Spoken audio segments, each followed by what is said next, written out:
Unit 1, Tape Script 1.1. Where were you born? In Scotland. What do you do? I'm a teacher.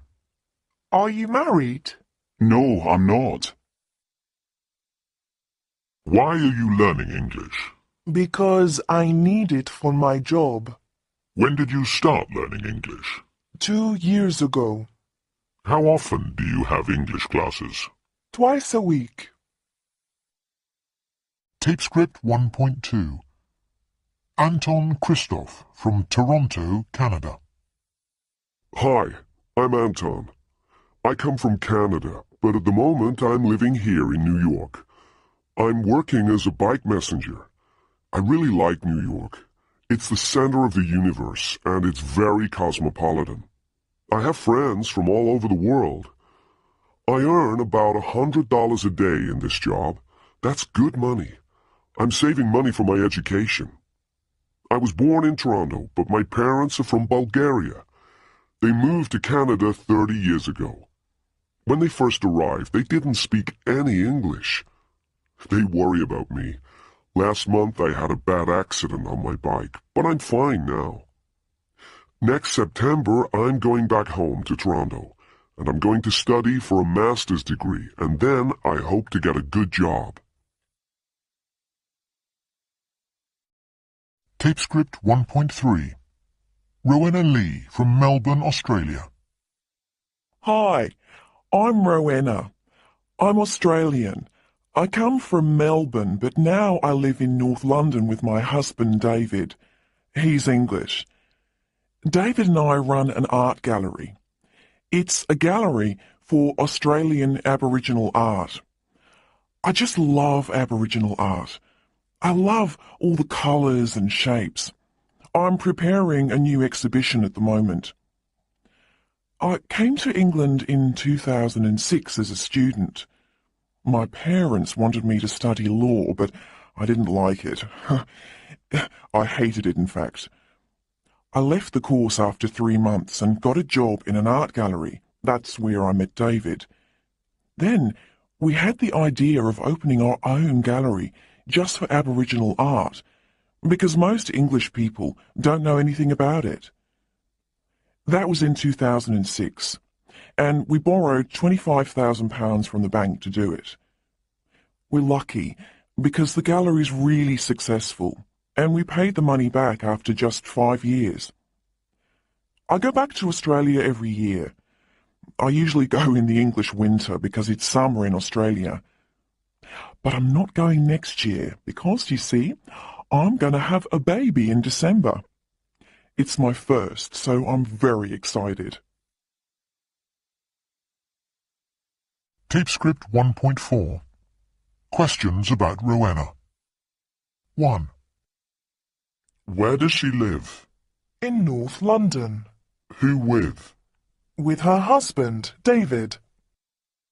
2. What does she do? She runs an art gallery. 3. What's she doing at the moment? She's preparing a new art exhibition. 4. When and why did she come to England? She came to England in 2006 to study law. 5. How long did she study law? For 3 months.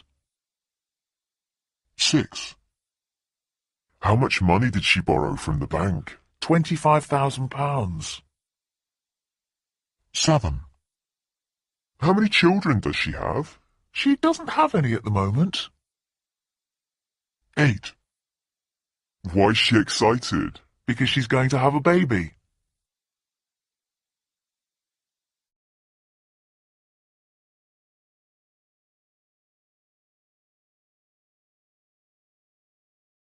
Tape Script 1.5. Questions to Serkan. Hi, Serkan. Nice to meet you. Can I ask you 1 or 2 questions? Yes, of course. First of all, where do you come from? I'm from Istanbul, in Turkey.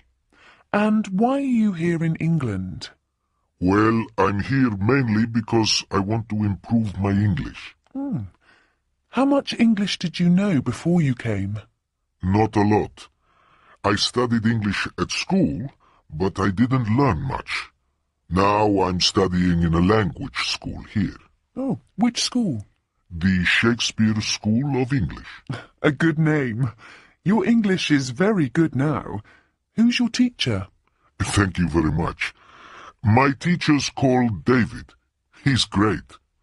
What did you do back in Turkey? Well, actually, I was a teacher. A history teacher. I taught children from 14 to 18. How many children were in your classes? Sometimes as many as 40. Goodness, that's a lot. How often do you go back home? Usually I go every 2 months, but this month my brother is coming here. I'm very excited. I'm going to show him round. Well, I hope your brother has a great visit. Tape script 1.6. Whose or whose? 1. Whose phone is ringing? It's mine. 2. Who's calling? It's my brother. Tape script 1.7. 1. Whose phone is ringing? It's mine. 2. Who's calling? It's my brother. 3. Who's on the phone? 4. I'm going to the pub. Who's coming? 5. Whose coat is this? It's not mine. 6. Whose are all these CDs? 7. Who's going to Tina's wedding? 8. Do you know whose glasses they are? Tape script 1.8.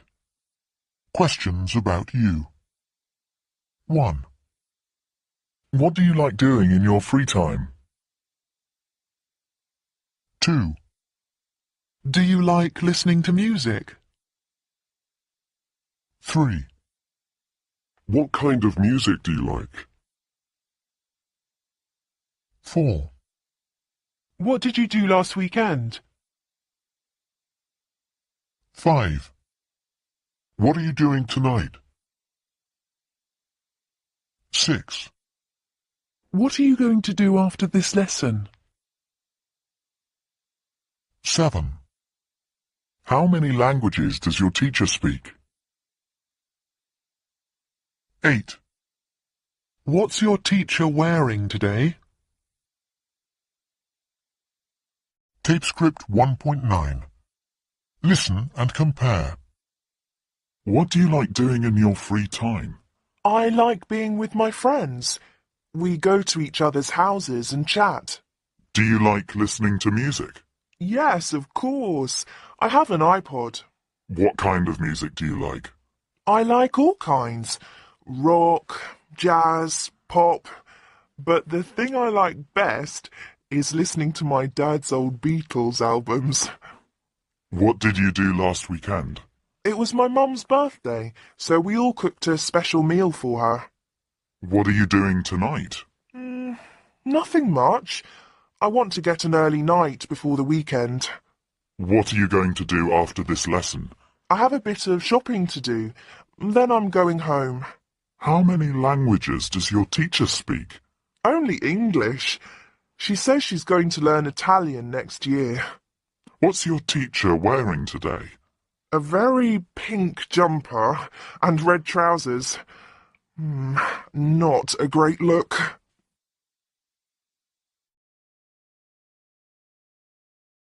Tape script 1.10. My oldest friend. 1. Kenny talking to Judy. Kenny, I see you have more than 300 friends on Facebook. Amazing, isn't it? I don't know how it happened. I think it's because my job takes me all over the world and I make friends wherever I go. I travel too, but I don't have that many friends. Come on, Judy. I'm your friend. That's one friend at least. But what about close friends? How many of the 300 are close? I have no idea. No idea? More than 10? More than 20? Probably no more than 10 really close friends. So, who's your oldest friend? That's easy. Pete's my oldest friend. Since we were both 16 and he came to my school. He lives in Canada now, but he was best man at my wedding and I was best man at his. How often do you see him? Not often. Maybe once or twice a year. I went over to Canada last year when his son was born. Do you know, he named him Ken after me. Hey, that's lovely. You and Pete are really good friends, aren't you? Yeah. Why do you think that is? It's our love of football. Don't tell me. He supports Liverpool too. Of course. Best team in the world. No, seriously, the best thing about Pete is that maybe we don't see each other for months, even years. But when we get together, immediately we're talking... About football. No, about all kinds of things. Our families mainly. He's a great guy. 2. Damien talking to Toby. Am I your best friend? No, silly. You're my brother. I'm not silly. Can't I be your best friend? No, you can't. No one's best friends with his brother. But I don't have many friends. That's your problem. Look, I'm going to meet Thomas and the gang now. Is Thomas your best friend? No. Is he your oldest friend? No. Zach's my oldest friend. You know that, since we sat next to each other in Class 1. Zach and me are going to travel the world together when we finish school. Can I come? No, you can't. Just shut... Well, can Thomas be my friend? Toby, be quiet about friends. Oh, you're so boring. I'm not surprised you have no friends. But can I... No. I'm off. See ya. But... 3. Katie talking to Beth. Katie, you're lucky. You have so many friends. I suppose so. I do have quite a lot. Why do you think that is? Well, I'm not sure. I think I kind of collect friends. I have friends from all different times in my life. You know, school, university, and now at work. And I keep my friends. So, who's your oldest friend? You are, of course. You and me, Beth. We're the same age, 24. And you could say we met before we were born. I suppose you're right. Yeah, our mums met when they were... I know, they met at the hospital when they went for checkups before we were born. Yeah, and we were born on the same day. I know, but I'm 10 hours older than you. That's why you're wiser than me. You're my oldest and my best friend. You're like a sister to me. No. Tape script 1.10. My oldest friend. 1. Kenny talking to Judy. Kenny, I see you have more than 300 friends on Facebook. Amazing, isn't it? I don't know how it happened. I think it's because my job takes me all over the world, and I make friends wherever I go.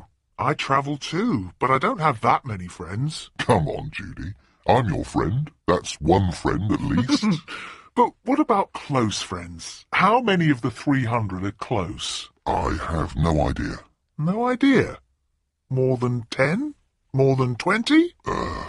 Probably no more than 10 really close friends. So, who's your oldest friend? That's easy. Pete's my oldest friend. Since we were both 16 and he came to my school. He lives in Canada now, but he was best man at my wedding and I was best man at his. How often do you see him? Not often. Maybe once or twice a year. I went over to Canada last year when his son was born. Do you know, he named him Ken after me. Hey, that's lovely. You and Pete are really good friends, aren't you? Yeah. Why do you think that is? It's our love of football. Don't tell me. He supports Liverpool too. Of course. Best team in the world. No, seriously, the best thing about Pete is that maybe we don't see each other for months, even years. But when we get together, immediately we're talking... About football. No, about all kinds of things. Our families mainly. He's a great guy. 2. Damien talking to Toby. Am I your best friend? No, silly. You're my brother. I'm not silly. Can't I be your best friend? No, you can't. No one's best friends with his brother. But I don't have many friends. That's your problem. Look, I'm going to meet Thomas and the gang now. Is Thomas your best friend? No. Is he your oldest friend? No. Zach's my oldest friend. You know that, since we sat next to each other in Class 1. Zach and me are going to travel the world together when we finish school. Can I come? No, you can't. Just shut... Well, can Thomas be my friend? Toby, be quiet about friends. Oh, you're so boring. I'm not surprised you have no friends. But can I... No. I'm off. See ya. But... 3. Katie talking to Beth. Katie, you're lucky. You have so many friends. I suppose so. I do have quite a lot. Why do you think that is? Well, I'm not sure. I think I kind of collect friends. I have friends from all different times in my life. You know, school, university, and now at work. And I keep my friends. So, who's your oldest friend? You are, of course. You and me, Beth. We're the same age, 24. And you could say we met before we were born. I suppose you're right. Yeah, our mums met when they were... I know, they met at the hospital when they went for checkups before we were born. Yeah, and we were born on the same day. I know, but I'm 10 hours older than you. That's why you're wiser than me. You're my oldest and my best friend. You're like a sister to me. Aww. Tape script 1.11. A survey. How do couples meet? A survey of over 10,000 couples asked them how they first met. The top 3 were first, with 22%, at work. Second, with 20%, through friends. And third, with 15%, at school or university. Next, with 12%, was meeting online. Nowadays, more and more couples are meeting this way. Just 8% met at a bar or club, and 5% through the family, which was quite surprising. Only 4% met on a blind date, perhaps not so surprising. Last of all, just 1% met while shopping. So don't go looking for love in the supermarket. That leaves just 13% who didn't meet in any of these places.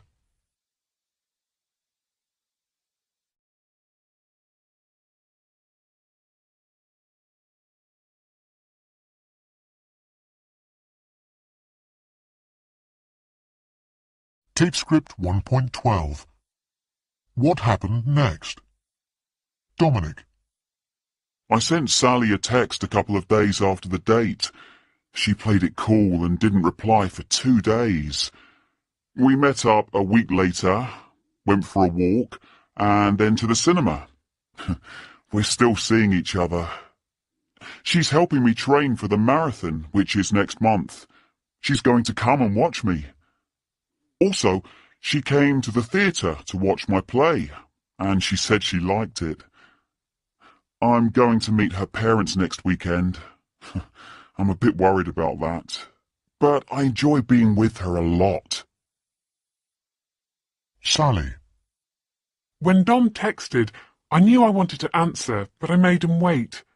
I'm not sure why. Silly, really, because I really do like him. I enjoyed seeing him act. I think he's a very good actor, but I didn't really understand the play. He's coming to meet my family next weekend. I don't usually take my boyfriends home so soon, but with Dom it's different. I have a good feeling about this relationship. Will it last? Ask me again a year from now.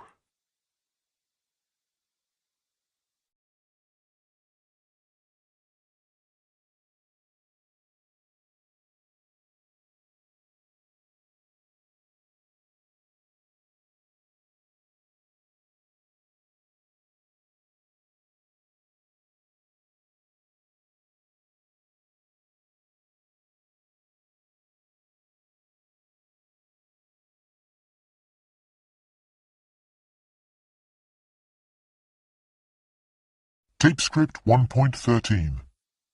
Words with two meanings. 1. Turn left in the high street, and my house is first on the right. She left hurriedly to catch her bus. 2. I love travelling by train. He's going to train for the marathon. 3. I'm going to run a marathon next month. They run the art gallery together. 4. I'm working at home for the rest of the week. I need a rest. I'm so tired. 5. What kind of books do you like reading? How kind of you to bring me some flowers. 6. Our flat's on the 4th floor of a big apartment block. Holland is a very flat country. 7. What do you mean? I don't understand you. He never even buys me a coffee. He's very mean. Tape script 1.14. Listen and repeat. 1. Hi, Anna. How are you? I'm fine, thanks. How are you?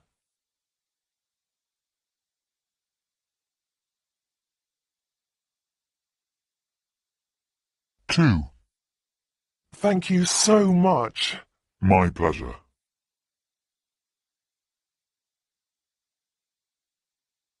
3. Can I help you?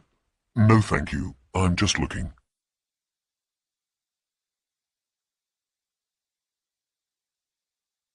4. Excuse me, is that seat free? No, sorry. I'm afraid it isn't.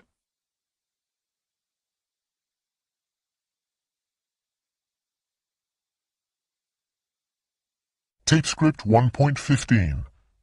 Social expressions. 1. Good morning. Good morning. Lovely day again. 2. See you tomorrow. Yeah, about 9 in the coffee bar. 3. How do you do? How do you do? Pleased to meet you. 4. Thank you very much indeed. Don't mention it. My pleasure. 5. I'm sorry I can't come tonight. Never mind. Perhaps another time? 6. Can you help me with this exercise? Of course. What's the problem? 7. Bye. Bye. See you later. 8. Bye. Have a good weekend. Thanks. Same to you. 9. Sorry I'm late. It doesn't matter. You're here now. 10. Cheers. Cheers. Here's to your new job. Tape script 1.16. Conversations. 1. Good morning. Good morning. Lovely day again. Yes, it's really warm for the time of year. 2. See you tomorrow. Yeah, about 9 in the coffee bar. Fine. 9 is good for me too. 3. How do you do? How do you do? Pleased to meet you. Pleased to meet you too. 4. Thank you very much indeed. Don't mention it. My pleasure. It was so kind of you. 5. I'm sorry I can't come tonight. Never mind. Perhaps another time? I'm free tomorrow night. What about that? 6. Can you help me with this exercise? Of course. What's the problem? I don't know what this word means. 7. Bye. Bye. See you later. Yes, let's meet after class. 8. Bye. Have a good weekend. Thanks. Same to you. Thanks. Are you doing anything special? 9. Sorry I'm late. It doesn't matter. You're here now. Yeah, I missed the bus. 10. Cheers. Cheers. Here's to your new job. Thanks a lot. I'm excited, but a bit nervous.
Unit 2, Tape Script 2.1. Mammy Rock, the Granny DJ. Ruth Flowers is not an ordinary grandmother. She's in her 70s and has silver hair and bright red lipstick. She's a DJ and works in clubs in Europe and tours festivals. She lives alone in Bristol. She says, I've got a son and a grandson. They think what I'm doing is very cool. She likes rock bands, such as Queen and the Rolling Stones, but she also plays electro and dance music. I love being with young people, she says. They've got so much energy and enthusiasm. She's planning another European tour and is currently making a new single. I'm having a lot of fun, she says. I don't want it to stop.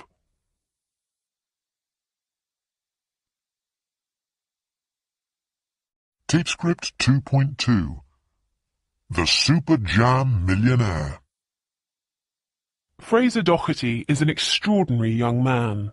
He has his own company, Superjam, which he started when he was just 16. I earn more money than my parents, He says. His company makes jam, 500,000 jars every year, using a secret recipe from his grandmother. All the major supermarkets sell his products. The business is growing fast. 4 flavors at the moment, but more on the way. And he has a charity that organizes huge tea parties for old people, with live music and dancing. At the moment I'm very busy. I'm writing a cookbook. I've got an idea for a TV program, and we're trying to get into the American market.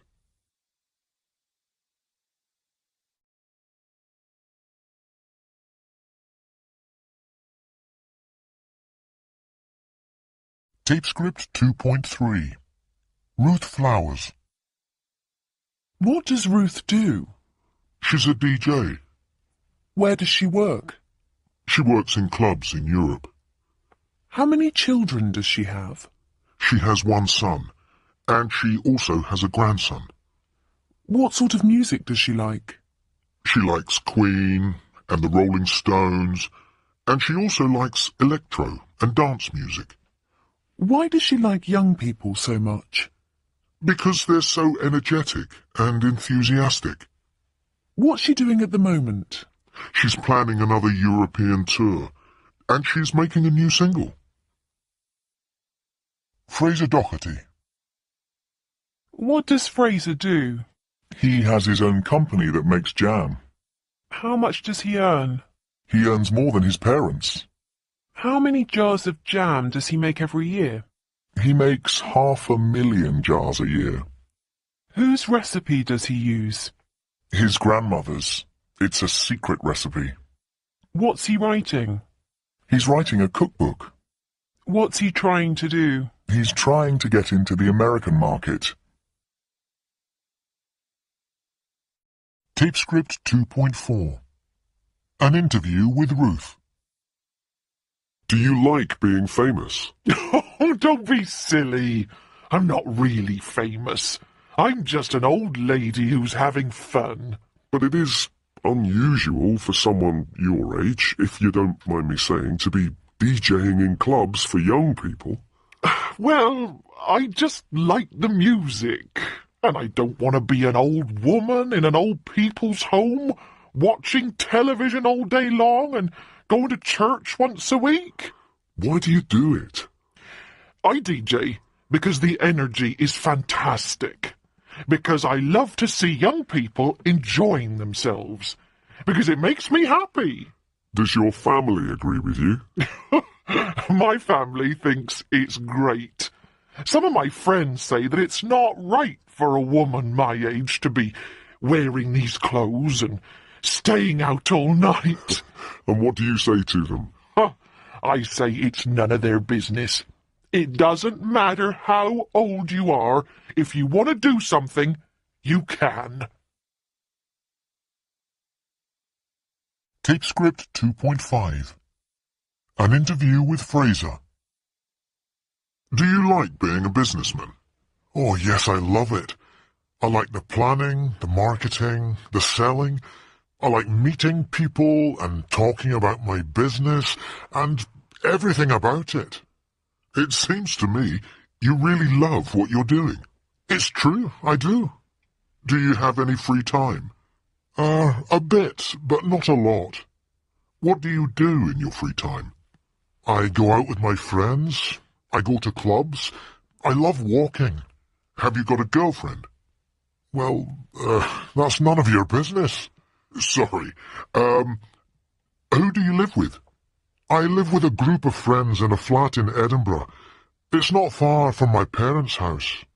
Do you see much of your parents? I see them all the time. We're very close. Tape script 2.6. Do you have a car? Yes, I do. No, I don't. Have you got a bike? Yes, I have. No, I haven't. I don't have a camera. I haven't got an iPod.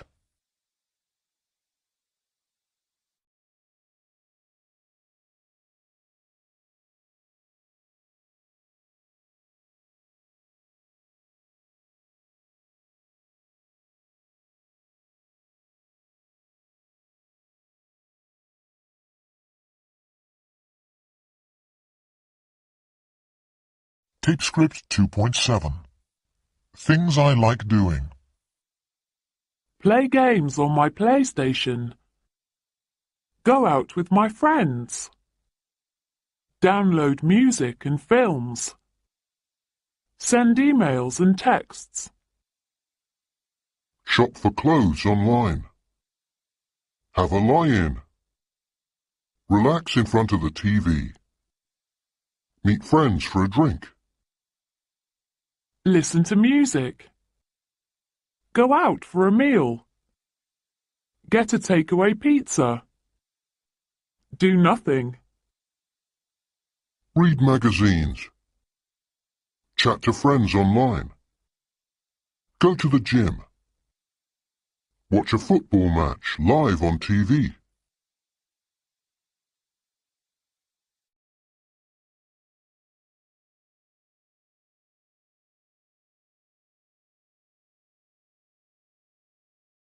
Tape script 2.8. Listen, check, and practice. 1. I like shopping in the high street, but mainly I shop online. 2.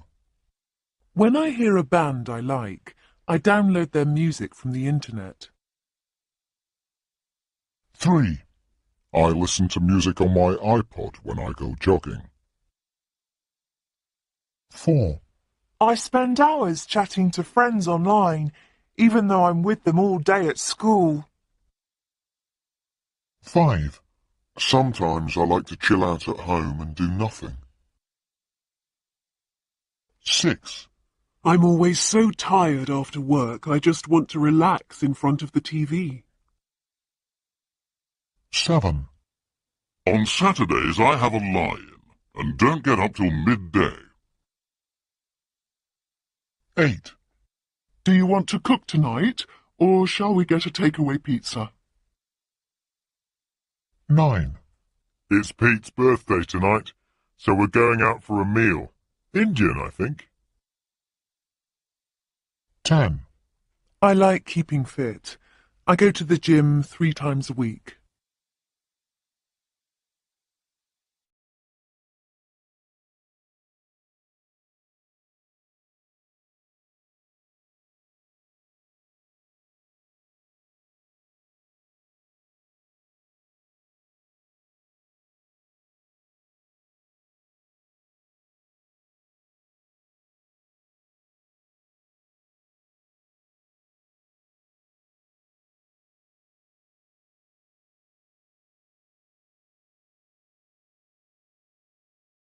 Tape script 2.9.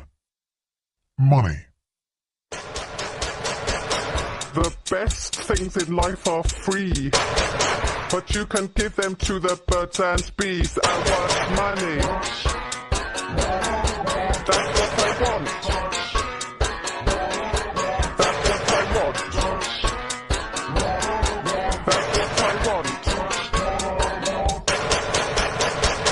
Your love gives me such a thrill, but your love won't pay my bills. I want money.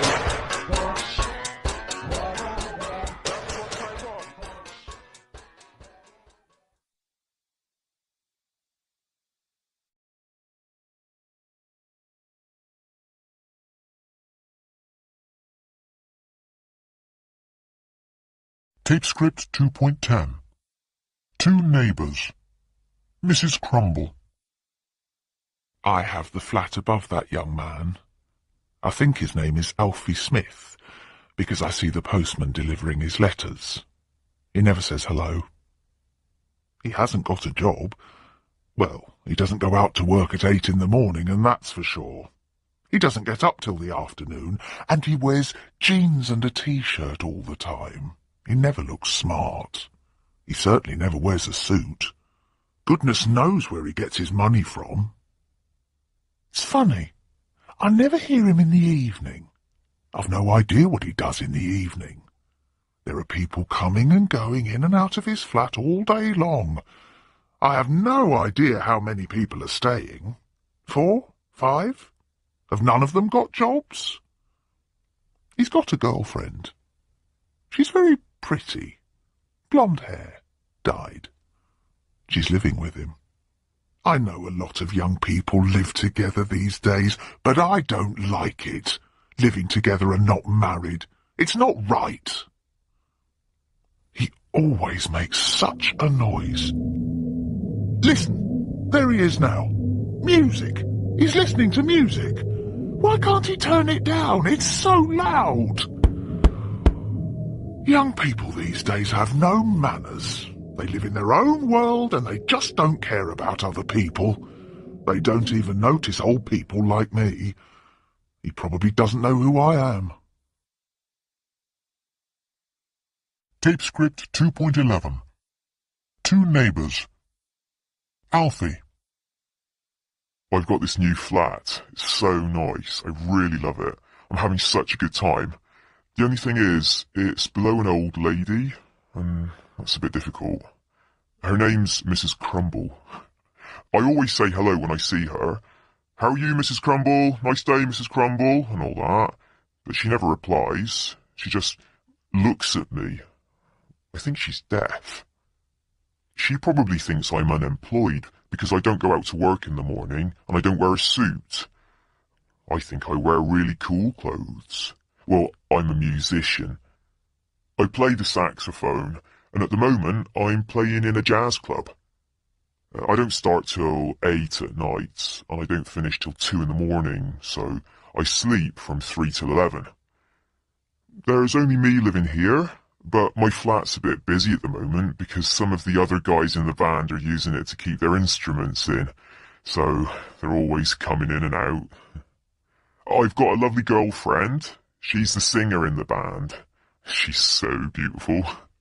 She lives the other side of town, but obviously I see her every day because we work together. She comes to my place sometimes. I know I make a bit of noise because I practice my saxophone.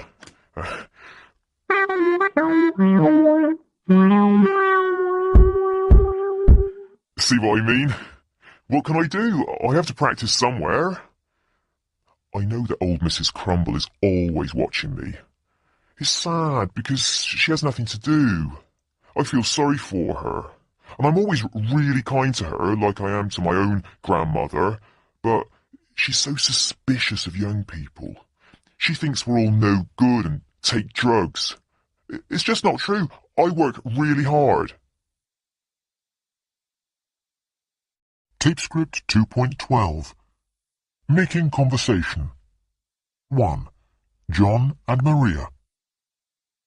Hello, my name's John. What's your name? Maria. Hi, Maria. Where are you from? Italy. Ah, okay. Where in Italy are you from? Roma. Ah, Rome. I love Rome. It's beautiful. And what do you do in Rome? I'm a student. I see. And are you enjoying being in London? Yes. Well, I've got a class now, Maria. Bye. See you again. Bye. Not in my class, I hope. 2. Maggie and Jean-Jacques. Hello, my name's Maggie. What's your name? My name is Jean-Jacques. Nice to meet you, Maggie. And you? Where are you from, Jean-Jacques? I'm French. I live in Paris. Paris, as you say in English. But I'm from the south, from Provence.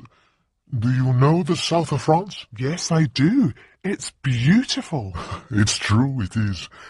And you, Maggie, where are you from? I'm from Scotland. Oh, really? I've never been there, but I'd like to. It's a beautiful country, isn't it? Very. Lots of mountains and lakes. What do you do in France, Jean-Jacques? I'm an architect. I design very expensive houses for very rich people. Wow, that's an interesting job. Are you enjoying being in London? Yes, I am. Very much. I'm having a really good time. I think London's a really interesting city and there's so much to do. And you, Maggie, what do you do? Well, I'm a teacher. I work here. Oh, really? What class are you teaching? 3B. Oh, great! That's my class. You're my teacher. Oh, how lovely. Well, it's 9 o'clock. Let's go to class. What a good idea. I'll follow you. Tape script 2.13. Making conversation. 1. What a lovely day it is today. Yes, beautiful, isn't it? Much nicer than yesterday. 2. Are you having a good time in London? Yes, I am. It's a very interesting city. There's so much to do. I love the shops. 3. Have a good weekend. Thanks, same to you. Are you doing anything interesting? 4. Did you have a nice weekend? Yes, I did. It was really good. I saw some old friends. What did you do? 5. What are you doing tonight? Nothing special, just at home. What about you? 6. How's your mother these days? She's okay, thanks. She's feeling a lot better. Thank you for asking. 7. Did you watch the football last night? No, I didn't. I missed it. Was it a good game? 8. I like your shoes. Thank you. They're new. I got them last week in the sales. They're nice, aren't they? 9. If you have a problem, just ask me. Thank you very much. That's very kind of you. I will. Tape script 2.14. Keeping a conversation going. I was on holiday last month. Oh, really? Did you go away? Yes, I went to Italy. How wonderful. Italy's beautiful, isn't it? I think it's fabulous. I love all the history. Yes, and the buildings and all the art. Where did you go? Well, first I went to Florence, and I spent a few days going round the museums. Oh, fantastic. Did you see the statue of David? Oh, yes. Amazing. And then I went to see some friends who live in the countryside around Siena. Wow, lucky you. Did you have good weather? Well, actually, the first day of the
Unit 3.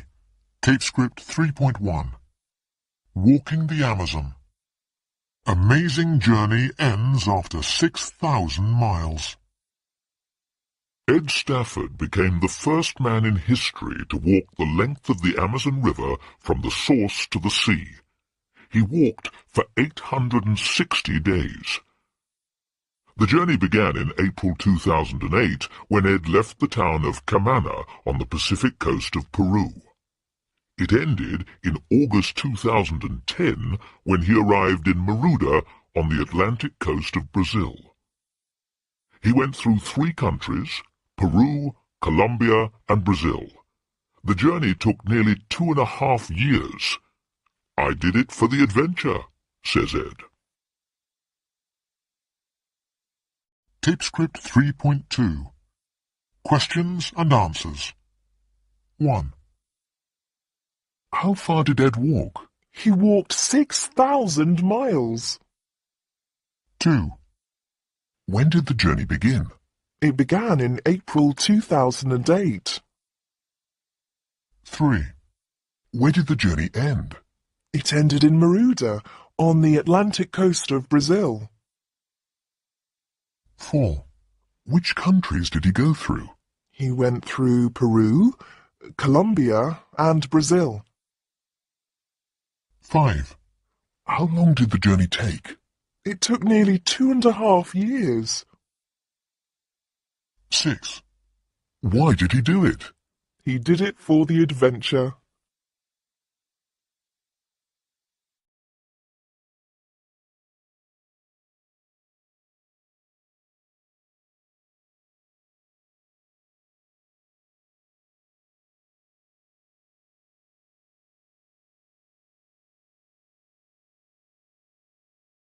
Tapescript 3.3 What was Cho doing when he met Ed?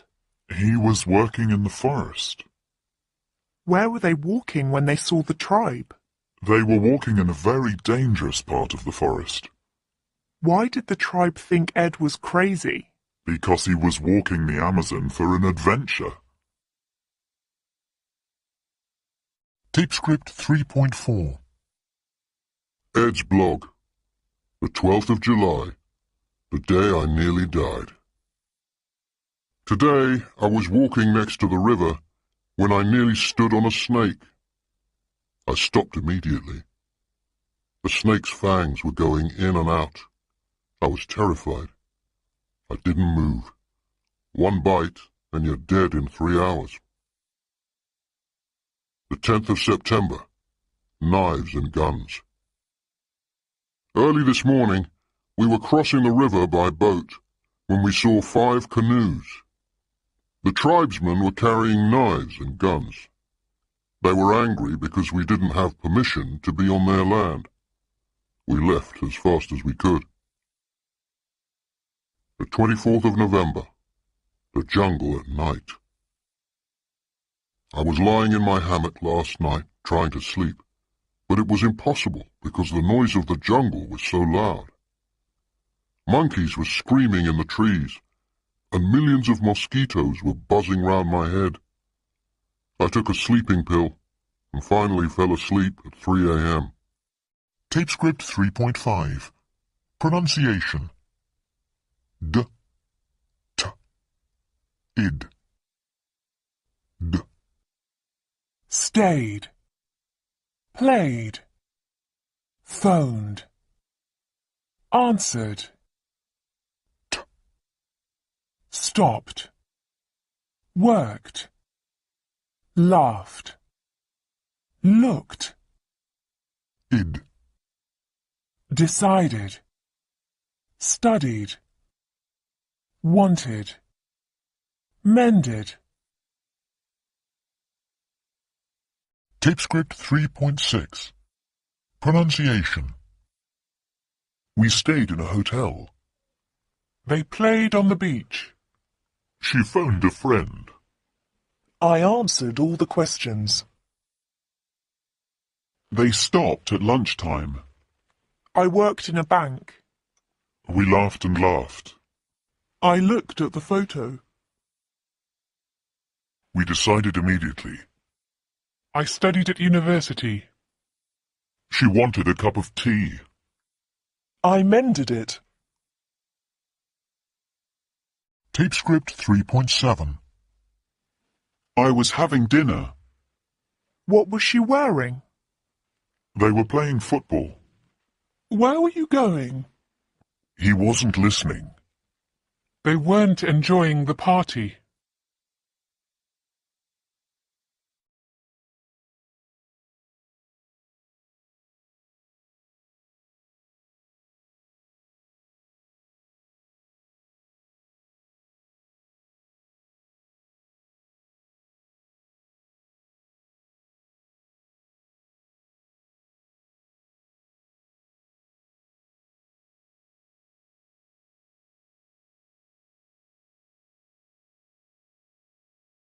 Tape script 3.8.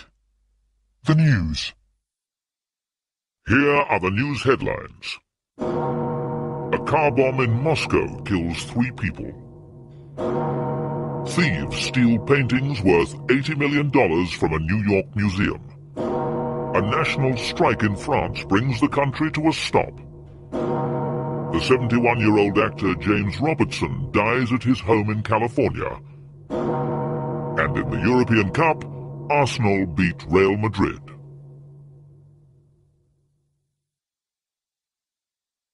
Tape script 3.9. A car bomb exploded in central Moscow yesterday morning, killing 3 people who were shopping in a market and injuring many more. Most of those injured were women who were out shopping for food in the early morning and children who were on holiday. Terrorists say they planted the bomb. Last night, thieves in New York broke into the Museum of Modern Art and escaped with 3 paintings by Picasso valued at $80 million. Cameras were recording the rooms all the time, but the guard who was watching the screens saw nothing.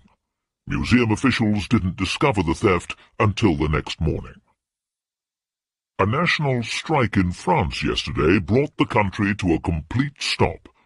Offices, banks, schools and shops all closed, and there were no trains or buses throughout the whole country. Workers were protesting for higher pay, longer holidays, and a shorter working week. The actor James Robertson died last night at his home in Hollywood, California. He was suffering from cancer. With him were his 5 children, his ex-wife, and his second wife, Cherie. The 71-year-old actor is best known for his role as the cowboy Dexter in Mad Men of the West. And finally, sport. Arsenal last night beat Real Madrid 2-1. At half-time, the Spanish side were winning 1-0, but then 2 goals by Johansson gave the London team a win. Tape script 3.10. A dictation. Last night, thieves in New York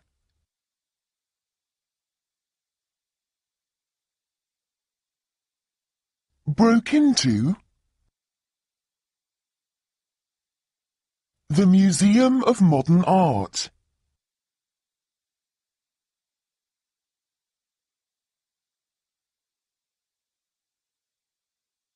and escaped with 3 paintings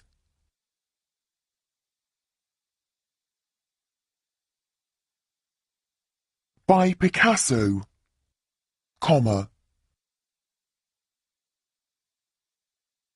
valued at $80 million, full stop.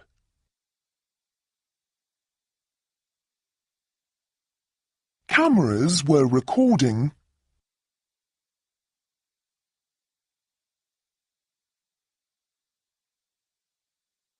the rooms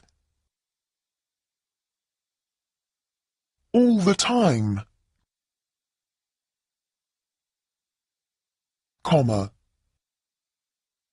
but the guard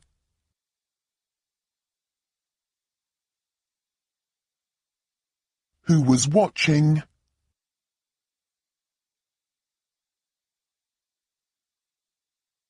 The screens saw nothing. Full stop.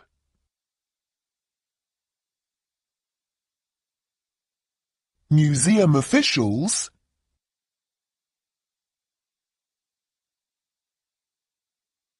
didn't discover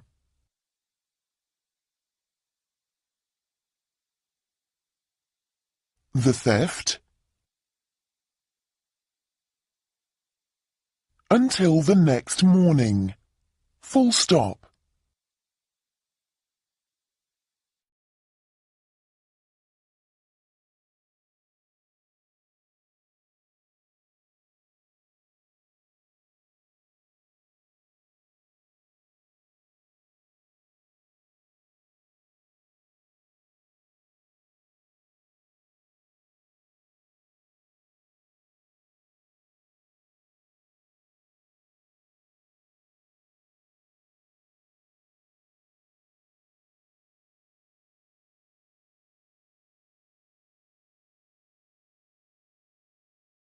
Tape script 3.11.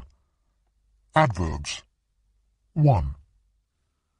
Please drive carefully through our village. 2.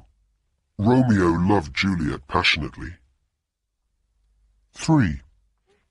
My mother speaks 3 languages fluently. 4. It rained heavily every day last week. 5. He waited patiently for his girlfriend, but she didn't turn up. 6. The soldiers fought bravely, but many of them lost their lives.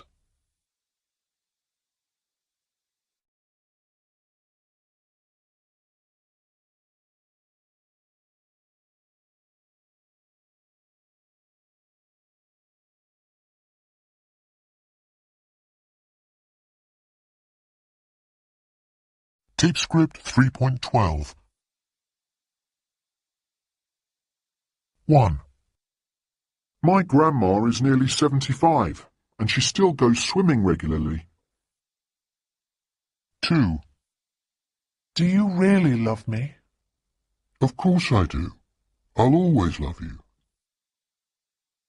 3.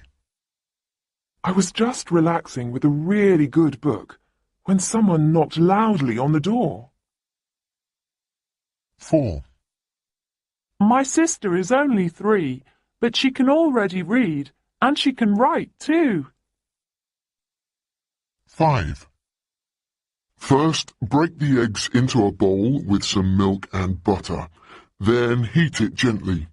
When it's ready, serve the scrambled eggs immediately with toast. 6. Almost all my friends have a mobile phone. They're on Facebook as well. Even my dad's on Facebook. Tape script 3.14. Dates. What's the date today? March the 18th. Tomorrow's the 19th. The day after tomorrow's the 20th. When's your birthday? November the 8th. Oh, that's next week. What's your date of birth? 12/9/87. Sorry, what was that? The 12th of the 9th, 87. What year were you born? 1982. Oh, you're the same age as me. Tape script 3.15. The 3rd of February. February the 3rd. The 6th of April. April the 6th. The 12th of July. July the 12th. The 25th of December. December the 25th. The 1st of May. May the 1st. The 16th of August. August the 16th.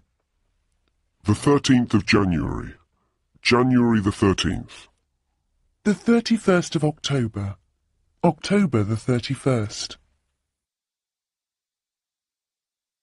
Tape script 3.16. February 3rd. April 6th, July 12th, December 25th, May 1st, August 16th, January 13th, October 31st. Tape script 3.17. 1.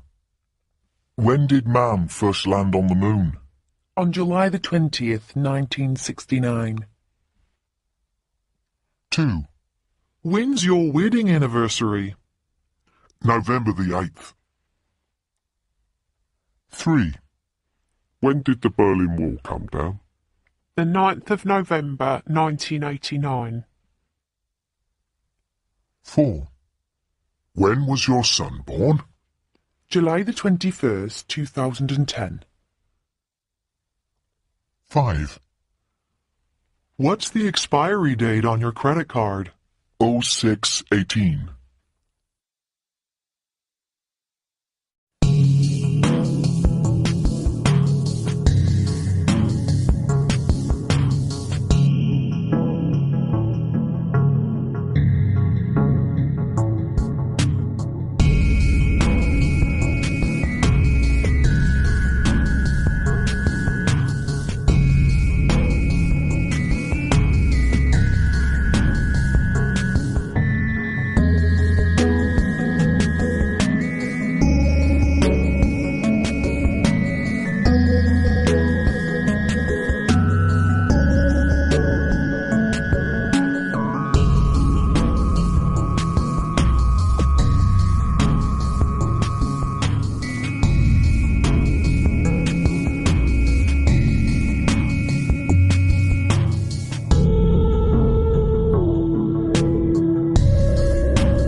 Unit 4.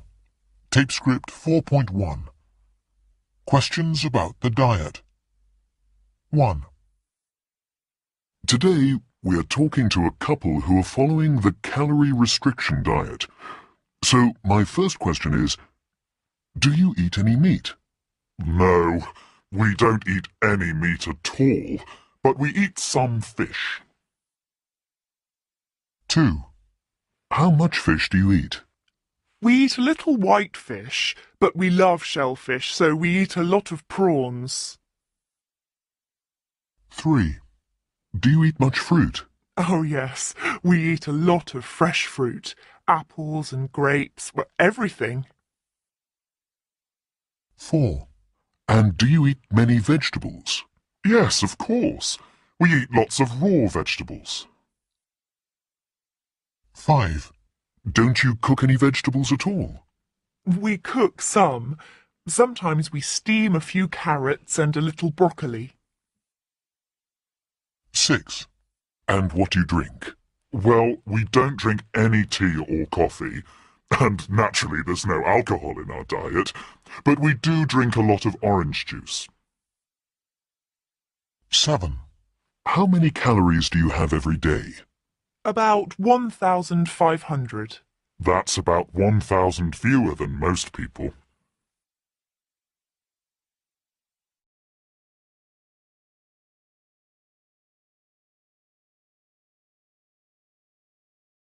Tape script 4.2.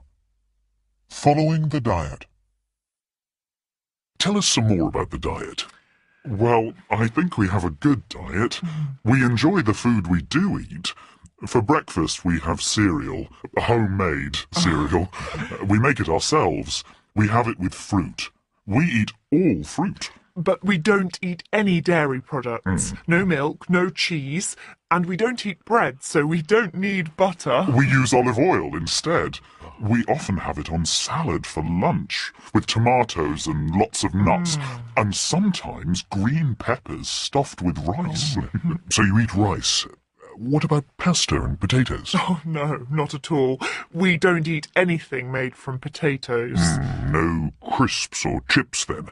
And I'm guessing you eat nothing made with sugar. You're right. We make fresh juice to drink, but with no sugar. And nothing alcoholic, of course. What about water? Well, we don't drink any tap water. Really? Why not? It's not good for you. We drink a little mineral water sometimes. You're amazing. Well, I hope you live to be 120, but I'm sure I won't be around to see it.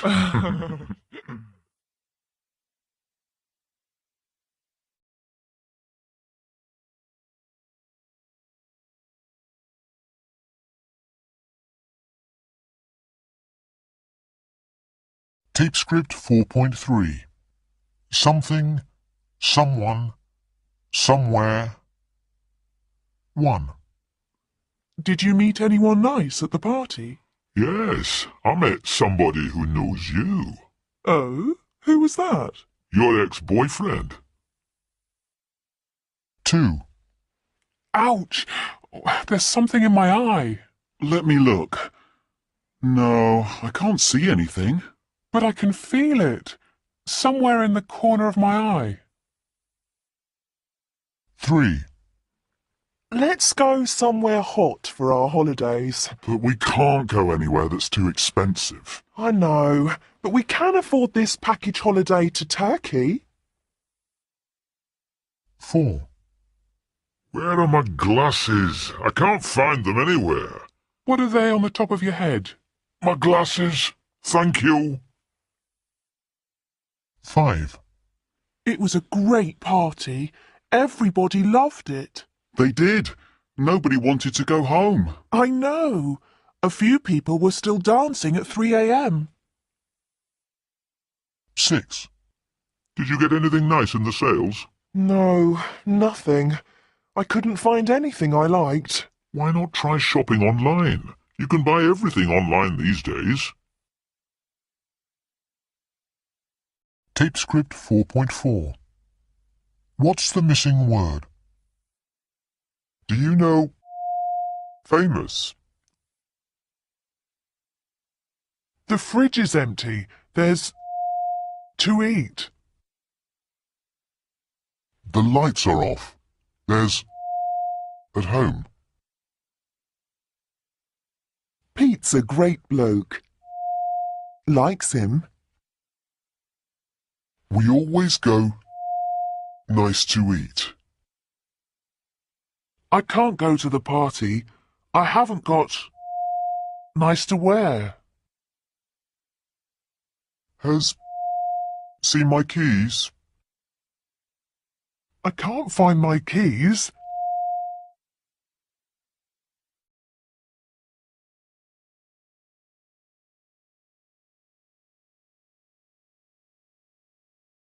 Tape script 4.5. My grandfather's shop.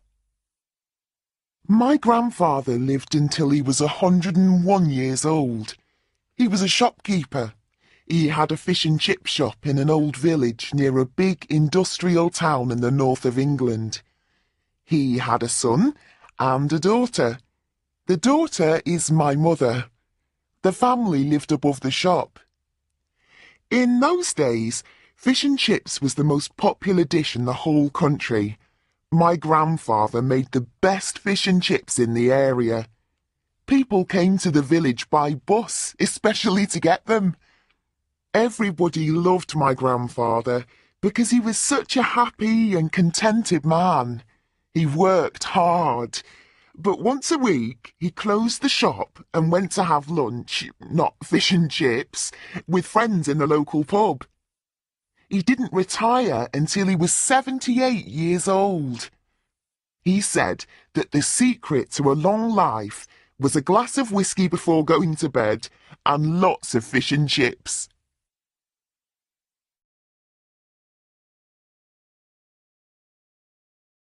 Tape script 4.6. Articles.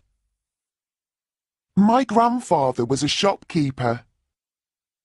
He lived in the north of England. He had a fish and chip shop in an old village. His family lived above the shop.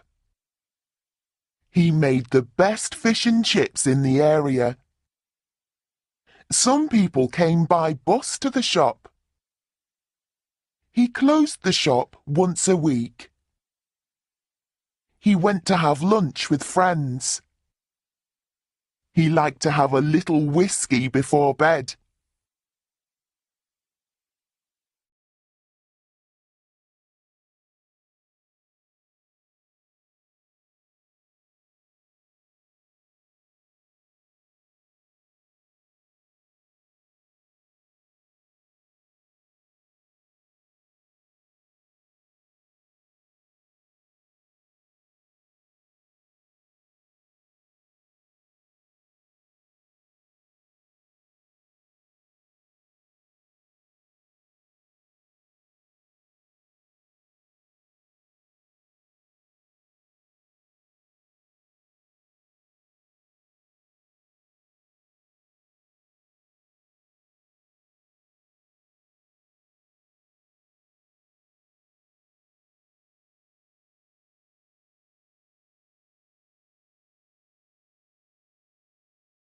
Tape script 4.7. Unusual restaurants. 1. Alexander. We were on honeymoon and we saw some brochures about this restaurant. It was my wife's birthday, so I thought, why not? It's expensive, but you don't find many restaurants like this. It was difficult to get a reservation because it only takes 12 people. When we arrived, we had drinks on the deck above, and someone gave us a talk about how they built the restaurant, and then we took off our shoes and descended, down the spiral stairs and into the restaurant. Actually, the restaurant itself isn't very exciting. The decor, I mean, but it doesn't need to be, because what is totally amazing is the view. It takes your breath away. All around and above your head are hundreds, maybe thousands of fish, all colors, in a blue sea. I was sitting opposite my wife when a turtle appeared just behind her head. In fact, we were so busy looking at it all, we almost forgot that we were there to eat. The food was delicious. Fish, of course, but to be honest, we felt a bit bad eating white fish, surrounded by white fish. There was just one problem: a guest at the next table. He spoke really loudly and complained about everything. We couldn't find anything to complain about. It was the perfect honeymoon restaurant. 2. Hans. I booked online, of course. It's the only way you can book. And I went with my sons. They are 5 and 8 years old, and I thought they would like it a lot. They were very excited. They had the idea that the waiters were robots, so when we arrived and there was nobody there at all, they were a bit disappointed. But the whole place was amazing. It was like walking inside a computer, so the boys soon became excited again. We picked up a card and sat down at one of the big, round red tables. The boys loved the touch-screen TVs. They got the idea immediately and started choosing food from the pictures. While we were waiting, they were texting their mother to tell her how fantastic it all was. In just a few minutes, pots with our meals inside came flying down the spiral tubing in the middle of the table. The boys couldn't believe it. They were shouting with excitement. We all had steak and salad, and then the boys had baked bananas with ice cream and chocolate. It was delicious. There was an older lady sitting next to us. She was a bit confused, so we helped her. She said, "I think this is more for young people than people my age." Maybe she's right. 3. Lucy. I was hungry when I arrived at the restaurant, but when I saw the crane, I forgot about being hungry. I was so frightened. The host, David, said, "Don't worry, it's 100% safe." Ha! I'm sure a few of the other guests felt like me. They looked very pale. Anyway, we sat down at this huge table, fastened our seatbelts, and up, up, up we went. I couldn't look down. Everyone was saying, "What a wonderful view!" But I just couldn't look.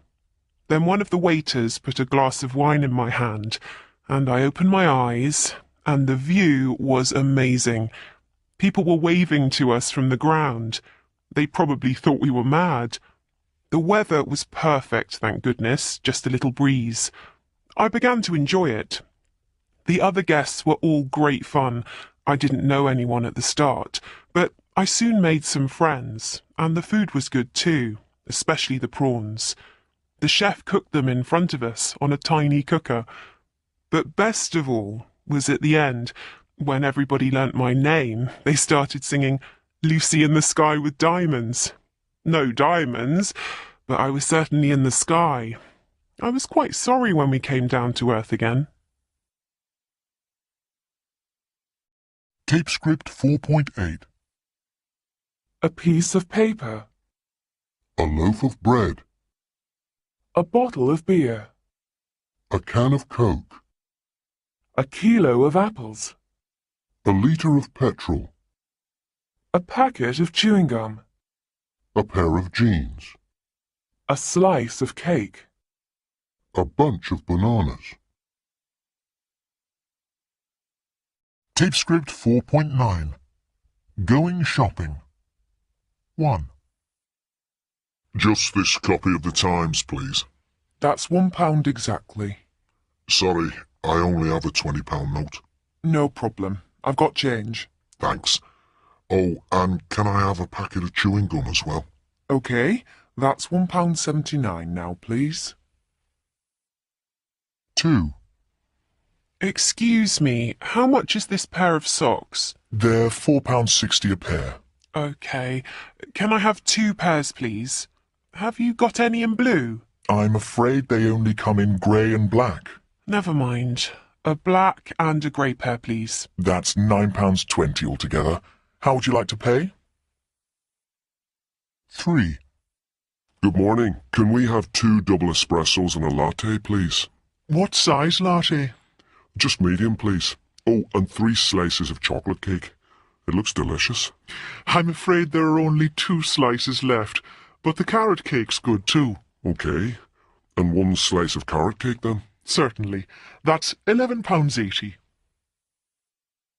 4. Can you help me? I need something for a very bad cold. Yes, of course.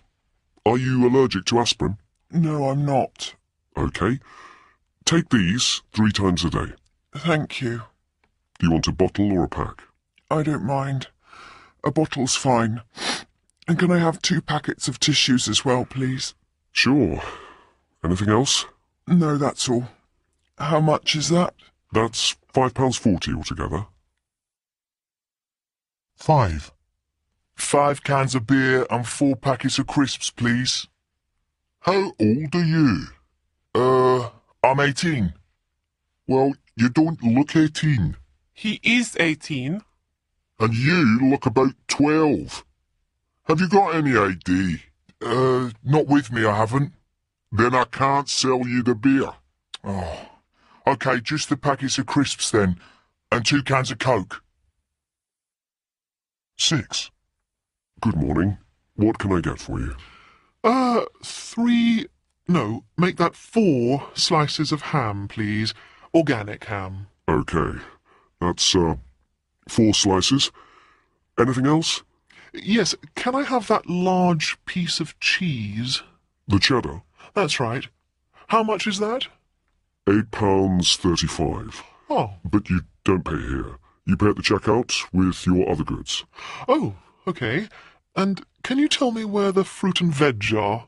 They're on the first aisle, over there. Oh, thanks very much. I'm lost in this place. It's my first time, and it's huge. Tape script 4.9. Going shopping. 1. Just this copy of the Times, please. That's £1 exactly. Sorry, I only have a £20 note. No problem. I've got change. Thanks. Oh, and can I have a packet of chewing gum as well? OK, that's £1.79 now, please. 2. Excuse me, how much is this pair of socks? They're £4.60 a pair. OK. Can I have 2 pairs, please?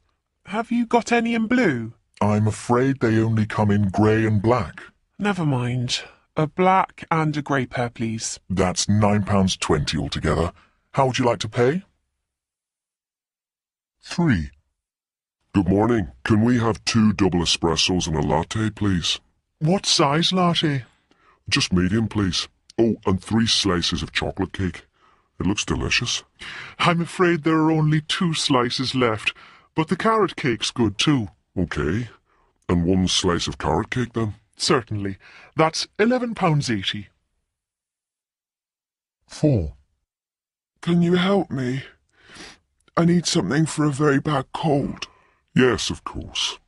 Are you allergic to aspirin? No, I'm not. OK.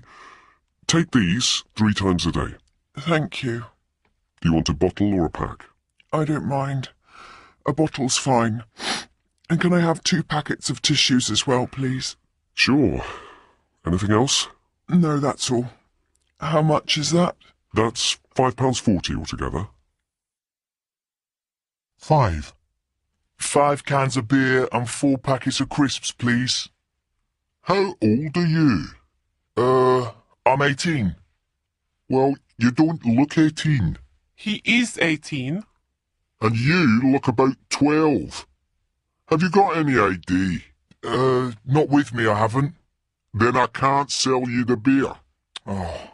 OK, just the packets of crisps then, and 2 cans of Coke. 6.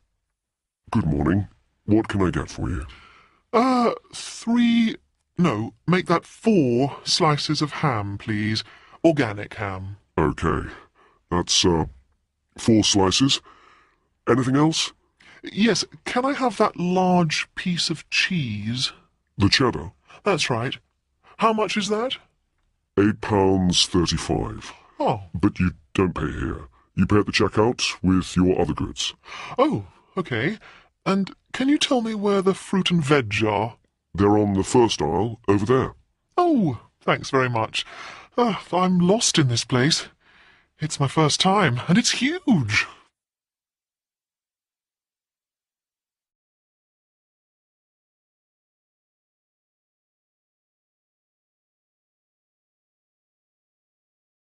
Tape script 4.10. Friends for dinner. 1.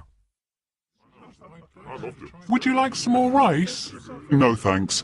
But could I have another piece of bread? Of course. Do you want white or brown? 2. Could you pass the salt, please? Yes, of course. Do you want the pepper too? No, thanks. Just the salt. 3.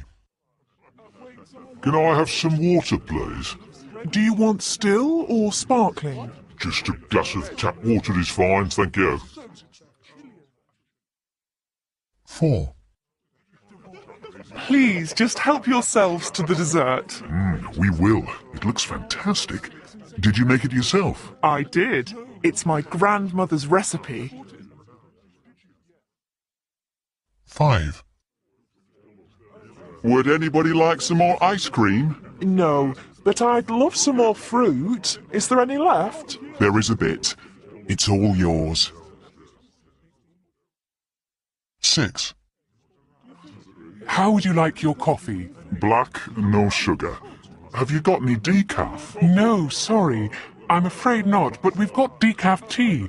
Would that be okay? 7. This is delicious. Would you mind giving me the recipe? No, not at all. I got it online. I'll give you the website. Thanks. I get lots of my recipes online too. 8. Do you want some help with the washing up? No, of course not. You're our guests. Well, I hope you have a dishwasher. There's a lot.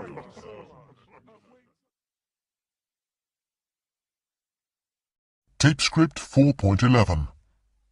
Polite requests with can and could. 1. Can I have some apple juice, please? Sorry, we haven't got any apple juice. Will orange juice do? 2. Could you tell me where Market Street is, please?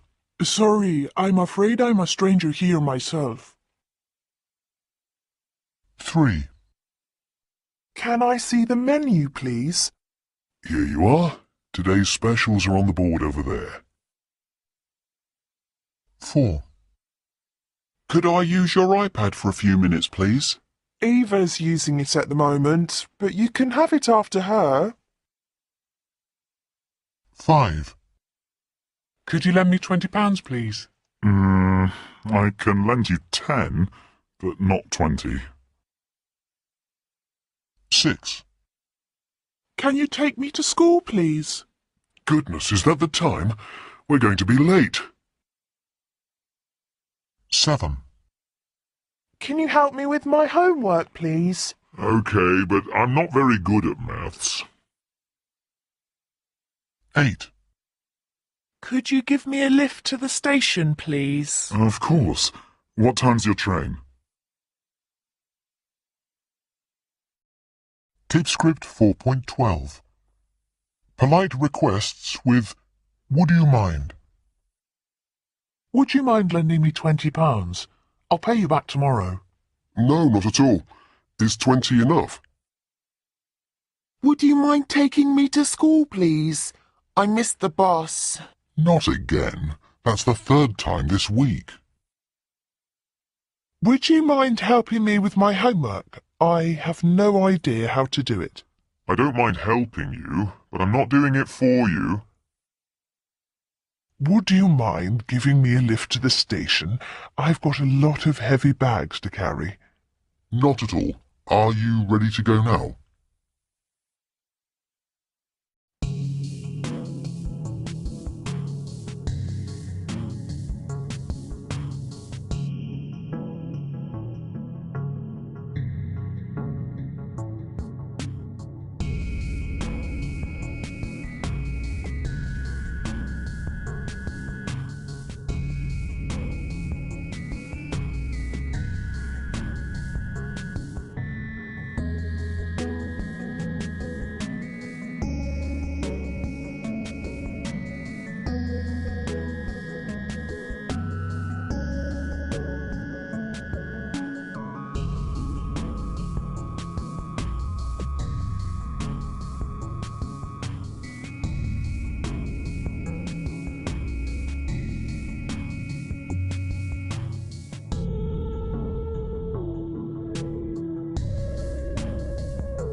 Unit 5, Tape Script 5.1. Verb Patterns. Tom. I'm 16 and I'm fed up with school and exams. I'd like to leave now and get a job, any job. I want to earn some money, but my mum and dad say that I can't leave school. They think I'll regret it later, but I don't think I will. Abby. I'm a student in my last year at university. I've got debts of nearly £25,000. I'm going to study hard for my exams because I hope to get a well-paid job. I hate owing so much money. I'm going for an interview next Friday. Wish me luck. Kelly. I'm a paramedic. I love my job, but it's very stressful. I'm looking forward to having a good break. We're going to Spain this summer. I'm planning to do nothing but read on the beach for 2 whole weeks. Martin. I work in IT. There's nothing I don't know about computers, but I need a change. I'm thinking of applying for another job with a company in New York. I saw it advertised online, and it looks like the job for me. I'd love to work there for a couple of years. Alison. I've got 3 kids under 7, and my husband works abroad a lot of the time. I enjoy looking after the kids, but I'd love to travel too. Sometimes I get fed up with staying at home all day. I'm looking forward to going back to work in a year or 2. Bill. I'm a retired newsagent, and I didn't have a day off for 40 years. Now I like sleeping late and planning holidays on the internet for me and my wife. I'm pretty good at using a computer. We're going on holiday to Tuscany next year, so I'm going to do an evening course in Italian. Tom. I'm 16 and I'm fed up with school and exams. I'd like to leave now and get a job, any job. I want to earn some money, but my mum and dad say that I can't leave school. They think I'll regret it later, but I don't think I will. Abby. I'm a student in my last year at university. I've got debts of nearly £25,000. I'm going to study hard for my exams because I hope to get a well-paid job. I hate owing so much money. I'm going for an interview next Friday. Wish me luck. Kelly. I'm a paramedic. I love my job, but it's very stressful. I'm looking forward to having a good break. We're going to Spain this summer. I'm planning to do nothing but read on the beach for 2 whole weeks. Martin. I work in IT. There's nothing I don't know about computers, but I need a change. I'm thinking of applying for another job with a company in New York. I saw it advertised online, and it looks like the job for me. I'd love to work there for a couple of years. Alison. I've got 3 kids under 7, and my husband works abroad a lot of the time. I enjoy looking after the kids, but I'd love to travel too. Sometimes I get fed up with staying at home all day. I'm looking forward to going back to work in a year or 2. Bill. I'm a retired newsagent, and I didn't have a day off for 40 years. Now I like sleeping late and planning holidays on the internet for me and my wife. I'm pretty good at using a computer. We're going on holiday to Tuscany next year, so I'm going to do an evening course in Italian.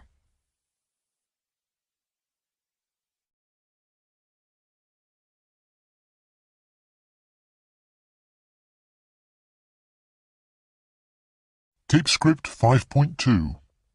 1. I want to work in Paris. I'd like to work in Paris. 2. We like going to Italy for our holidays. We're thinking of going to Italy for our holidays. 3. She can't leave work early tonight. 4. I hope to see you again soon. I'd like to see you again soon. 5. He's good at playing sports games on the Wii. He enjoys playing sports games on the Wii. 6. Are you good at learning foreign languages? 7. We're looking forward to having a few days off soon. 8. I'm fed up with doing housework. I hate doing housework. Tape script 5.3. 1. I enjoy working in Paris. 2. We're hoping to go to Italy for our holidays. 3. She wants to leave work early tonight. She'd like to leave work early tonight. 4. I'm looking forward to seeing you again soon. 5. He wants to play sports games on the Wii. 6. Do you want to learn foreign languages? Do you like learning foreign languages? 7. We're going to have a few days off soon. We'd love to have a few days off soon. 8. I don't want to do housework. Tape script 5.4. Making questions. 1. I hope to go to university. What do you want to study? I'm going to study philosophy and politics. I'd like to be Prime Minister.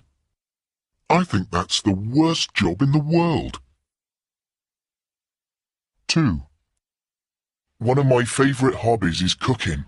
Oh, what do you like making? Well, I love baking cakes. All kinds of cakes. Okay, can I have a huge chocolate cake for my birthday? 3. I'm bored. What would you like to do? Nothing. I'm happy being bored. Well, that's okay then. 4. I'm looking forward to the party. Who are you hoping to see there? No one special. I just like parties. Me too. 5. We're planning our summer holidays. Where are you thinking of going? We want to go camping this year. Oh, camping. I hate sleeping in tents. Tape script 5.6. Have you got any plans? 1. Pete and Ben. Hi, Pete. What are you doing this evening? Hi, Ben. I'm meeting my brother for a drink. Would you like to come? Sorry, I can't. I'm working late this evening. But, are you doing anything interesting this weekend? Yes, I am. I'm going to stay with an old school friend. It's his birthday and he's having a party. Are you going to have a party for your birthday? Of course. I'm going to invite all my friends. Great. I'll look forward to that. Hey, where are you going on holiday this year? I'm going surfing for 2 weeks in Costa Rica. I'm really excited. Wow, that sounds fantastic. I'm not going anywhere this year. I can't afford it. Yeah, but that's 'cause you're saving to buy a flat. I know. You can't have everything. Give my best to your brother. I'll see you later. 2. Debbie and Ella. Hey, Debbie. It's the weekend. Are you doing anything interesting? No, I'm not. I'll give you a ring and maybe we can do something together. Sorry, I can't this weekend.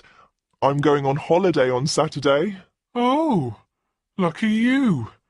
Where to? Greece for a week. Where are you going this year? Oh, I can't decide. Perhaps I'll go cycling in France again. Hey, are you back from holiday for my birthday on the 25th? Yes, I am. Are you going to have a party? I haven't thought about it. Maybe I'll just celebrate at home with a few friends. Oh, nice idea. So, what about tonight? What are you doing this evening? Nothing much. I think I'll just watch a DVD and order a pizza. Hey, why don't you come round and join me? Okay, I'll do that, but I won't stay late. My plane leaves at 8 in the morning.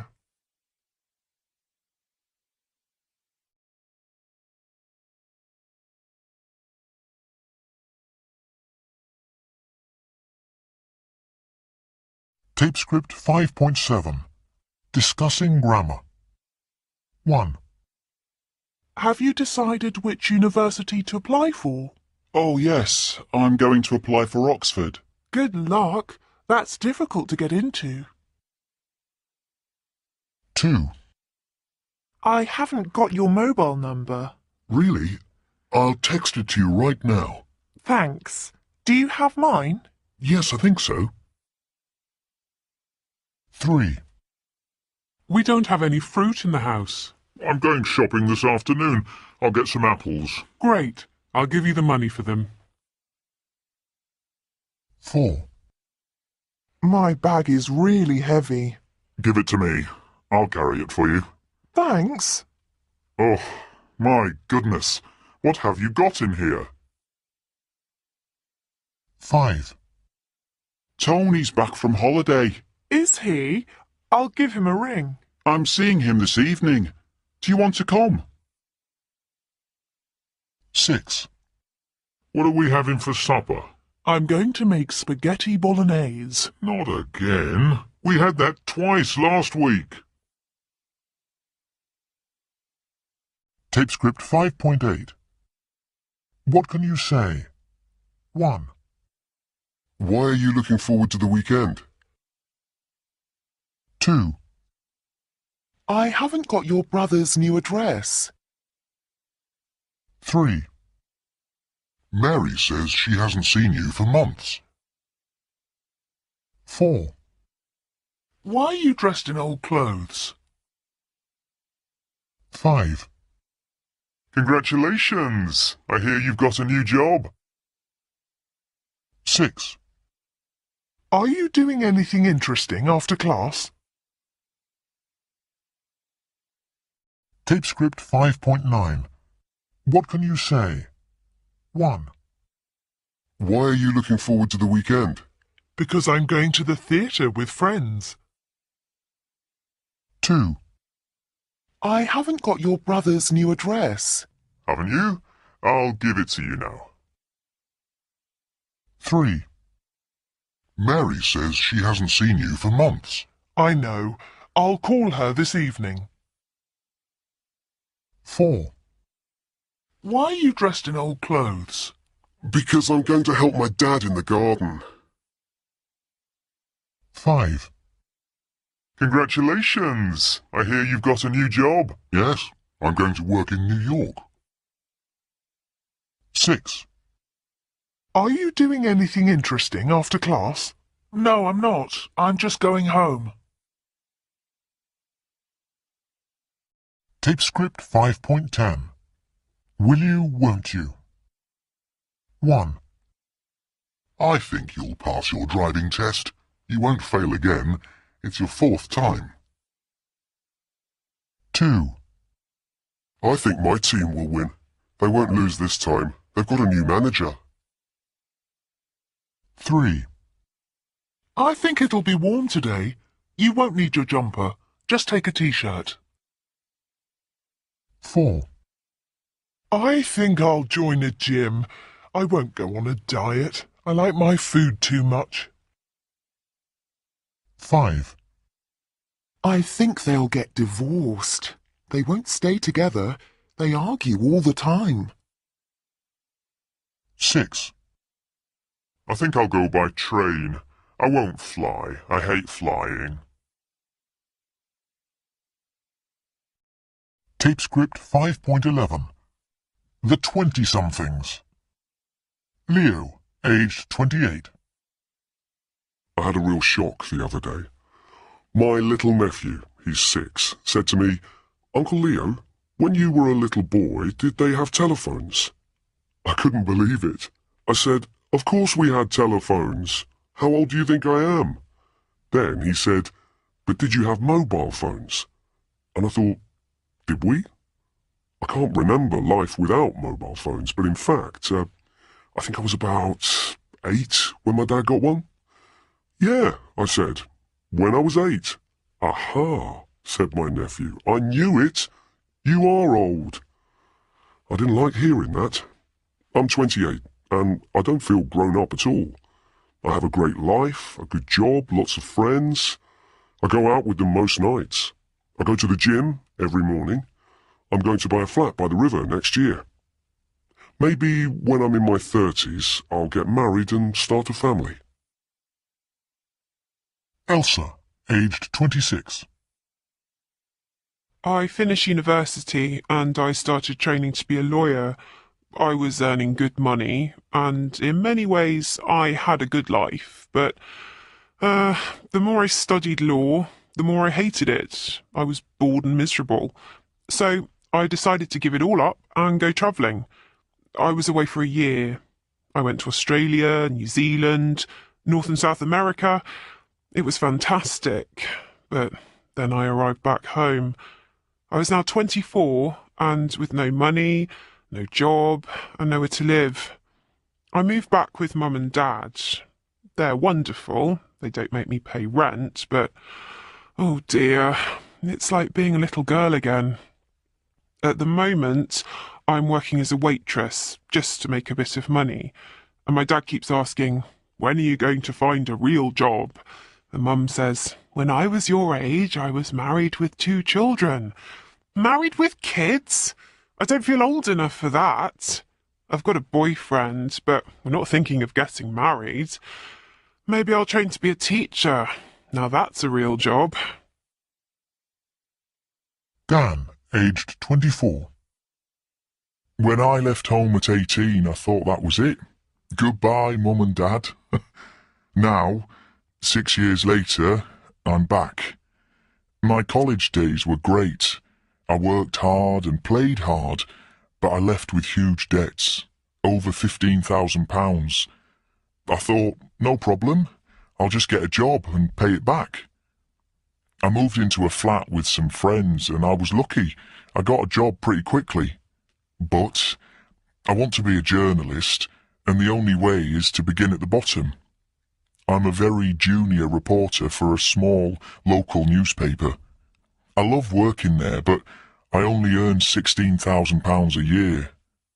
I couldn't afford the rent for the flat, so here I am, back with Mum and Dad. They call us the boomerang kids. You know, kids who grow up, leave home, and then move back again. Lots of my friends are doing the same. My girlfriend is back with her mum too. One day, we're hoping to marry and get a place of our own, but that probably won't be for a few years. You can't grow up when you're still at home with your parents. I'm fed up. Tape script 5.11. The 20-somethings. Leo, aged 28. I had a real shock the other day. My little nephew, he's 6, said to me, "Uncle Leo, when you were a little boy, did they have telephones?" I couldn't believe it. I said, "Of course we had telephones. How old do you think I am?" Then he said, "But did you have mobile phones?" And I thought, did we?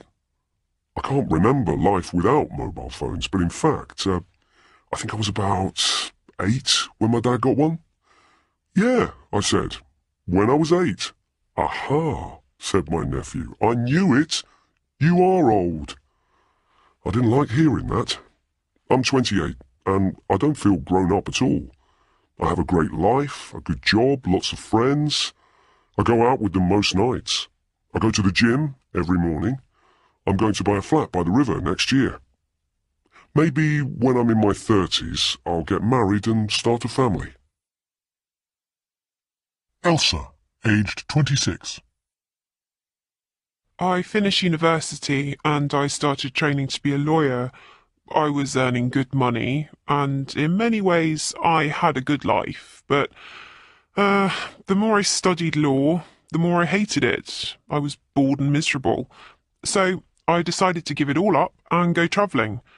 I was away for a year. I went to Australia, New Zealand, North and South America.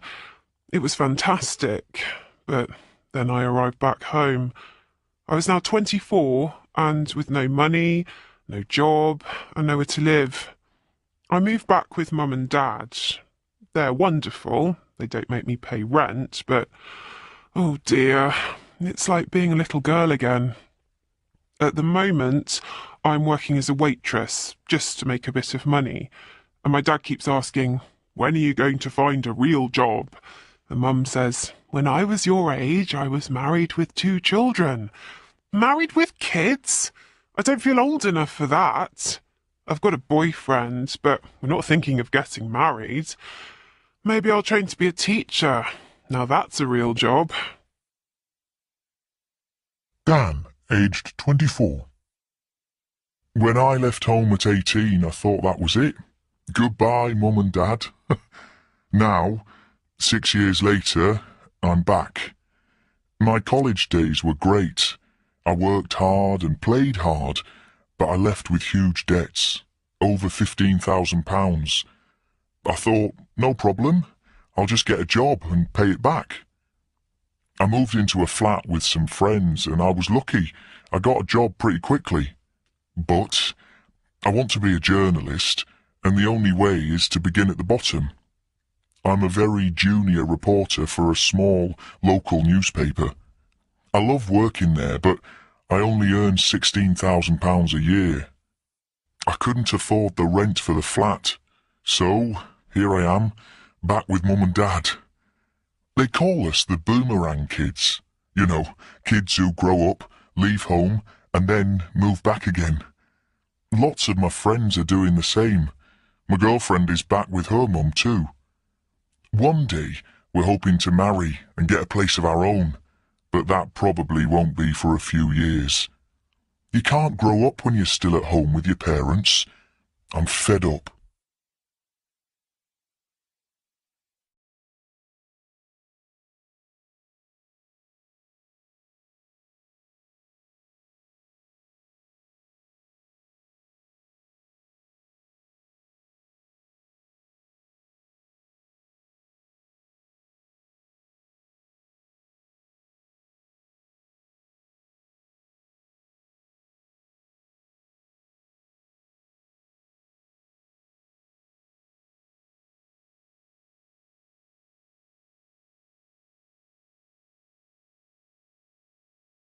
Tape script 5.12. An interview with Polina Janachkina. Today I'm talking to Polina Janachkina. Polina, it's nice to meet you. Can I ask you some questions? Of course. I hear that you call yourself the girl with 2 families. Why is that? Well, I have my family back home in the Ukraine and my family here in Ireland. Where exactly do you come from? I come from the village of Polesi, not far from Chernobyl. I was born in 1988, just 2 years after the nuclear accident there. It was a terrible time for us. I can understand that. What happened to your family? My parents are farmers, and after the accident, they couldn't sell any of their produce. No one wanted to buy our meats or vegetables. We were very poor and ill, like many people in the village. How awful. How miserable for you all. But I was lucky. I had the chance to go to Ireland for a holiday, and that was when I met my second family. I loved staying with them. They were so kind to me. They looked after me so well. Your English is excellent now. Did you speak English then? Not a word. But I soon learned, especially from the children. I got on really well with them. So you picked up English bit by bit? I had some lessons too, and I came back to Ireland many times. What are you doing now? I'm studying here in Ireland. My wonderful Irish family are paying for my studies. I'm hoping to become a doctor one day and return to my village to help the people there. That's my big hope for the future. Well, I'm sure you'll do that one day. Thank you, Polina. I've enjoyed talking to you.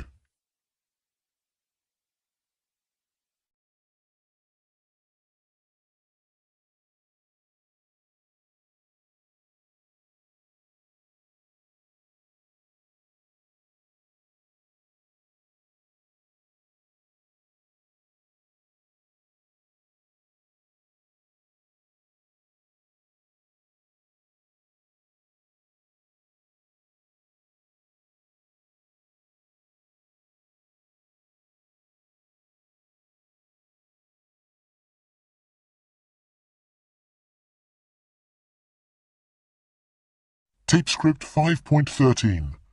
Talking about you. 1. Where did you grow up? Do you still live in the same house? 2. How do you get on with your parents? 3. Do you ever fall out with your friends and stop speaking to them? 4. Would you like to be a doctor or nurse and look after people? 5. Are you good at picking up foreign languages? 6. Do you look up lots of words in your dictionary?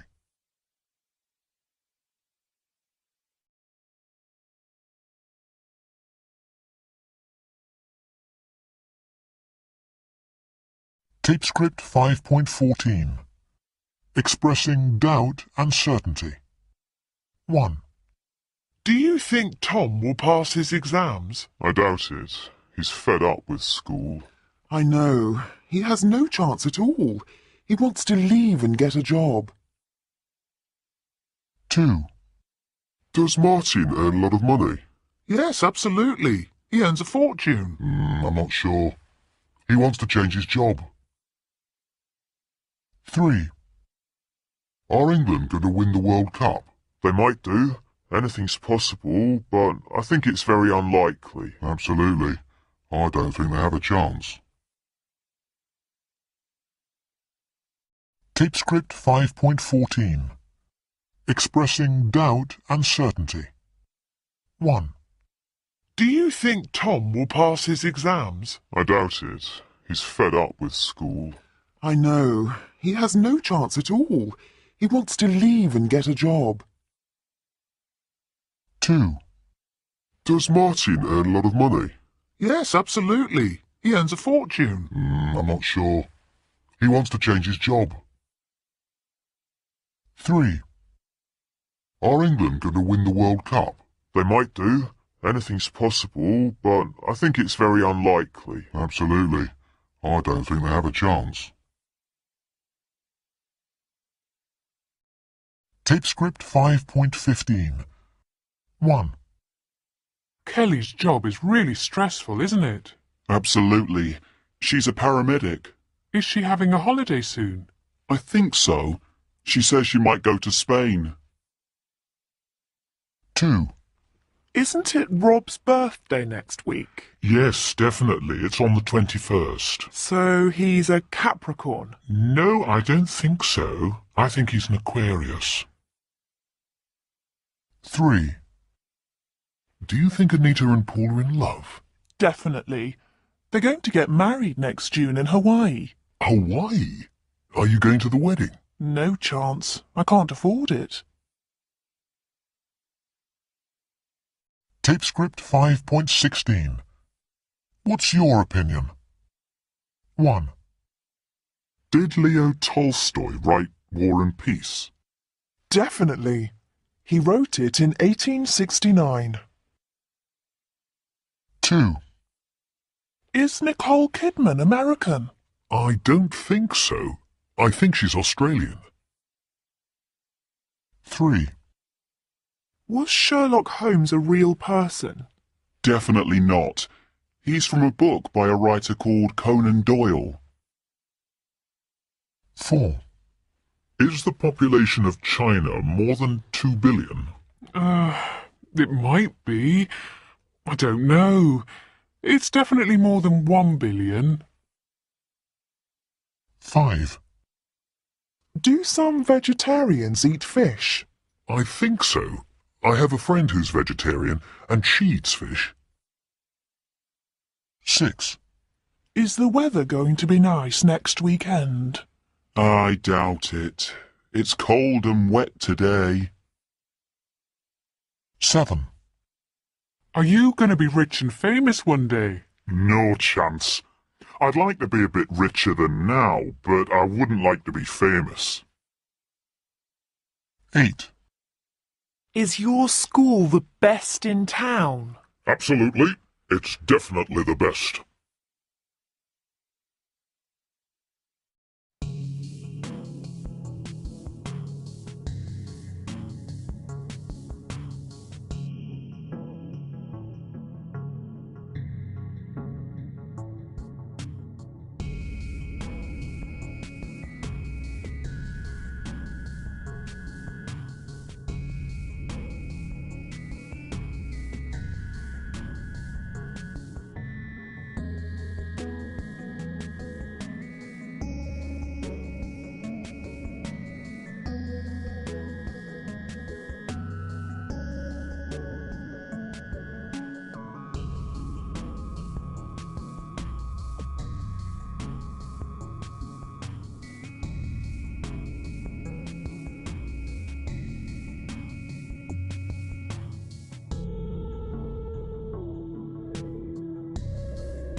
Unit 6, Tape Script 6.1.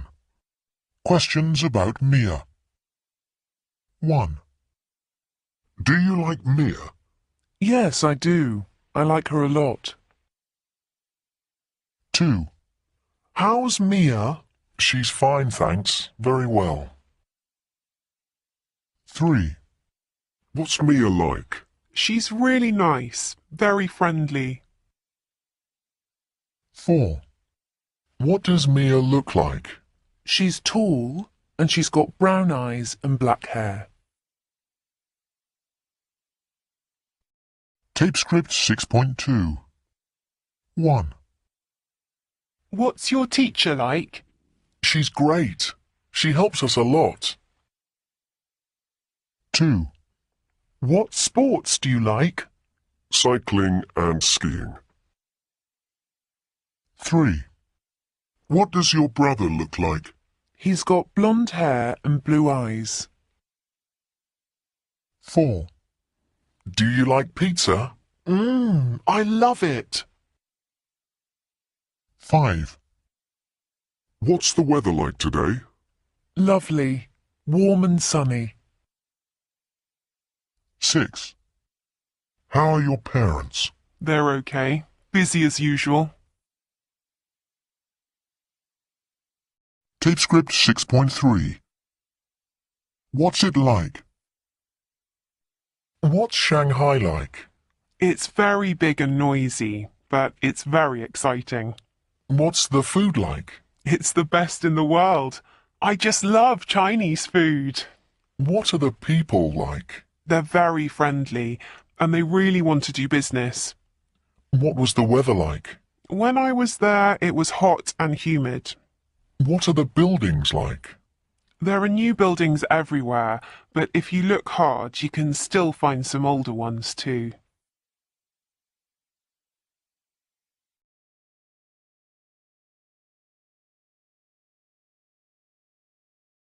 Tape script 6.4.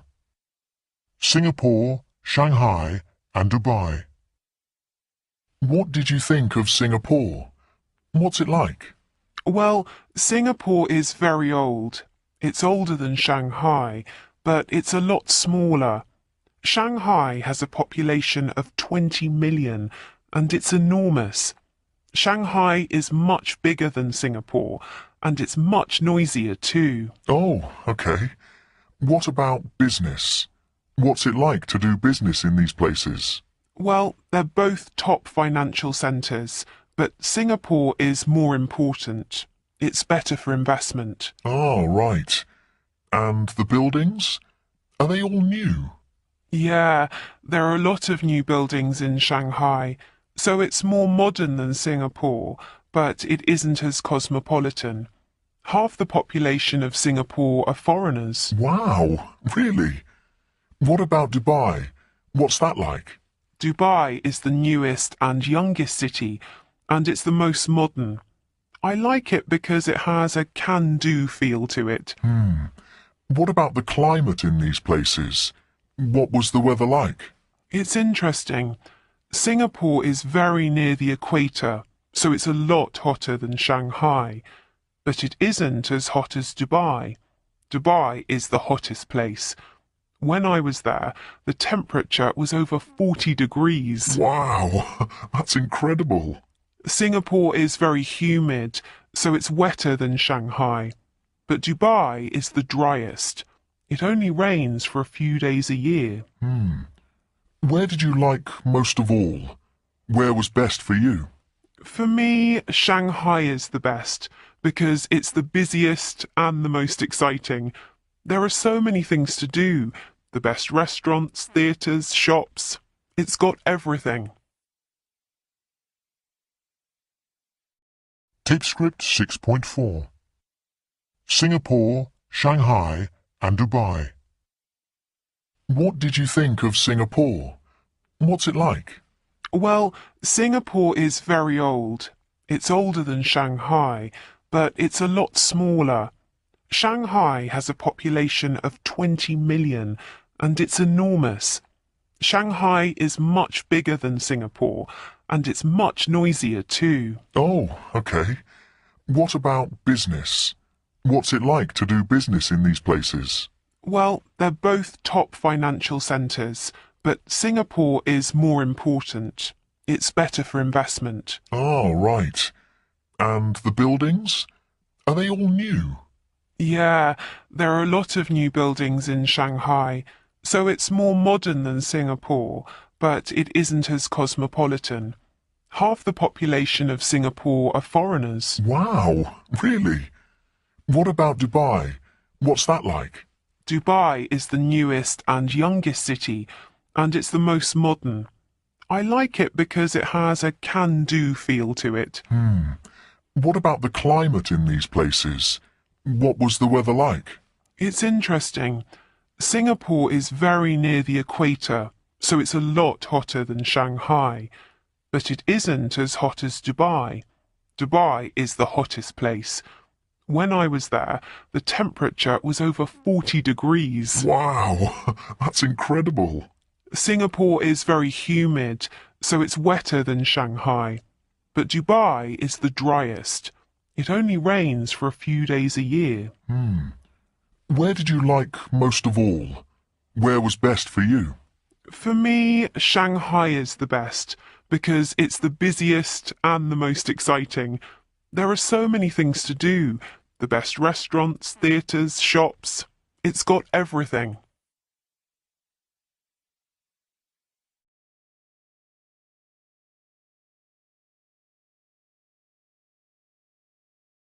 Tape script 6.5. Pronunciation. I'm older than Jane. But I'm not as old as John. He's the oldest. Tape script 6.6. Ben and me. Who's cleverer, you or Ben? Me, of course. I'm much cleverer than Ben. He isn't nearly as clever as me. Tape script 6.7. Who's kinder, you or Ben? Me, of course. I'm much kinder than Ben. He isn't nearly as kind as me. Who's funnier, you or Ben? Me, of course. I'm much funnier than Ben. He isn't nearly as funny as me. Who's better looking, you or Ben? Me, of course. I'm a lot better looking than Ben. He isn't nearly as good looking as me. Who's more ambitious, you or Ben? Me, of course. I'm much more ambitious than Ben. He isn't nearly as ambitious as me.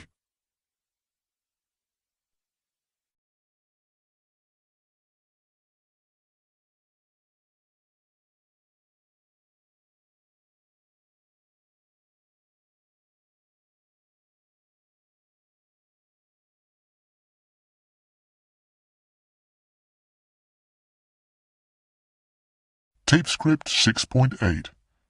Me and my family. Sally. Well, I'm very like my mum. We're interested in the same kind of things, and we can talk forever. We like the same films and the same books. I look like my mum too. We have the same hair, the same eyes. And she's the same size as me, so I can wear her clothes. My sister's a bit older than me. Her name's Lena. We're quite different. She's very tidy and I'm messy. She's much tidier than me. And she's very ambitious. She wants to be a doctor. I'm a lot lazier. I don't know what I want to do. Jamie. I'm not really like my mum or my dad, but I'm a twin. I've got a twin brother called Rob, and we look a lot like each other. He's just a bit darker than me. I've got blonder hair. His is more kind of fair. But people are always mixing us up. People come up to me and say hello and start a conversation, and I have no idea who they are. It's quite funny. I just say, yeah, or really? We're very similar in character. We both love art and theatre and books, but he's a bit moody and quiet. I'm a lot noisier. I guess he's quite shy. Oh, and I'm definitely cleverer than him. Rachel. People say I'm like my father. Not sure about that. We do look the same. We're both quite tall, and I suppose our faces are similar. But my father's a very selfish man, and I hope I'm different from him. I hope I'm a bit kinder. He doesn't talk much. He isn't very cheerful. I'm a lot happier than him. He doesn't sound very nice, does he? He's okay, but there are things about him that I really don't like. I have a sister, Jenny, and we do everything together. I love her to bits, but she's prettier than me and thinner than me, so I hate her. Tape script 6.8. Me and my family. Sally. Well, I'm very like my mum. We're interested in the same kind of things, and we can talk forever. We like the same films and the same books. I look like my mum too. We have the same hair, the same eyes. And she's the same size as me, so I can wear her clothes. My sister's a bit older than me. Her name's Lena. We're quite different. She's very tidy and I'm messy. She's much tidier than me. And she's very ambitious. She wants to be a doctor. I'm a lot lazier. I don't know what I want to do. Jamie. I'm not really like my mum or my dad, but I'm a twin. I've got a twin brother called Rob, and we look a lot like each other. He's just a bit darker than me. I've got blonder hair. His is more kind of fair. But people are always mixing us up. People come up to me and say hello and start a conversation, and I have no idea who they are. It's quite funny. I just say, yeah, or really? We're very similar in character. We both love art and theatre and books, but he's a bit moody and quiet. I'm a lot noisier. I guess he's quite shy. Oh, and I'm definitely cleverer than him. Rachel. People say I'm like my father. Not sure about that. We do look the same. We're both quite tall, and I suppose our faces are similar. But my father's a very selfish man, and I hope I'm different from him. I hope I'm a bit kinder. He doesn't talk much. He isn't very cheerful. I'm a lot happier than him. He doesn't sound very nice, does he? He's okay, but there are things about him that I really don't like. I have a sister, Jenny, and we do everything together. I love her to bits, but she's prettier than me and thinner than me, so I hate her.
Tape script 6.9. Synonyms. 1. Jane comes from a very rich family. Really? I knew her uncle was very wealthy. They have a house in the south of France, don't they? 2. Was Sophie angry when you were late? Yeah, she was pretty annoyed, it's true. She shouted for a bit, then she calmed down.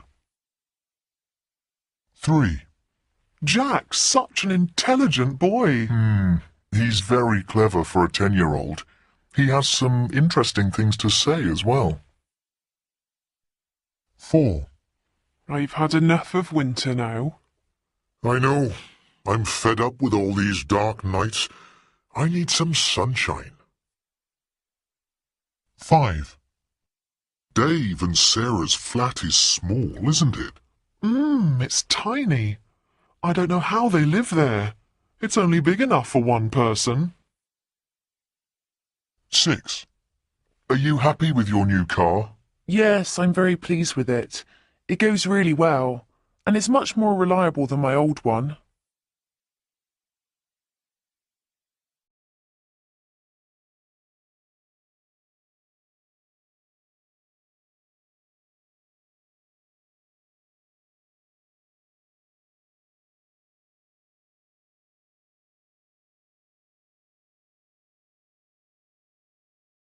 Tape script 6.10. Antonyms. 1. That man was so rude to me. Yes, he wasn't very polite, was he? 2. Some people are so stupid. Well, not everyone's as clever as you. 3.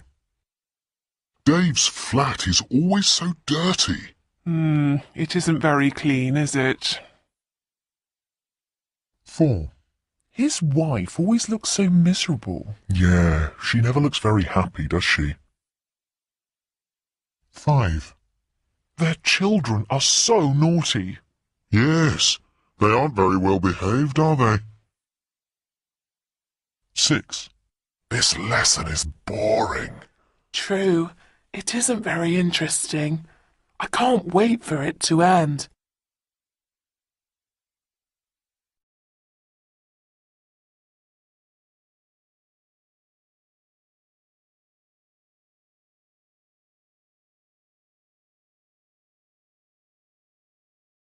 Tape script 6.11.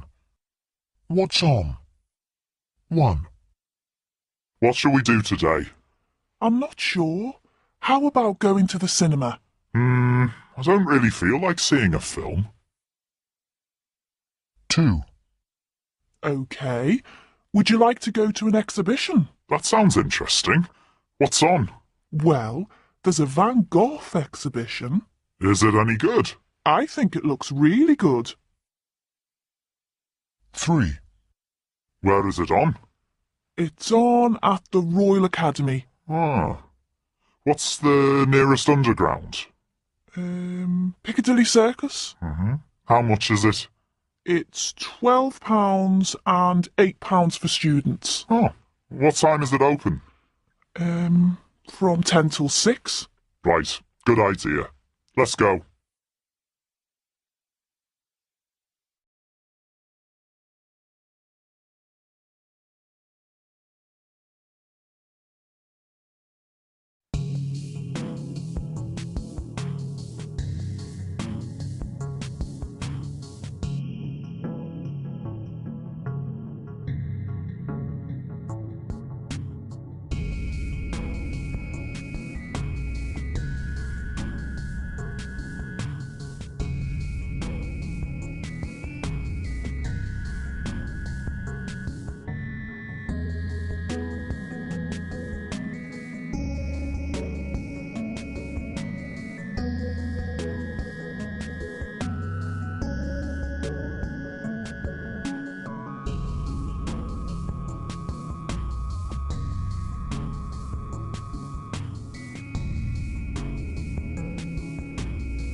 Unit 7, Tape Script 7.1.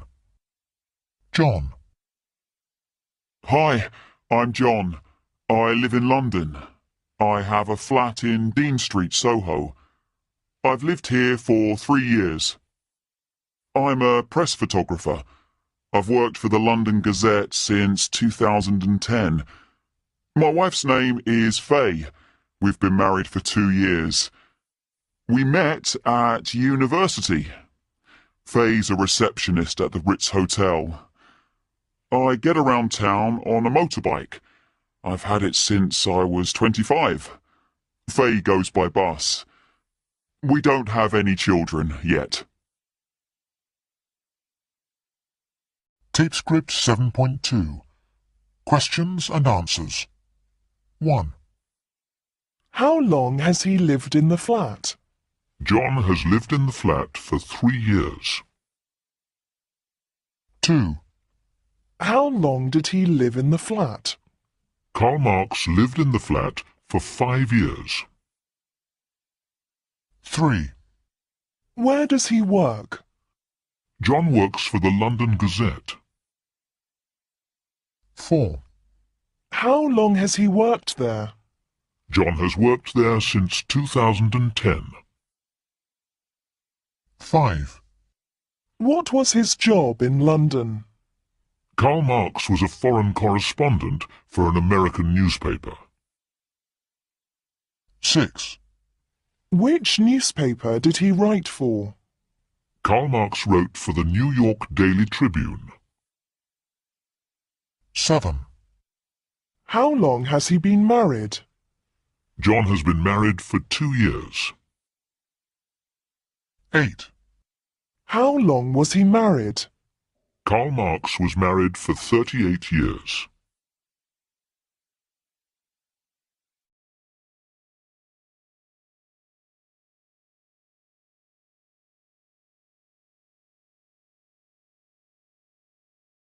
Tape Script 7.3. For or since. 1. I've known John for 3 years. We met at university. 2. I last went to the cinema 2 weeks ago. The film was really boring. 3. I've had this watch since I was a child. My grandpa gave it to me. 4. I lived in New York from 2005 to 2007. I had a great time there. 5. I've lived in this house since 2008. It's got a beautiful garden. 6. We last had a holiday 2 years ago. We went to Spain. 7. I haven't seen you for ages. What have you been up to? 8. We haven't had a break for over an hour. I really need a coffee. Tape Script 7.4. Asking questions. Where do you live, Susan? In a flat near the town centre. How long have you lived there? For 3 years. Why did you move there? Because we wanted to be in a nicer area. Tape Script 7.5. 1. What do you do? I work for an international company. How long have you worked there? For 2 years. What did you do before that? I worked for a charity. 2. Do you know Dave Brown? Yes, I do. How long have you known him? For 5 or 6 years. Where did you meet him? We were at university together.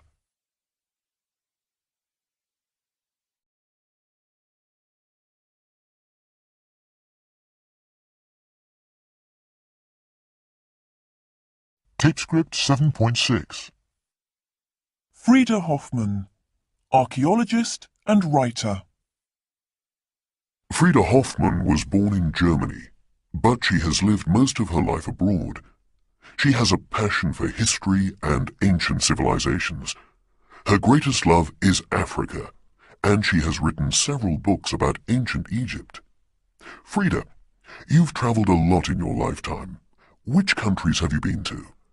Well, I've been to a lot of countries in Africa and Asia, but I've never been to South America. When did you first go abroad? When I was 6, my family moved to England. Why did you move there? Because my father got a job as professor of history at Cambridge University. Have you always been interested in archaeology? Yes, I have.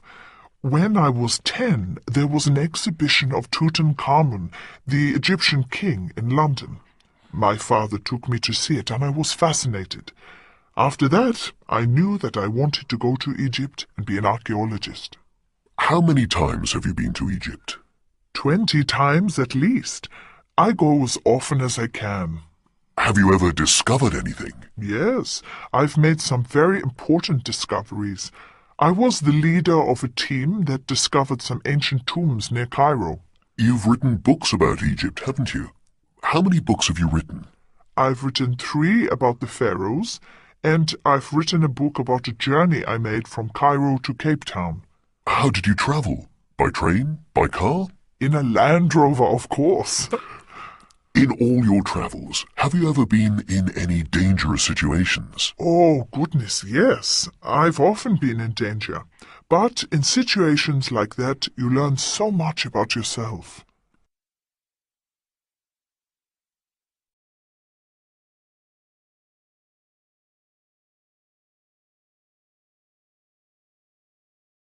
Tape script 7.7. 1. You moved to England when you were 6.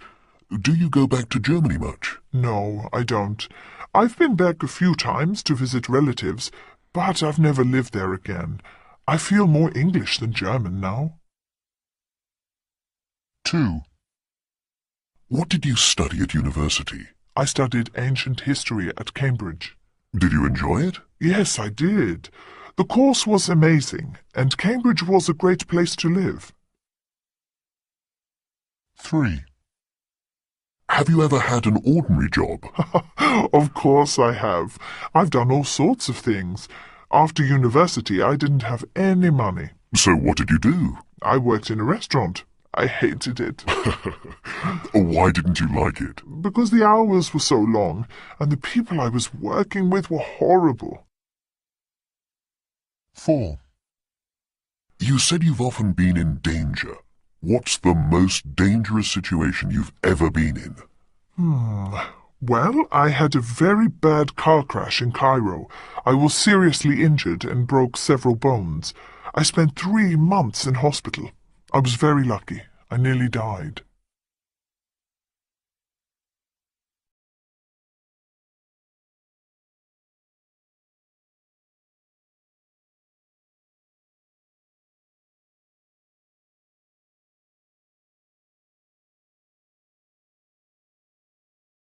Tape script 7.8. Word endings. Photographer, receptionist, scientist, farmer, artist, politician, musician, accountant, decorator, actor, interpreter, librarian, electrician, lawyer.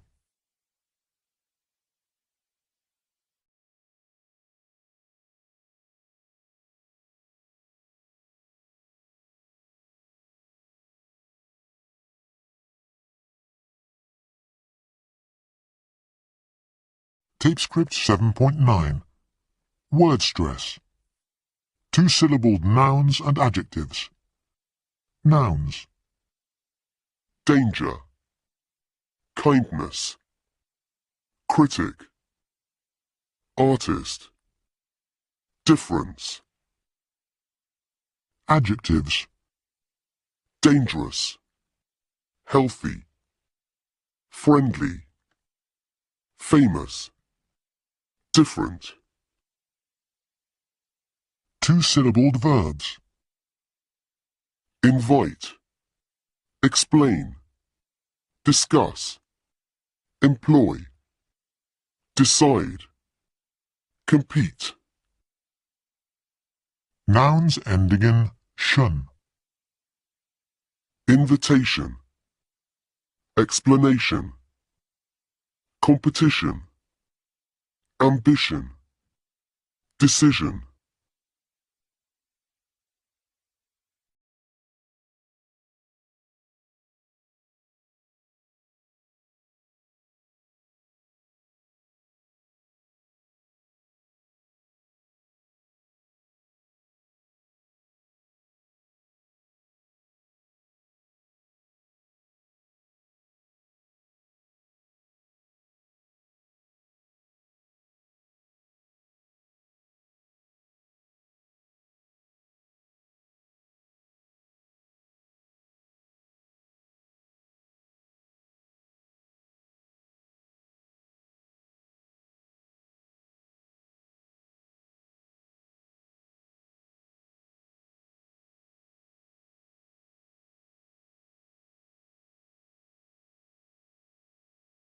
Tape script 7.10. David Taylor Buse. I come from Newcastle in England, but now I live in Perth, Australia. I've been here nearly 10 years. My wife, Jodie, is Australian, and our children, Russell and Alice, were born here. Alice is named after my grandmother, her great-grandmother, Alice Buse. She's 89 now and still lives in Newcastle.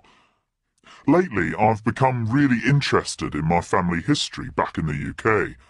I've started speaking to my grandmother about it. I've found out that she was the youngest of 9 children and the only one to have been born in England. Her 8 brothers and sisters were all born in Scotland. They came from the very north of Scotland, from some islands called the Orkneys. They worked there as farmers over 100 years ago. My grandmother told me that hundreds of years before that, our family's ancestors were actually Norwegian. They came over to Scotland in the 9th century. She says that's why we all have blonde hair in our family. Anyway, it became more and more difficult for my great-grandparents to make a living farming, so they travelled south. They finally arrived in the north of England, in Newcastle, with their 8 children.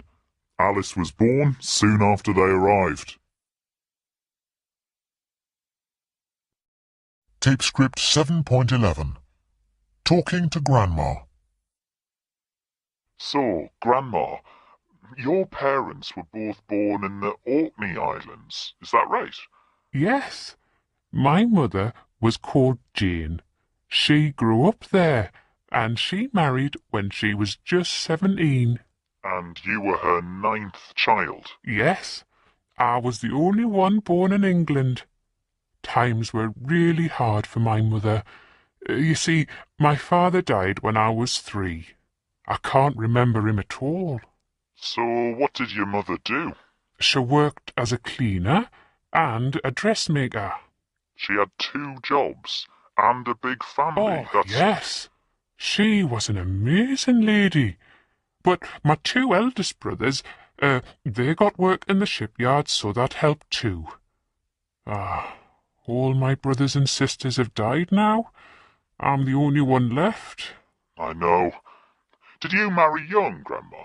Oh, no. I didn't marry until I was 22. That's still young. It wasn't unusual in those days. And I had only 3 children. But now you have lots of grandchildren and great-grandchildren. I do. They live all over the world, not just in Australia. I know. I have cousins in New Zealand and America. But Cousin Peter still lives near you, doesn't he? Yes, he does. He helps me keep in touch with you all with this Skype thing. Yeah, this Skype is amazing, isn't it? Oh, yes. I love it. I talk to all my grandchildren, and I've seen all my great-grandchildren. I email sometimes too. Email, Skype and texting. It's all really wonderful, isn't it? It is, Grandma. It's just great talking to you. I've got lots more questions for next time.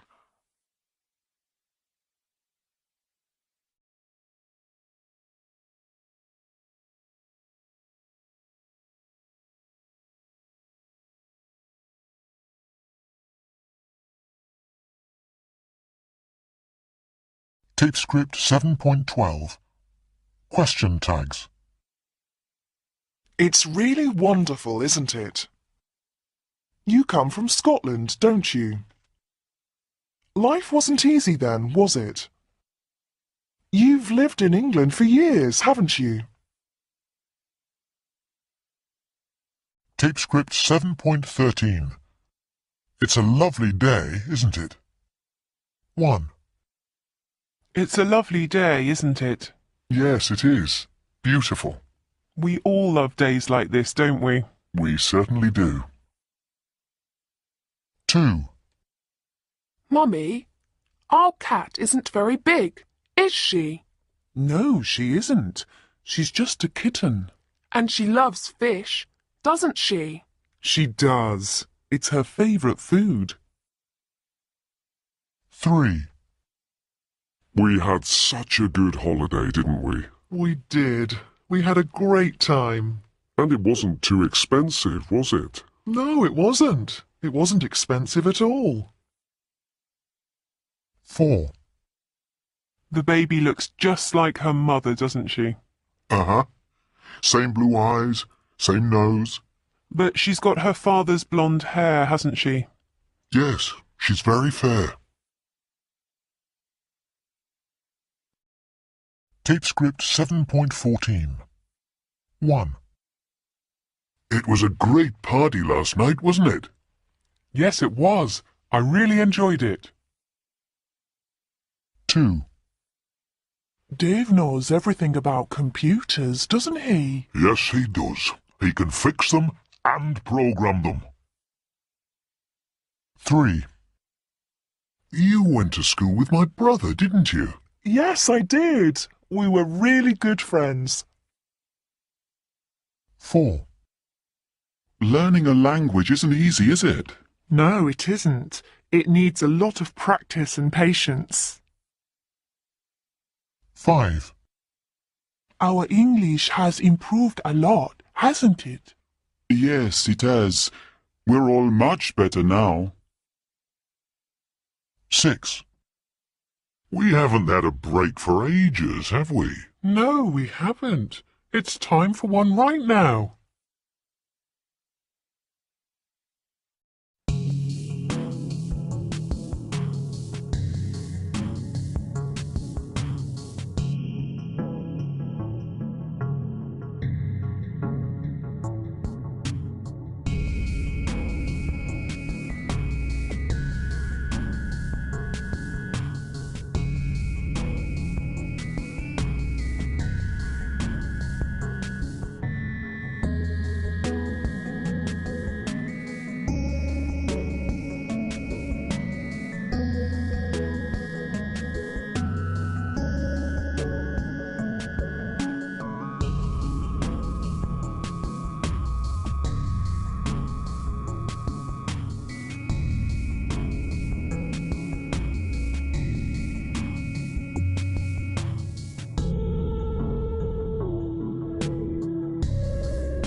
Unit 8, Tape Script 8.1.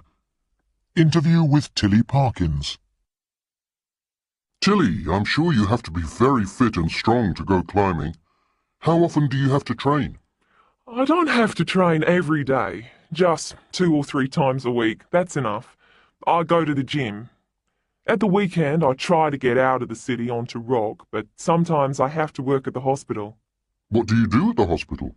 I'm a cardiac technologist.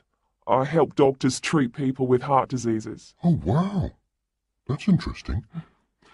The photograph of Moon Hill Crag is amazing. Was it a difficult climb? Difficult and very beautiful. I can see that. It's like a painting.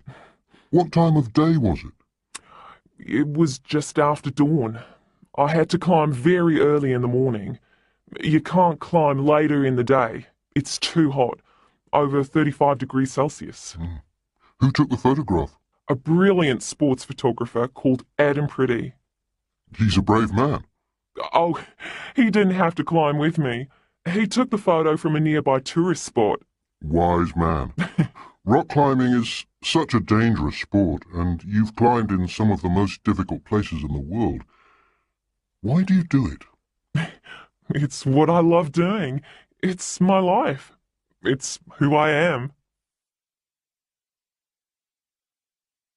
Tape Script 8.1. Interview with Tilly Parkins.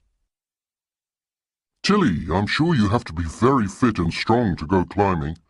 How often do you have to train? I don't have to train every day, just 2 or 3 times a week. That's enough. I go to the gym.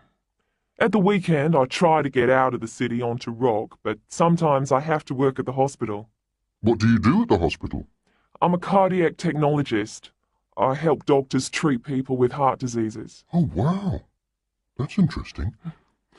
The photograph of Moon Hill Crag is amazing.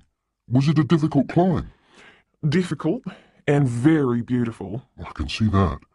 It's like a painting. What time of day was it? It was just after dawn.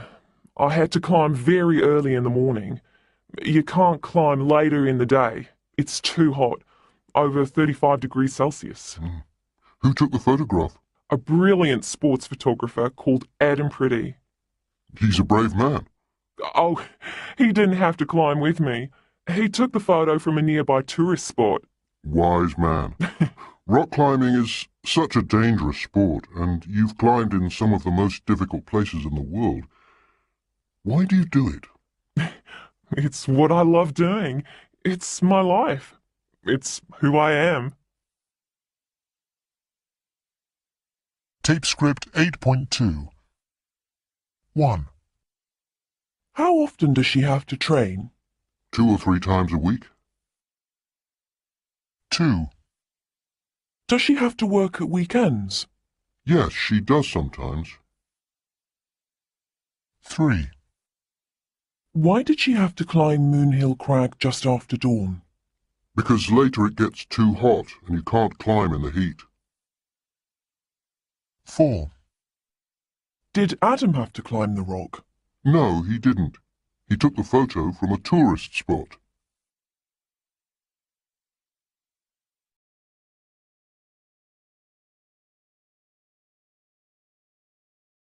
Tape Script 8.3. Pronunciation. 1. I have a good job. I have to work hard. 2. He has a nice camera. She has to train a lot. 3. We had a good time. We had to get up early.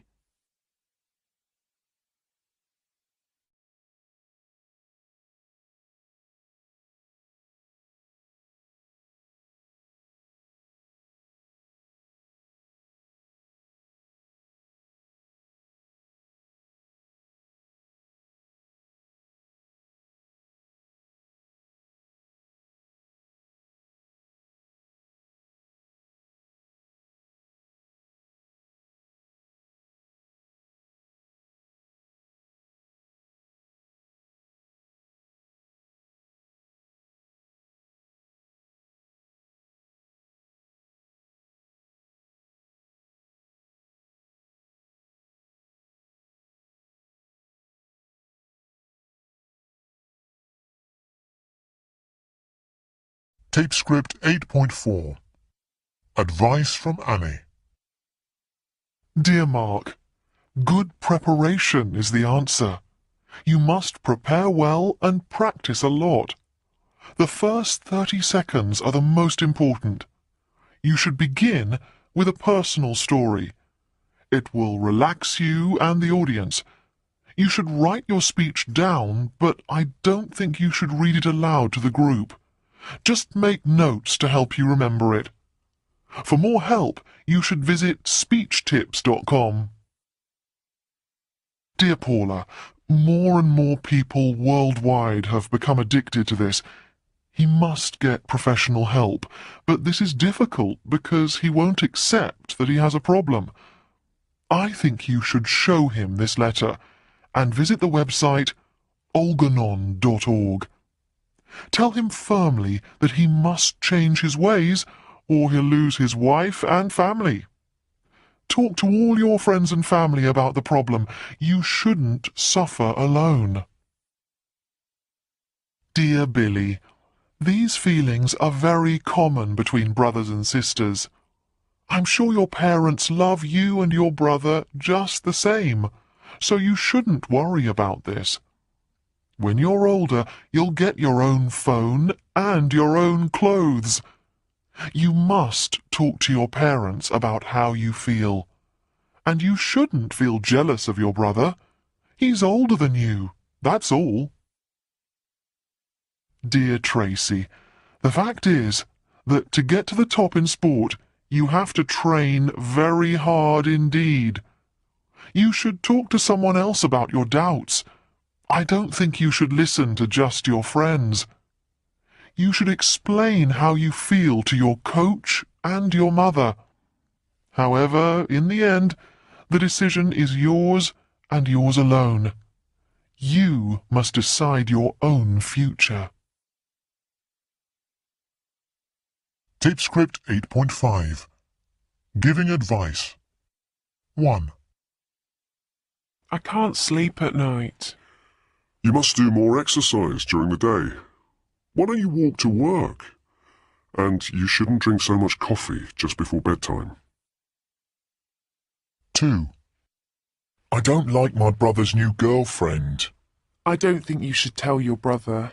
I think you should try to find some good things about her. 3. I've got an important exam tomorrow, and I'm really nervous. I don't think you should study any more today. You must get a good night's sleep tonight. Don't worry.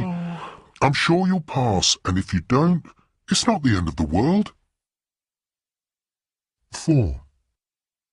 A boy in my class is bullying me.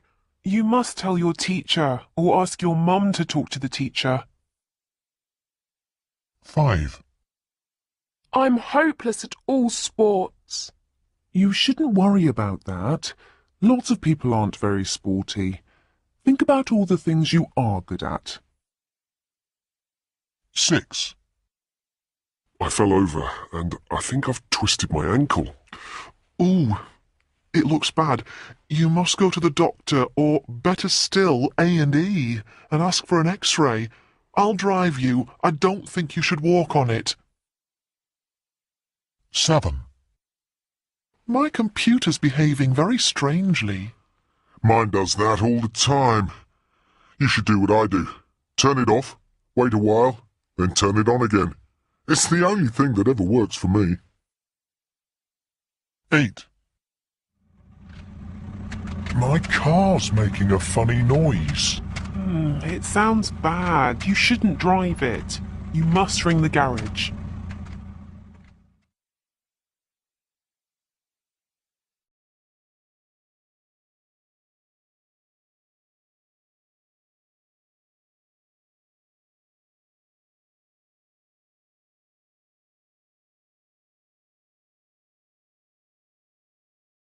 Tape script 8.6.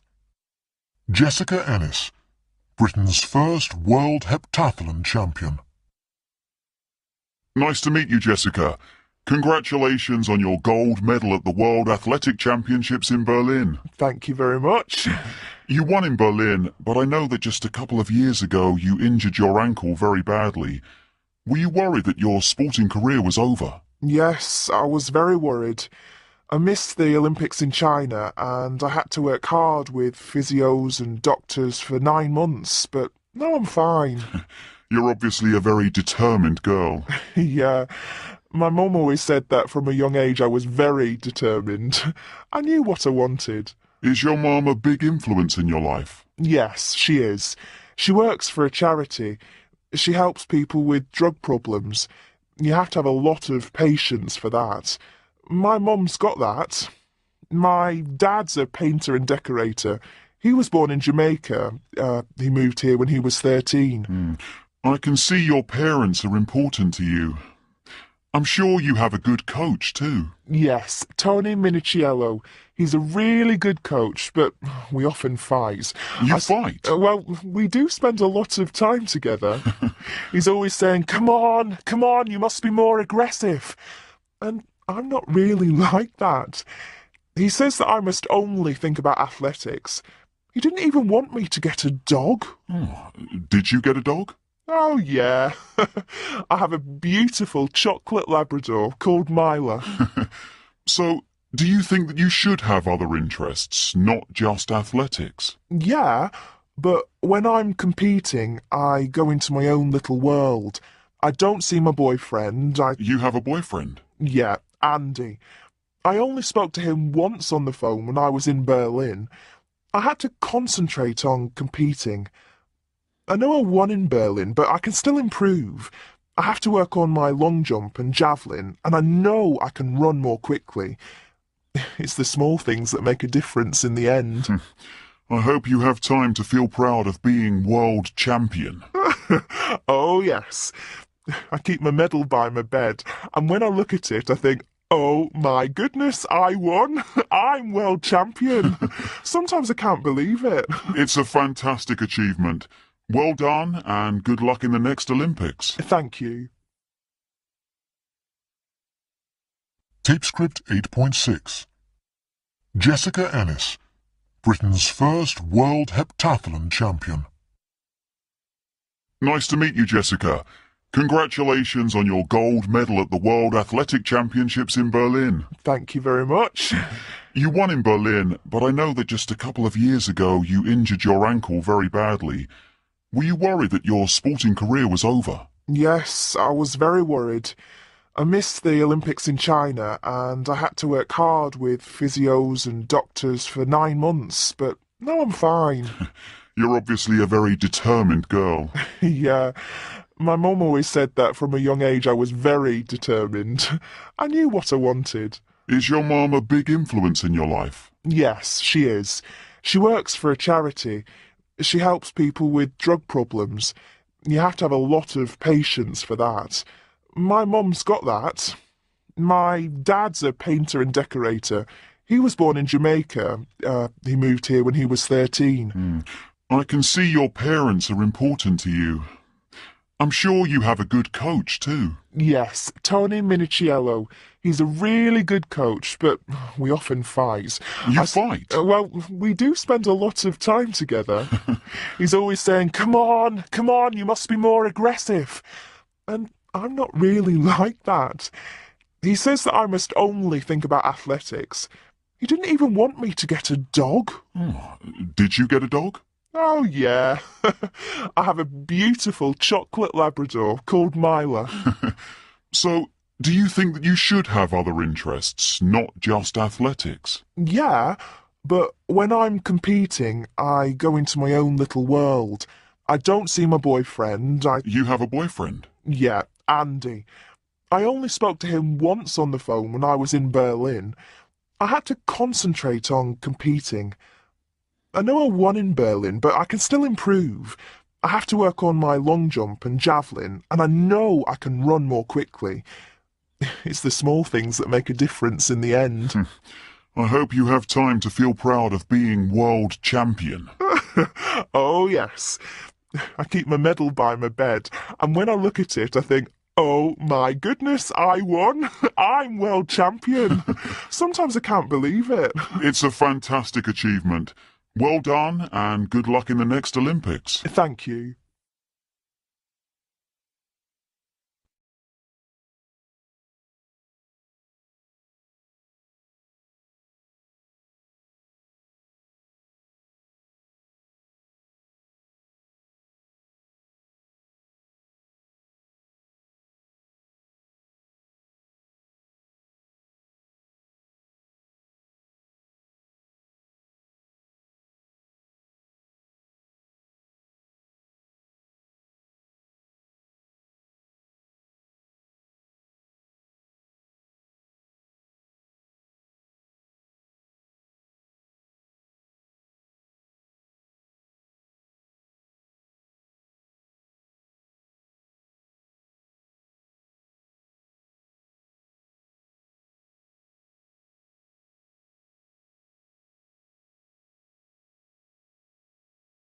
Tape script 8.7. Brothers and Sisters. 1. David. I'm one of 3 brothers. I'm the middle one. There was just Mark, my older brother, and me for years. I liked that. I liked being the baby. But then Rob was born when I was 7, and I was so jealous. I thought he was our mum's favourite. We had lots of fights as kids, but now it's great. I'd like to have at least 3 kids. 3 boys like us would be great. 2. A girl called Peter. My mum and dad called me Peter when I was born because they wanted a boy. Then they had 4 boys after me. I don't like being the eldest of so many boys, and I don't like my name. I'm going to change it to Petra when I'm 18. I quite like the baby, Henry. He's everybody's favourite. But I hate the others. They're annoying and very boring. All they do is play noisy computer games and talk about football. I don't want any children when I grow up. Well, maybe one daughter. 3. Stuart. I'm an only child. My mum and dad divorced when I was just 3 years old, so I grew up with just my mum. I love my mum, but I didn't like the situation. I was her whole world. This was difficult for me. Then, when I was 13, she married again, and that was difficult too. It took me a long time to get on with my stepdad. He's really nice, but I was jealous of him for years. I've just got married. My wife's an only child too, and we both definitely want to have lots of children.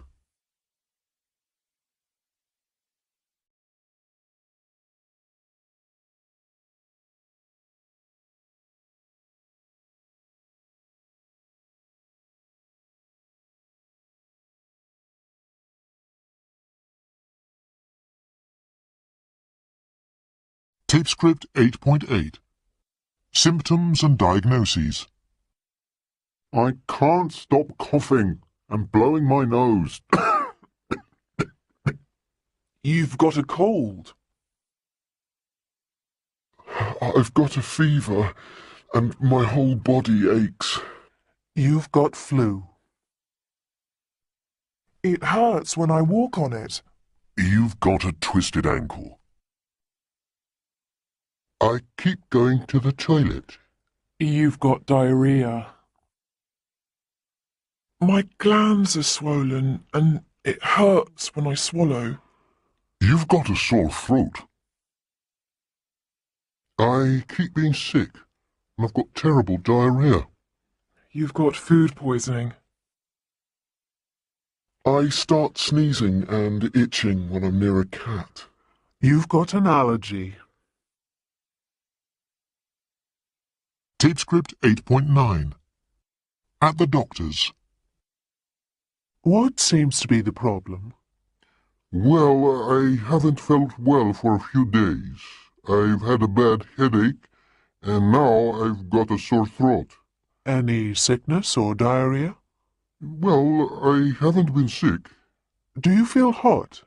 Yes, especially at night. I feel hot and I start coughing when I lie down. Okay, I'll just take your temperature.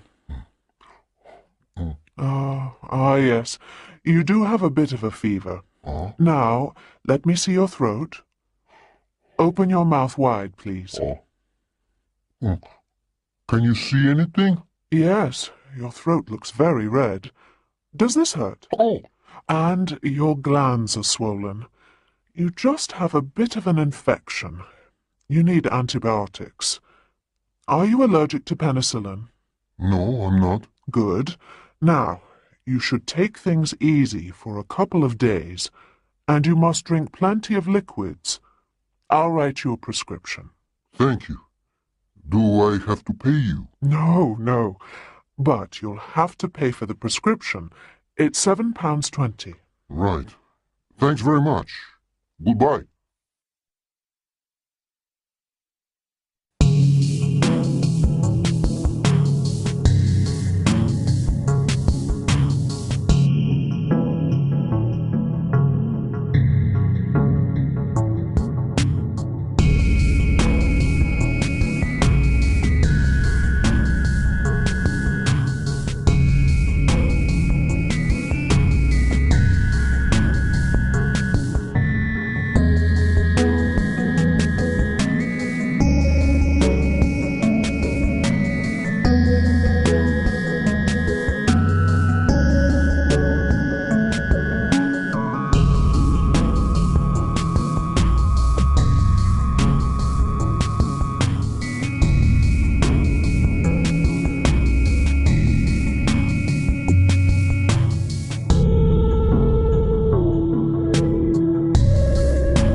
Unit 9, Tape Script 9.1. The Bear and the Travellers. 1. Where were the travellers walking? Along a country road. 2. Why were they going to the city? Because they were looking for work. 3. What did they see in the woods? They saw a huge bear. 4. What did the men do? One hid in a tree, the other pretended to be dead. 5. What did the bear do? It bent down, sniffed, then wandered away. Tape Script 9.2. The Bear and the Travellers. 2 travellers were walking slowly along a country road.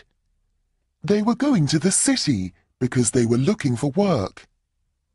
They were tired because they had walked 20 miles, and they were hungry because they hadn't eaten all day. Suddenly, in the woods in front of them, they saw a huge bear. The men were terrified. One of them ran away, climbed a tree, and hid. The other man fell to the ground and pretended to be dead. He had heard that bears don't like eating dead meat. The bear came towards him. It bent down, sniffed him, and whispered something in his ear. Then it wandered away. After the bear had gone, the other man came down from his tree and went to see how his friend was. He wanted to know what the bear had said to him. "The bear gave me some advice," said his companion. "He said, next time you go on a journey, travel with someone who won't leave you at the first sign of danger." The moral of this story is, choose your friends carefully.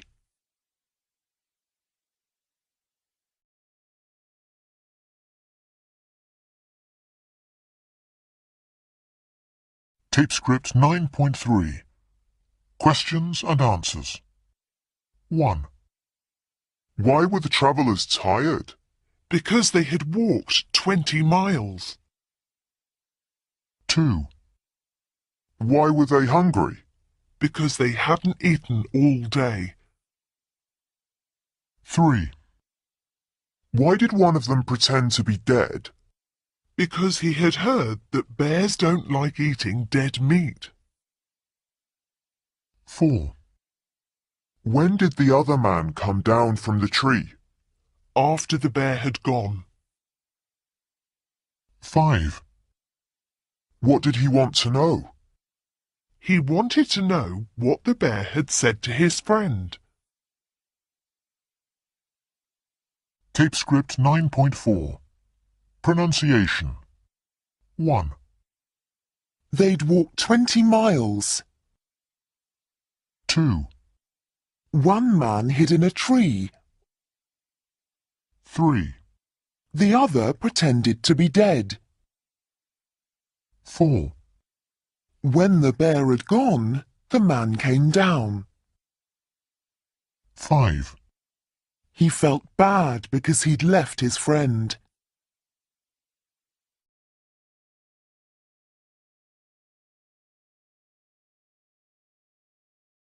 Tape script 9.5. 1. I was nervous on the plane because I'd never flown before. 2. When I'd had breakfast, I went to work. 3.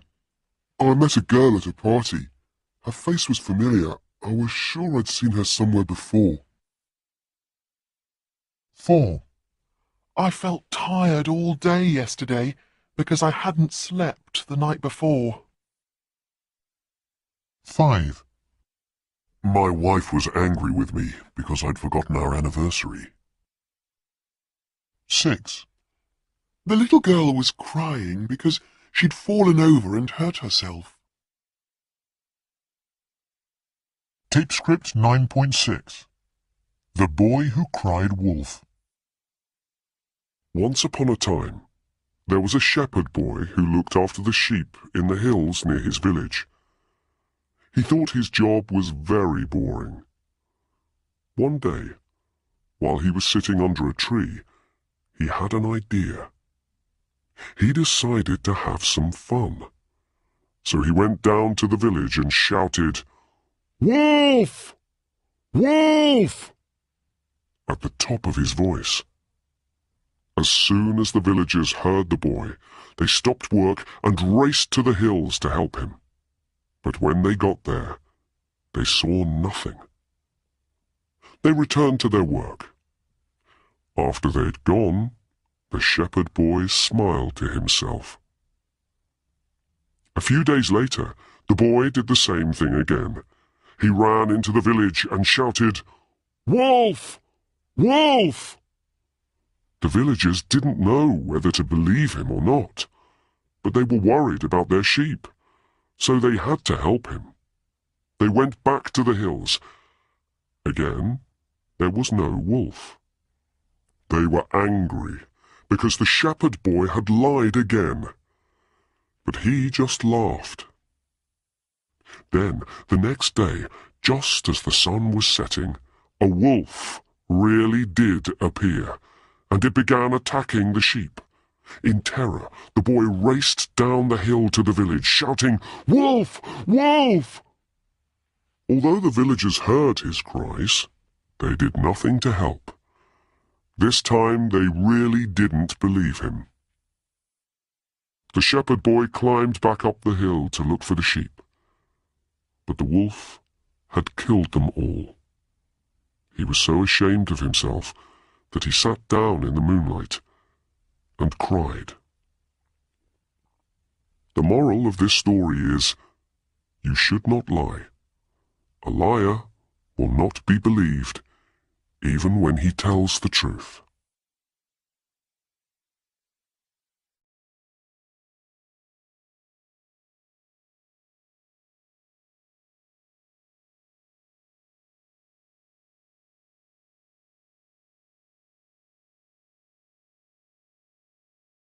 Tape script 9.7. Discussing grammar. 1. When I'd done my homework, I went to bed. 2. After I'd driven 200 miles, I stopped for a coffee. 3. As soon as she'd passed her driving test, she bought a car. 4. I didn't go to Italy until I'd learned Italian. 5. Although I'd read the book, I didn't understand the film. 6. His mother sent him to bed because he'd been naughty. 7. She'd burnt the food, so we went out to eat. 8. She cooked a lovely supper, but unfortunately I'd eaten a large lunch.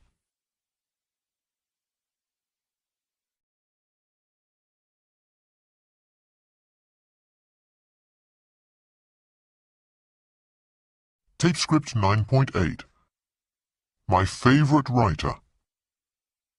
Tom, you chose Charles Dickens as your favorite writer. Can you tell us a little about him?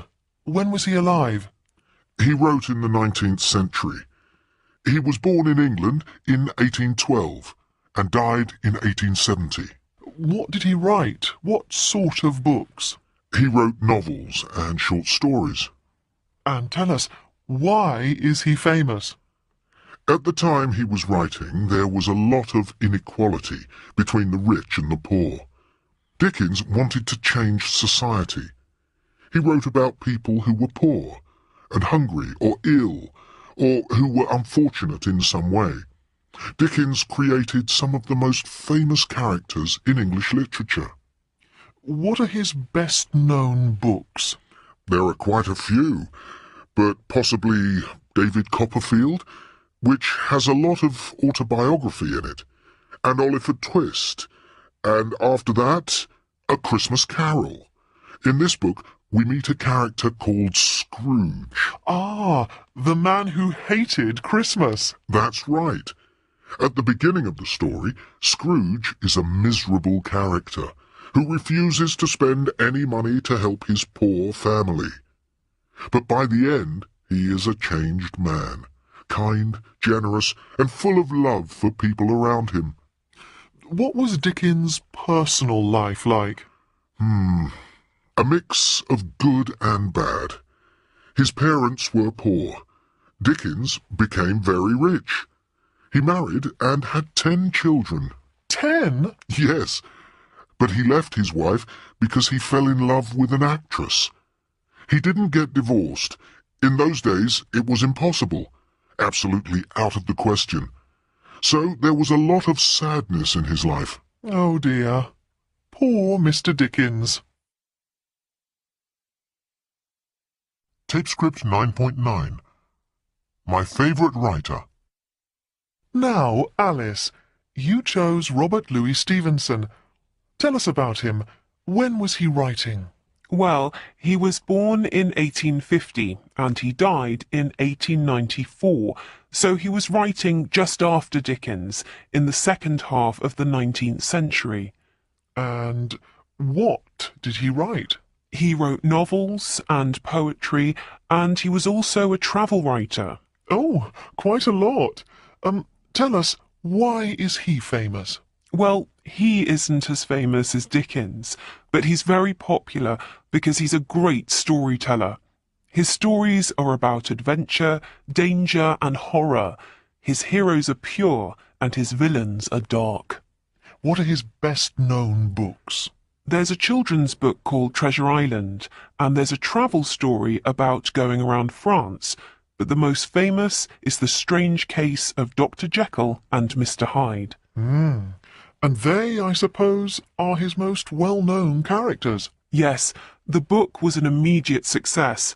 It's about a man who has two sides to his character, one good and one bad. The man, Dr. Jekyll, has a battle inside himself between his good side and his evil side.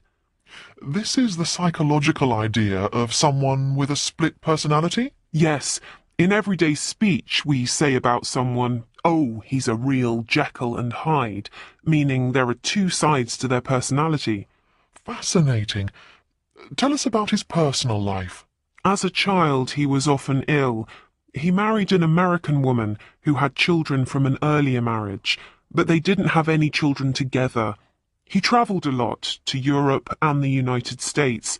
He died very young, when he was just 44. Oh, well, thank you, Alice, for telling us about Robert Louis Stevenson.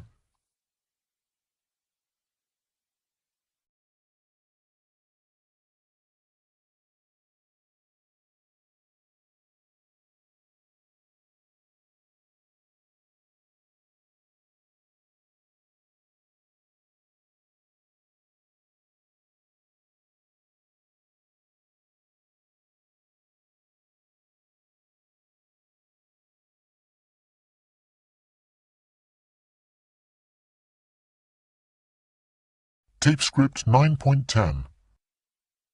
The Strange Case of Dr. Jekyll and Mr. Hyde by Robert Louis Stevenson.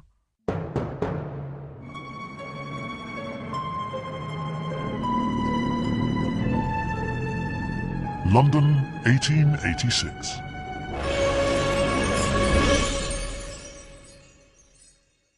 One.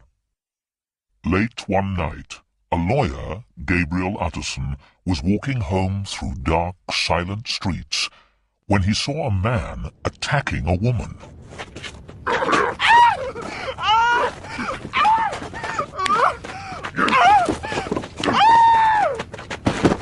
Utterson ran after him and caught him. The man's name was Mr. Hyde, and he looked ugly and evil.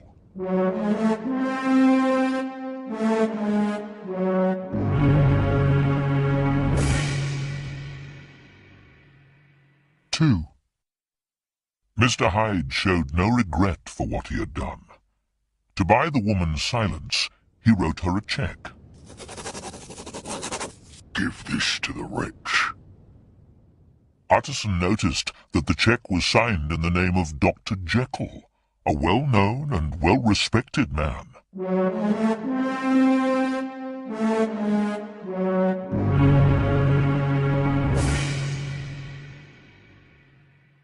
3. Utterson was worried. He was Dr. Jekyll's lawyer, and also his friend. He went to visit him. As soon as he mentioned Mr. Hyde, Dr. Jekyll turned pale and became angry. My position is very strange. I cannot explain. Utterson was confused. Who was Mr. Hyde?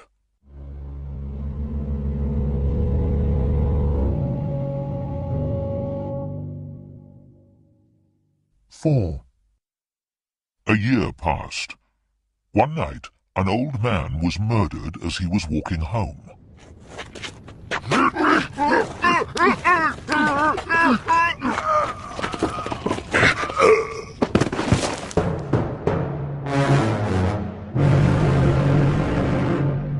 A maid witnessed the crime and recognized the killer.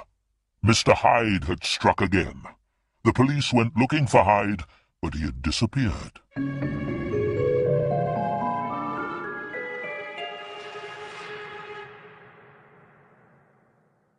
5. Again, Utterson went to visit his friend Dr. Jekyll. He suspected that Dr. Jekyll had helped Mr. Hyde to escape. When questioned, the doctor replied in a strange, wild voice that Mr. Hyde had gone forever. Hyde will never return! 6. Over the next few weeks, Dr. Jekyll's behavior became more and more unusual. He locked himself in his laboratory and refused to open the door. His servants were worried. When they heard his voice, it sounded different.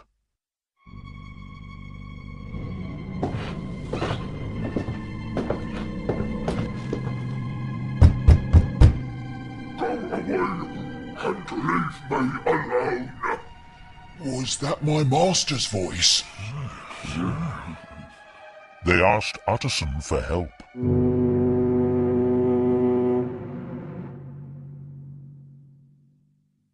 7. Utterson and the servants broke down the door.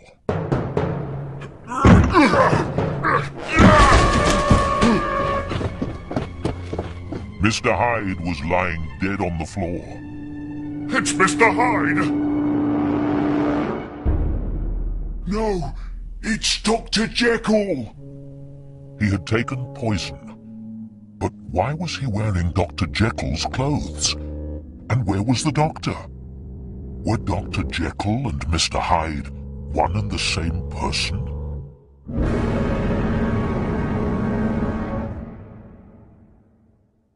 Eight. On the desk was a letter addressed to Mr. Utterson. In it, Dr. Jekyll tried to explain himself. He said he believed that inside every human being there was a good side and an evil side. 9. Jekyll had created a potion. When he drank it, his whole body changed. God help me! I'm changing. The good, kind doctor became cruel, ugly, and evil. He called this other man Mr. Hyde. To change back, he had to drink another potion.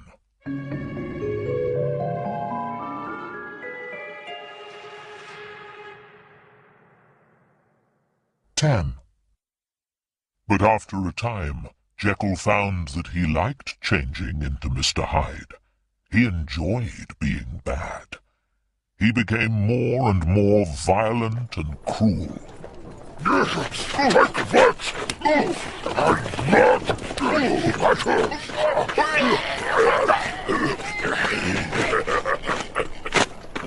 He took pleasure in hurting innocent people.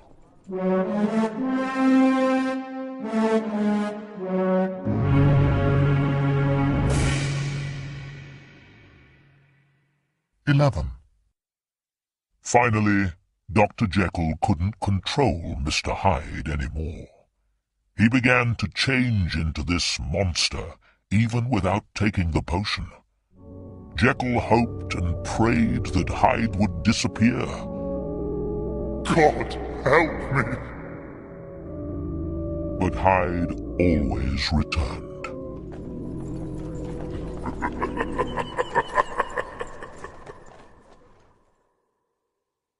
12.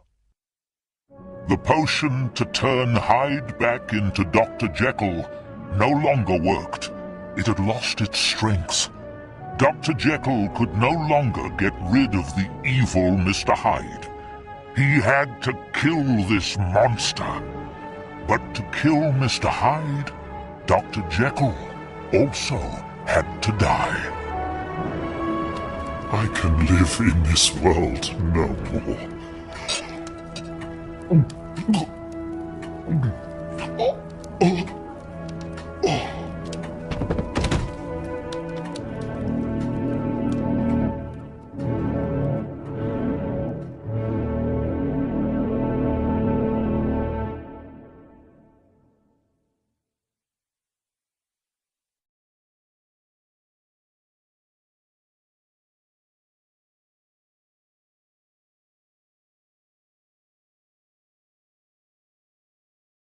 Tape script 9.11.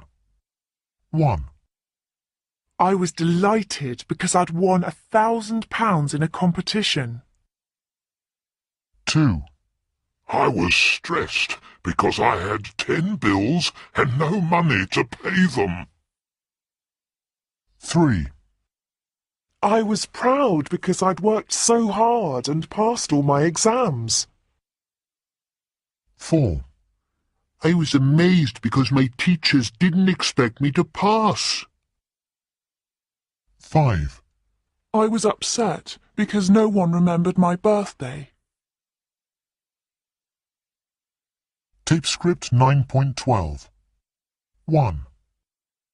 Sometimes I feel really lonely. Cheer up. You've got me. I'm your best friend. 2. I've got so much to do. Oh, and the baby's crying. Help! Calm down. You're so stressed. Chill out. 3. Guess what? I've just won £10,000. That's fabulous. I'm delighted for you. Can I have some? 4. When I watch the news on TV, I get scared. I know what you mean. The world's a scary place. 5. I get upset when people are so horrible. Yes, but people can be really nice as well. Tape script 9.13. What an amazing film. I was scared. I was really scared. I was so scared. Tape script 9.14. I was so surprised. It was such a shock. It was such an awful day.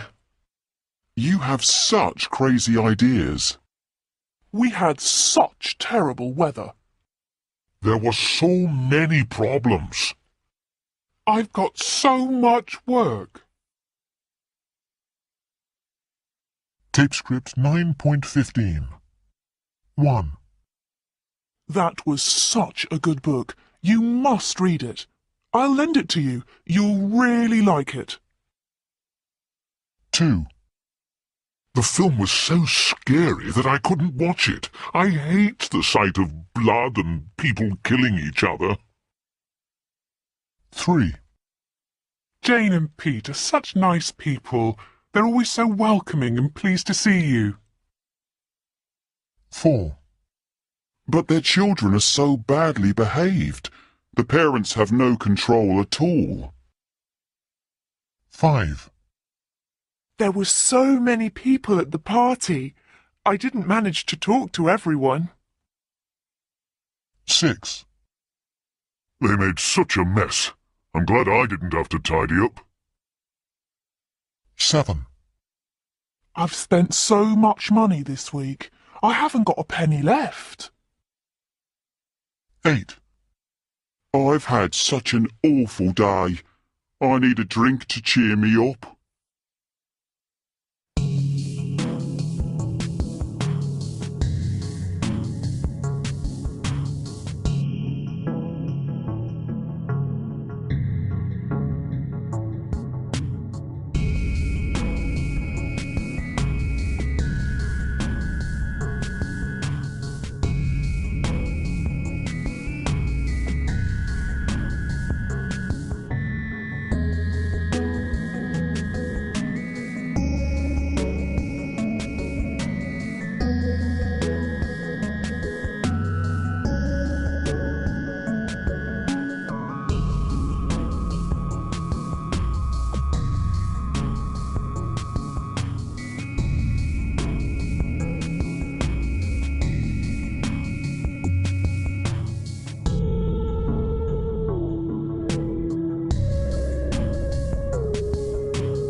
Tape script 10.1.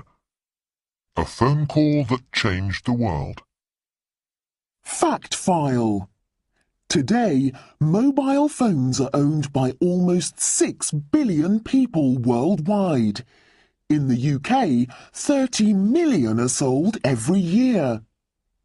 The first text message was sent in 1989. Last year, 6.1 trillion texts were sent worldwide. Camera phones have been sold since 2002. Smartphones were introduced in 2007. The mobile phone had become a multimedia gadget.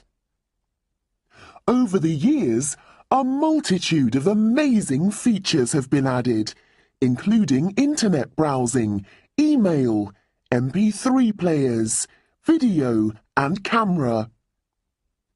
In 2008, Apple's iPhone had 500 applications, apps. Now there are over 500,000 apps. The most expensive mobile is the Gold Striker iPhone 4S Elite Gold. It is made of 24-karat gold and decorated with over 550 diamonds. It costs £6 million. 100 million mobile phones are thrown away every year. Some people believe that before long, all landline telephones will be replaced by mobile phones.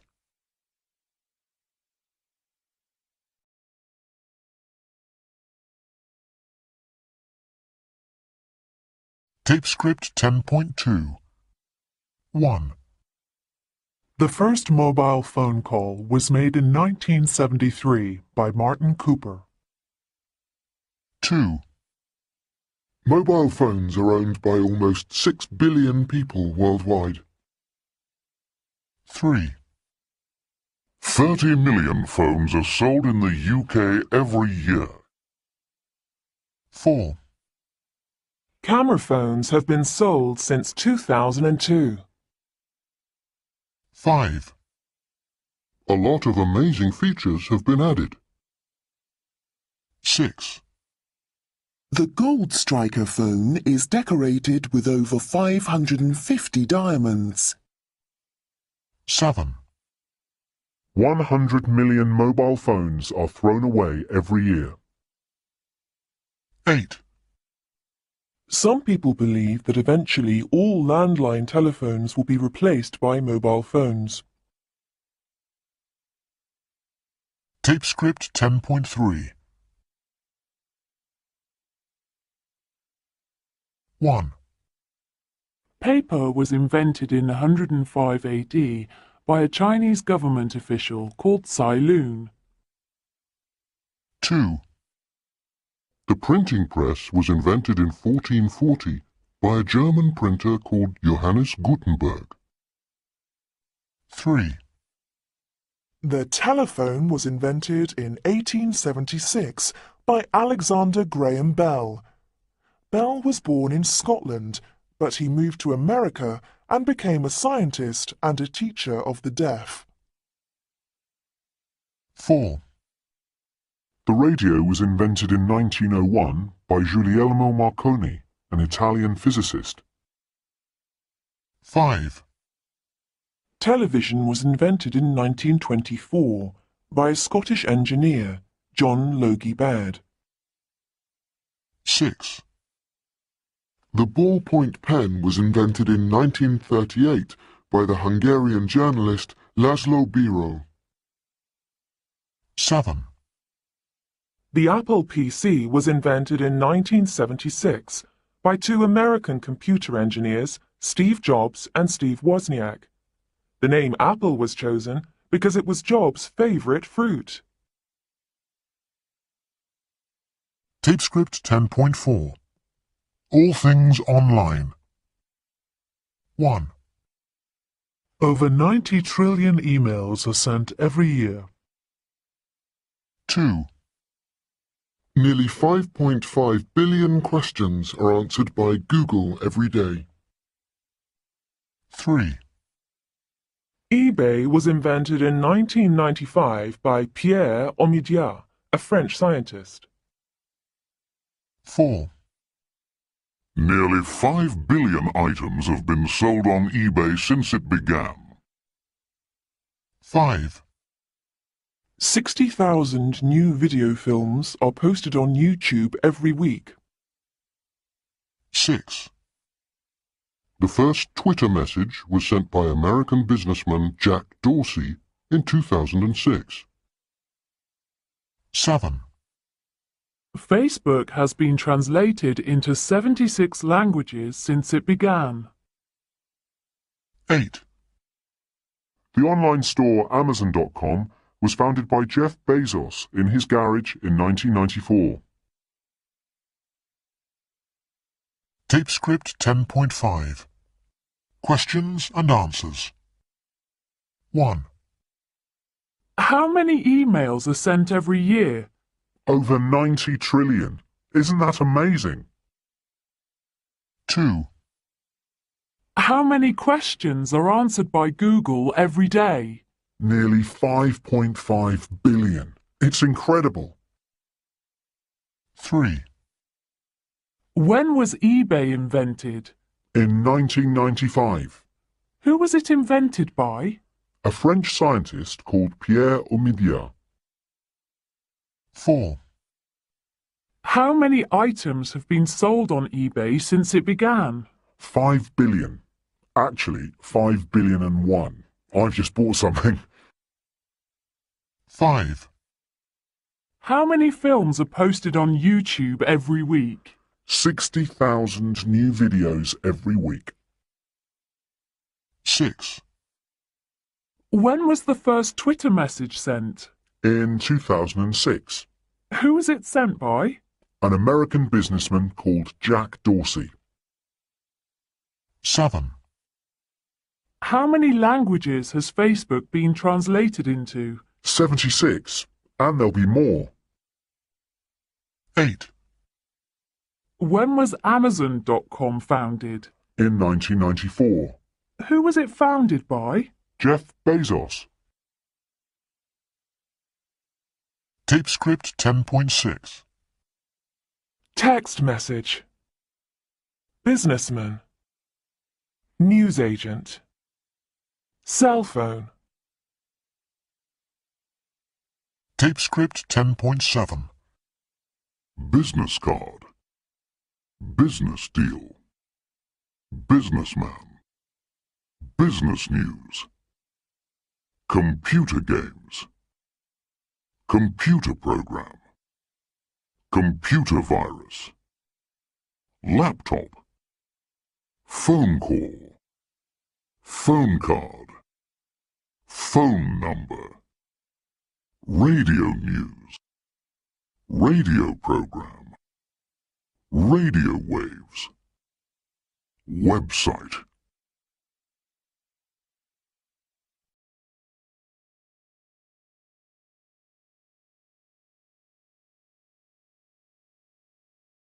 Tape script 10.8. 1. She has a wonderful job. She's very well paid. 2. I didn't enjoy that novel. It was really badly written. 3. You don't need to spend a lot of money on clothes to look well dressed. 4. Our office is really well equipped. We have all the latest machines. 5. I hope their children don't come. They're so badly behaved. 6. Can I have my steak very well done, please? I don't like it rare. 7. Surely you've heard of Elizabeth Taylor? She was really well known. Tape script 10.9. 1. Do you ever play computer games? No, but my nephew does, all the time. 2. Which websites do you visit most often? Google, Wikipedia, and BBC Recipes. I get all my recipes online now. 3. Do you send a lot of text messages? I do. It's a great way to make arrangements. I text all the time. 4. Who does the most housework in your home? Not me. My mum always says, "Oh, I'll do it. You're so slow."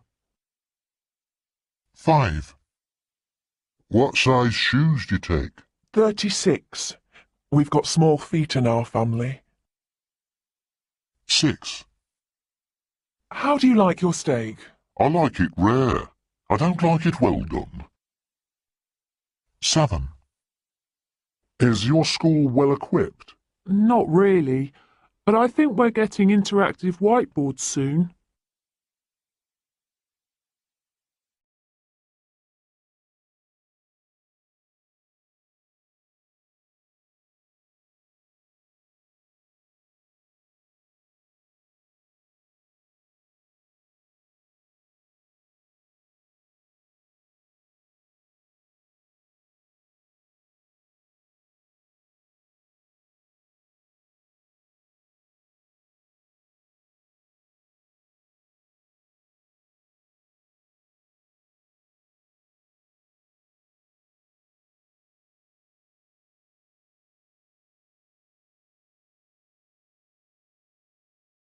Tape script 10.10. 1. Henry. It's made for me. I'm a frustrated writer. One day maybe I'll write a novel.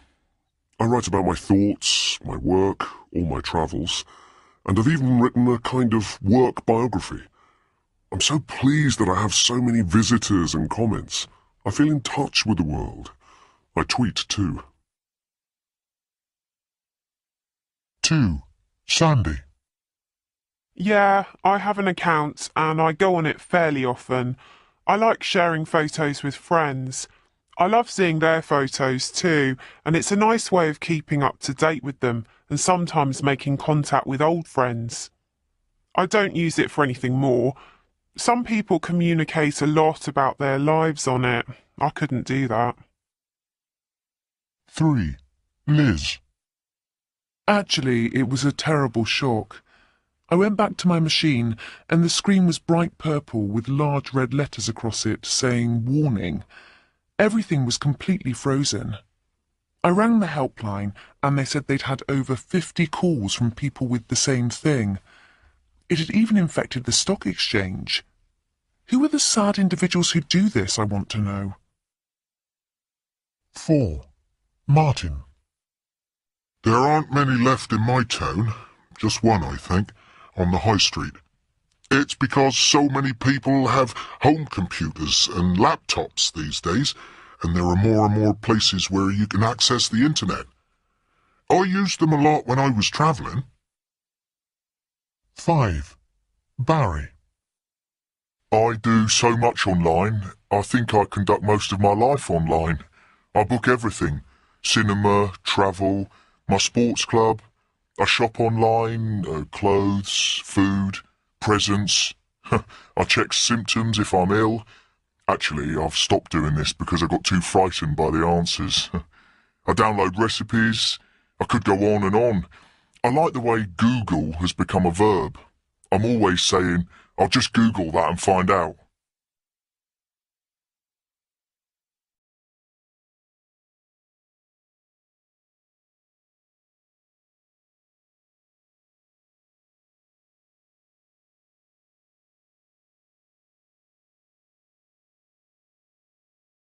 Tape script 10.11.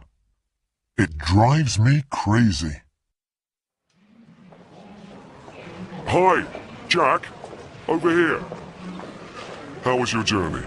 Oh, not good. Not good at all. Why was that?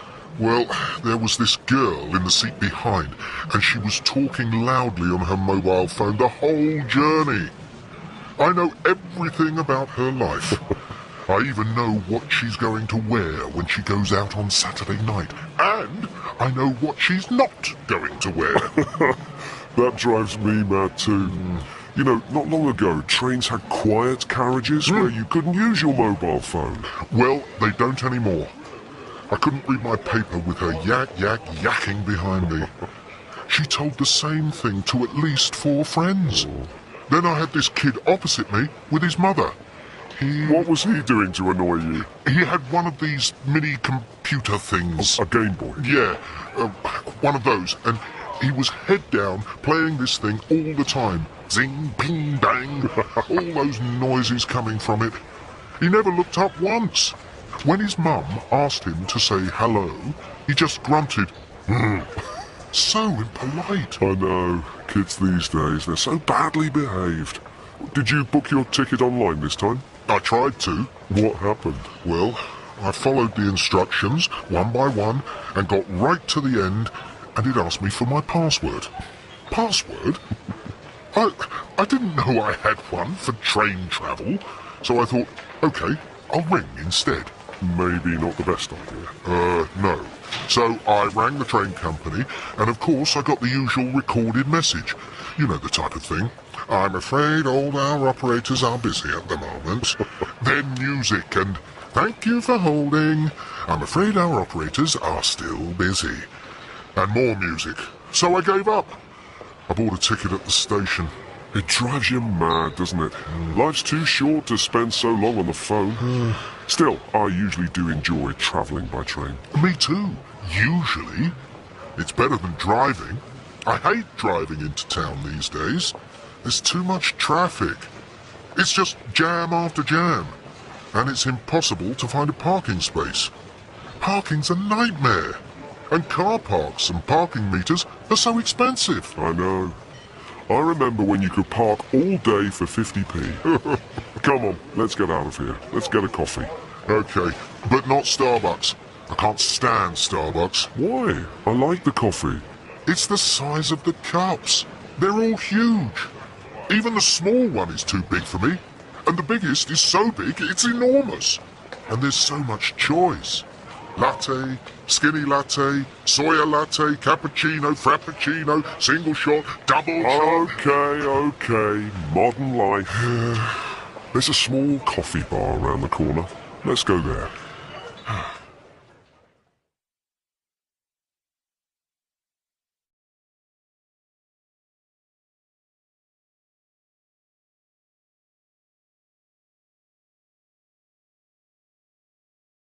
Tape script 10.12. On the phone. 07700900333. 0049 021 37474.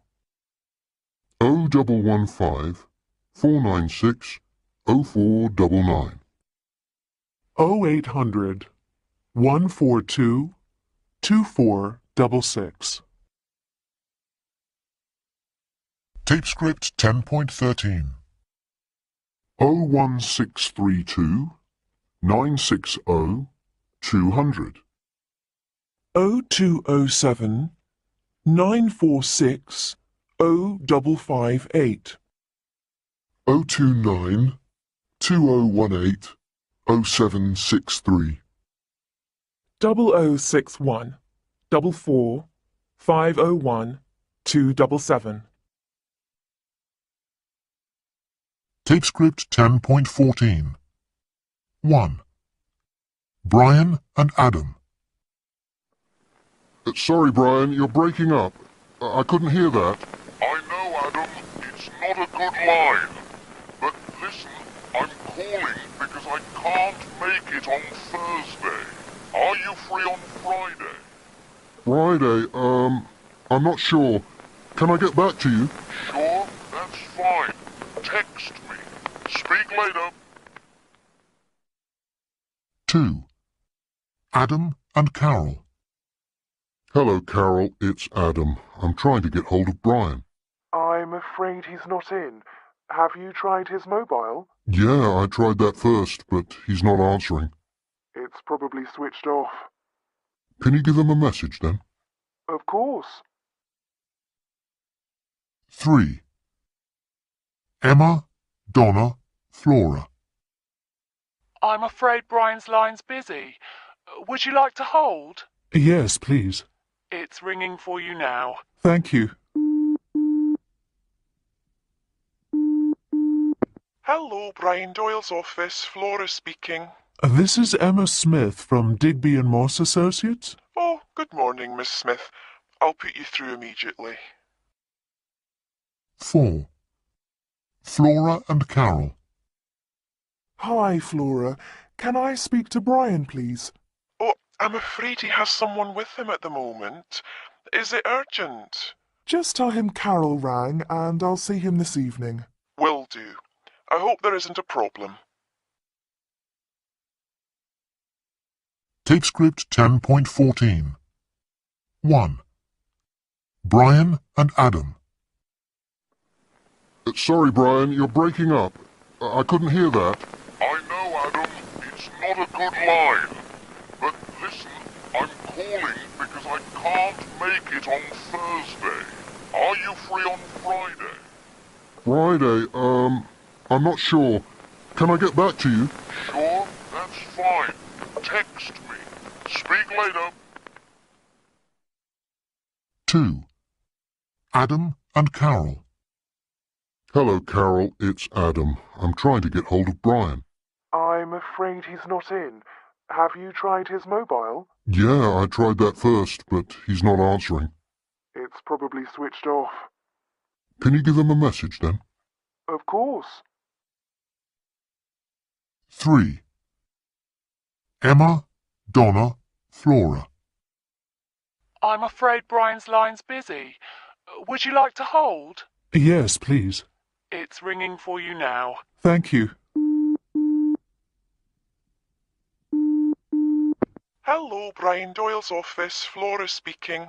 This is Emma Smith from Digby and Moss Associates. Oh, good morning, Miss Smith. I'll put you through immediately. 4. Flora and Carol. Hi, Flora.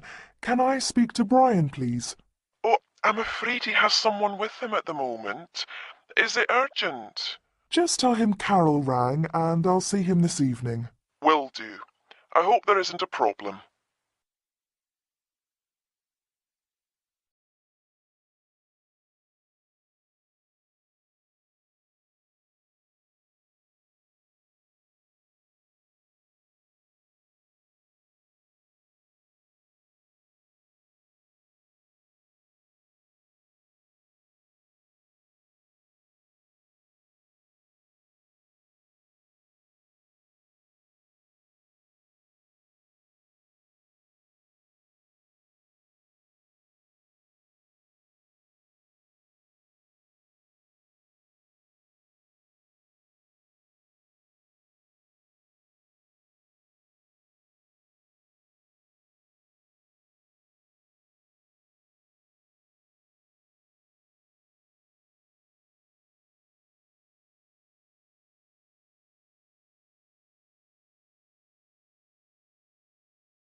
Unit 11.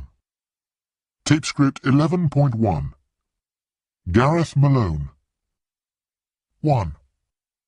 When did he start playing the piano? When he was 3. 2. How long has he been playing the piano? Since he was 3. 3. When did he start teaching singing? When he was 23. 4. How long has he been teaching singing? Since he was 23. 5. When did he make his first TV program? In 2007. 6. How long has he been making TV programs? Since 2007. 7. How many programs has he made? 3. 8. How long has he been living in London?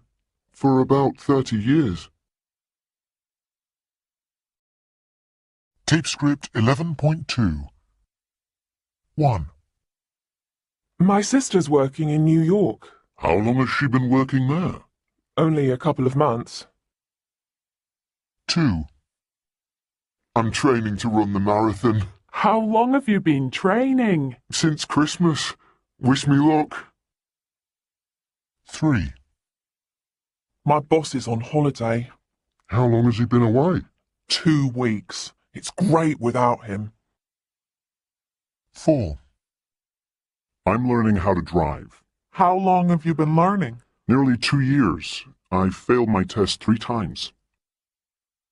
5. I know Maria very well. How long have you known her? Since we were at school together. 6. I have the new iPad. How long have you had it? I only got it yesterday. Tape script 11.3. 1. Why are the students bored? Because the teacher's been talking for hours and they haven't understood a word. 2. Why has he got a sore throat? Because he's been singing too much. He's sung every night for the last 3 weeks. 3. Why are they so tired and dirty? Because they've been playing rugby.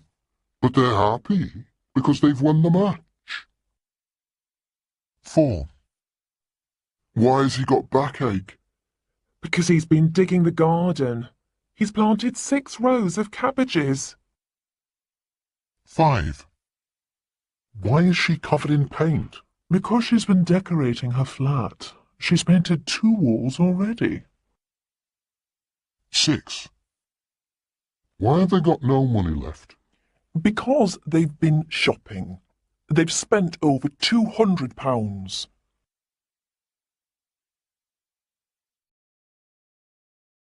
Tape script 11.4. I haven't seen you for ages. Mike, I'm over here. Sophie, you look great. You haven't changed a bit. Oh, I don't know. It's been over 10 years. I'm definitely older, if not wiser. Well, you look just the same to me. Oh. Come on, we've got over 10 years to catch up on, and not a lot of time. My plane leaves at 7 this evening. Tell me about you. Tell me about you first. How long have you been working in Madrid? What are you doing there? Well, I work for a big international IT company, and at the moment I'm based in Madrid. I've been there about 18 months now. Wow, that sounds important. Are you enjoying it? Yeah, very much. But there's a chance that I'll have to move to Germany in 3 months. That's where the headquarters are. That sounds interesting too. Yeah, but I have a Spanish girlfriend now. Ah, I see. What's her name? Rosa. You'd like her. She's great fun. We've been going out nearly a year now. Whoa, that sounds serious. Does she speak English? Oh yes, her English is much better than my Spanish. I started going to Spanish lessons 6 months ago, but I still find Spanish pronunciations really difficult. I know. Oh, yeah, you studied languages, didn't you? Yes, I studied French and German at university, but I've also been trying to learn Swedish for the last few years. Swedish? Why? Come on, now it's your turn, Sophie. Tell me about you. Tape script 11.5. Tell me about you. Well, I got married a year ago to a Swedish guy, Ragnar Hansen. Where did you meet him? We met while I was working in Stockholm. What were you doing there? Well, after university, I studied fashion design, and my first job was in Sweden as a buyer for H&M Fashion. Really? How long did you do that? I worked there for over 3 years. Ragnar was my boss. Oh, did you get married in Sweden? Yes, we did. My parents came over for the wedding. And do you still work in Sweden? No, we don't. We've both got new jobs in the UK. Oh. How long have you been back? About 10 months. We've been trying to buy a flat since we got back. So, where have you been living? With my parents. They're lovely, but it's not great. And we're expecting a baby next April, so we really need a place of our own. Oh, congratulations. I hope you find somewhere soon. Oh, look at the time. I'll have to rush to catch my plane. Bye, Mike. It's been great seeing you again. Let's keep in touch from now on. Yeah, it's been great. Maybe next time you can meet Rossa, and I can meet Ragnar.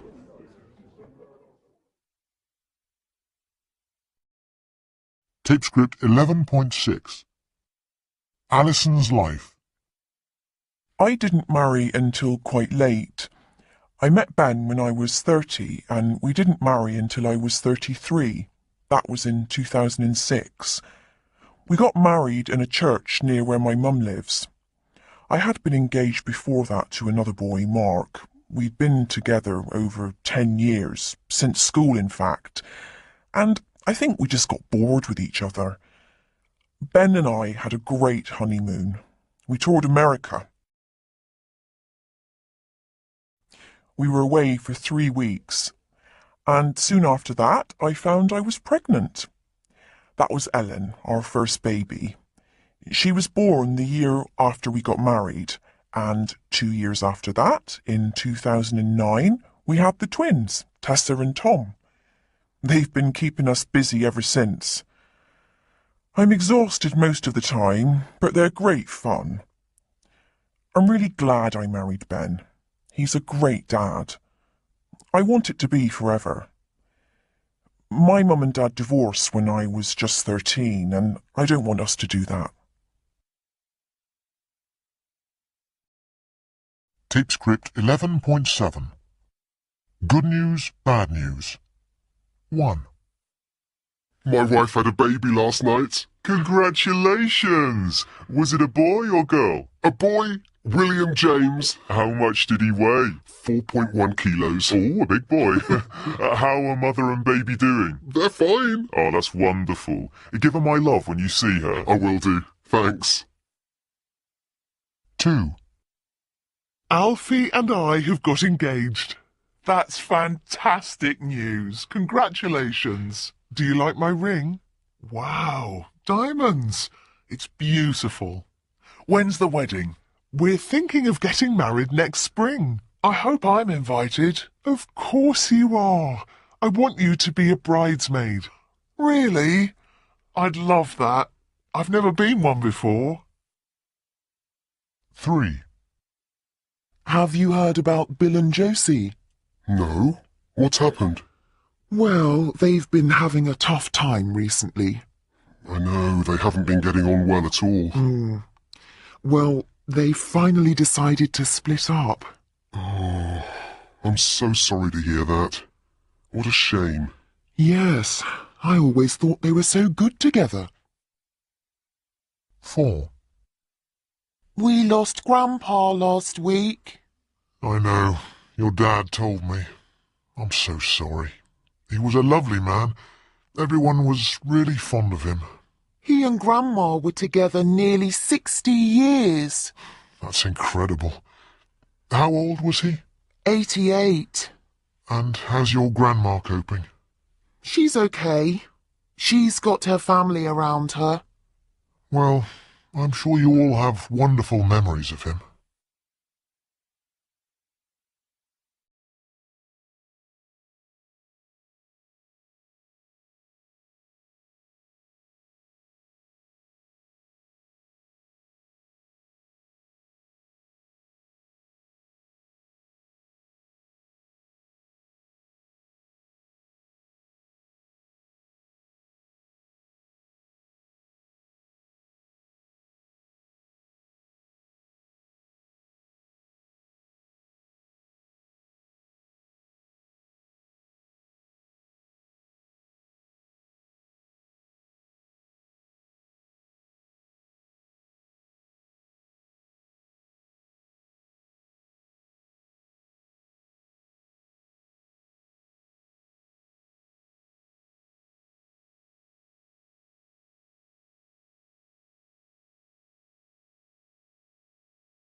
Unit 12, Tape Script 12.1, Real Possibilities.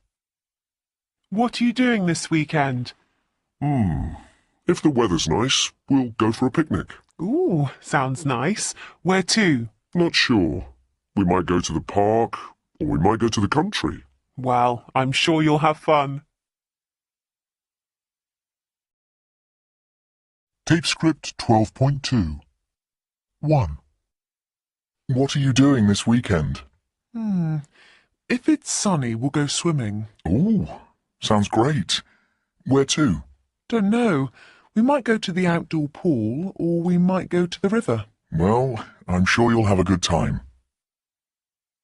2. What are you doing this weekend?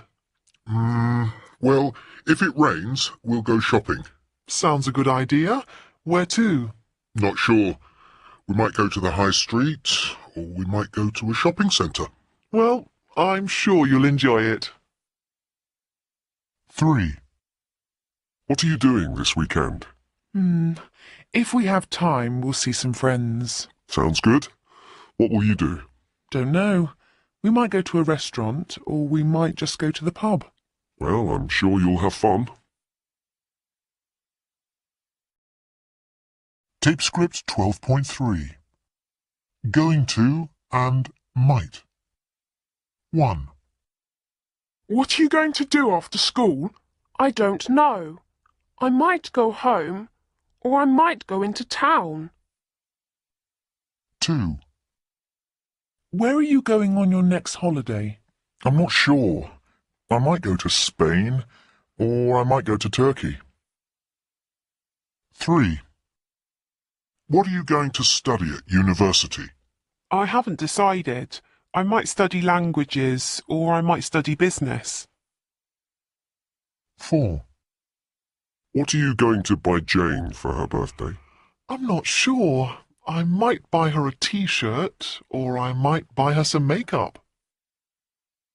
5. When are you going to see your boyfriend again? I don't know. I might see him on Friday night, or I might see him on Saturday afternoon.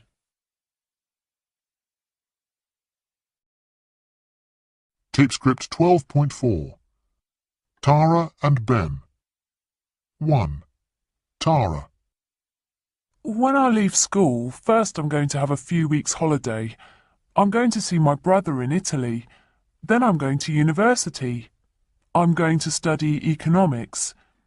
If I do well at university, I'll get a good job, and if I get a good job, I'll earn lots of money. I hope so, anyway. 2. Ben. I'm not very good at decisions. I don't really know what I want to do. I might go to work for my father. He's got a shop, but that's not very interesting. Or I might go travelling with my friend James. The problem is that I don't have much money, so I might get a job in a bar or a shop and save some. I'm quite good with computers, so I might do a course in computer programming. Who knows?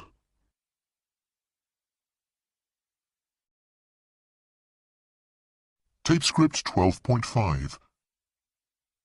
Advice, warnings, threats. 1.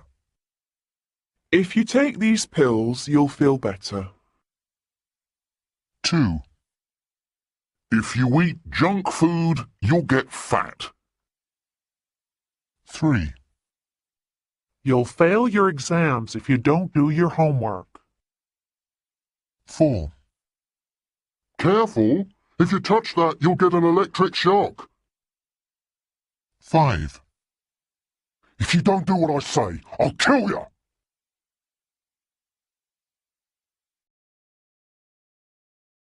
Tape script 12.6. Lily's dream. I'd love a baby brother. If I had a baby brother, I would play with him all the time. We'd have a lot of fun. I'd be so happy. I wouldn't ask my mum and dad for anything else. Tape script 12.7. Sam's dream. I'd like to be taller. If I were taller, I'd be in the first team at rugby. And if I played really well, I'd be captain. And then, if I practiced really hard, maybe one day I could play for England. My dad would be so proud of me. Annie's dream. I have 2 kids. I love them, but I never have any time to myself. If I had a free weekend, I'd stay in bed all day. I'd read magazines and watch TV. Then I'd sleep all night, and my children wouldn't wake me. Oh, heaven! Tape script 12.8. Tony's life. Well, he's not much good at anything. He hasn't had a job since he left school, so he hasn't got any money, so he can't buy any new clothes. He never looks smart, and he doesn't know what kind of job he wants. He's not ambitious at all, so he doesn't apply for many jobs. I think the problem is that he's lazy. He doesn't get up till midday, and he doesn't shave, and he doesn't even shower often. He doesn't look good. Maybe that's why he hasn't got a girlfriend. He's useless.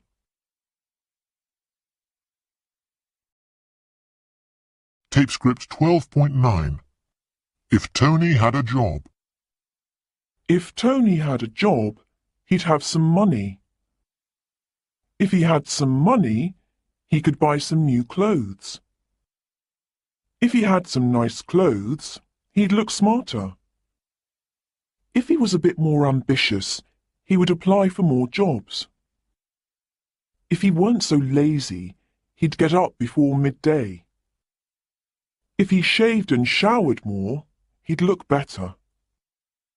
If he looked better, he might get a girlfriend, and that would help him a lot.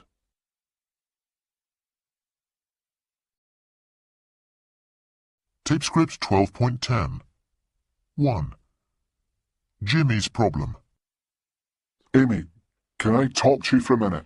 Sure. What about? Well, I've got a bit of a problem. You know, I'm in my first year at university. I'm really enjoying the course. I love what I'm doing, studying physics, but... I was waiting for a but. Yes, you're right. But I'm also in a band. There are 3 of us, and we've been playing together for a couple of years, and we've just got a recording contract, which is something we've been trying to get for ages. And you can't do both? Is that it? Absolutely. The other guys want me to drop out of university. If the record was a success, we'd go on tour. We might go to Europe for 3 months, or we might even get to America. That would be amazing. But if you dropped out of university and the band wasn't a success, then what would you do? Exactly, that's the problem. But if I didn't give the band a chance, I'd regret it for the rest of my life. This is our one big chance. But if the band didn't work, you wouldn't have a career. And my parents would go crazy.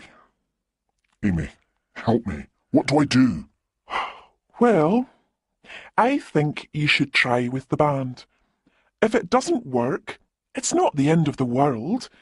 You could always go back to university, and you might hit the big time in the music business.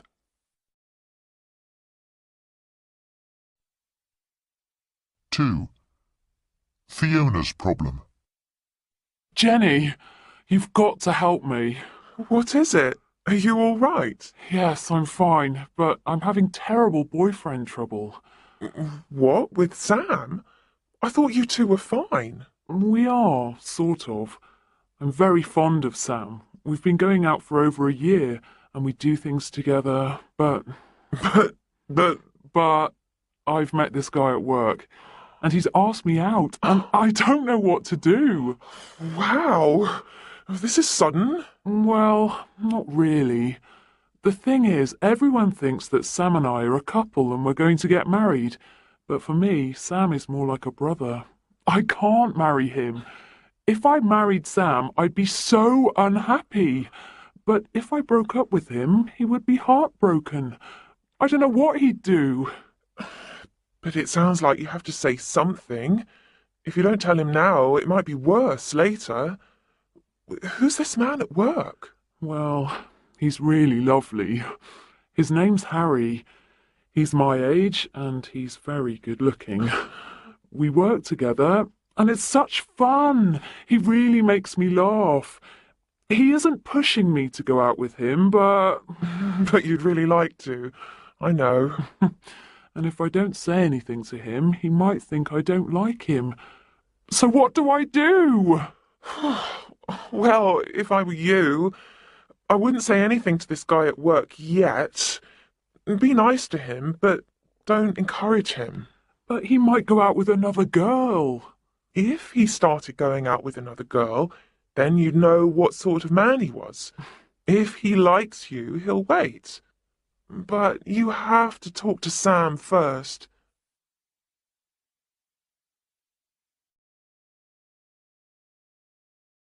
Tape script 12.11. A year later. Jimmy. Well, we made a record, and we went on tour to Japan, and the band's doing really not bad. We haven't hit the big time, but we've had 1 or 2 hits, and we're very well known in some parts of the world. We haven't been to America yet, but we hope to soon. And my parents have been okay. Well, my mother has. My father keeps saying, "When are you going to get a real job?" But he doesn't approve of anything I do, so that's nothing new. So it was the right decision. Fiona.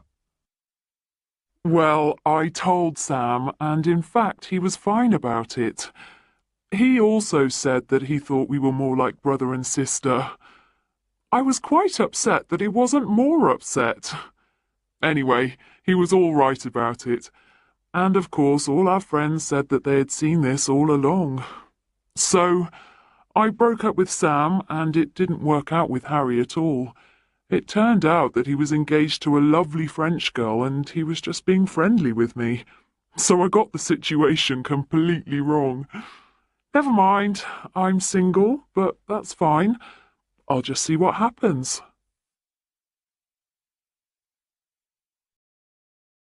Tape script 12.12. Note-taking. Part 1. Generally, I am optimistic about the future. If you go back to the beginning of the 19th century, most Americans lived for about 50 years. Nowadays, life expectancy is nearly 80 years. This is because of great improvements in healthcare and technology.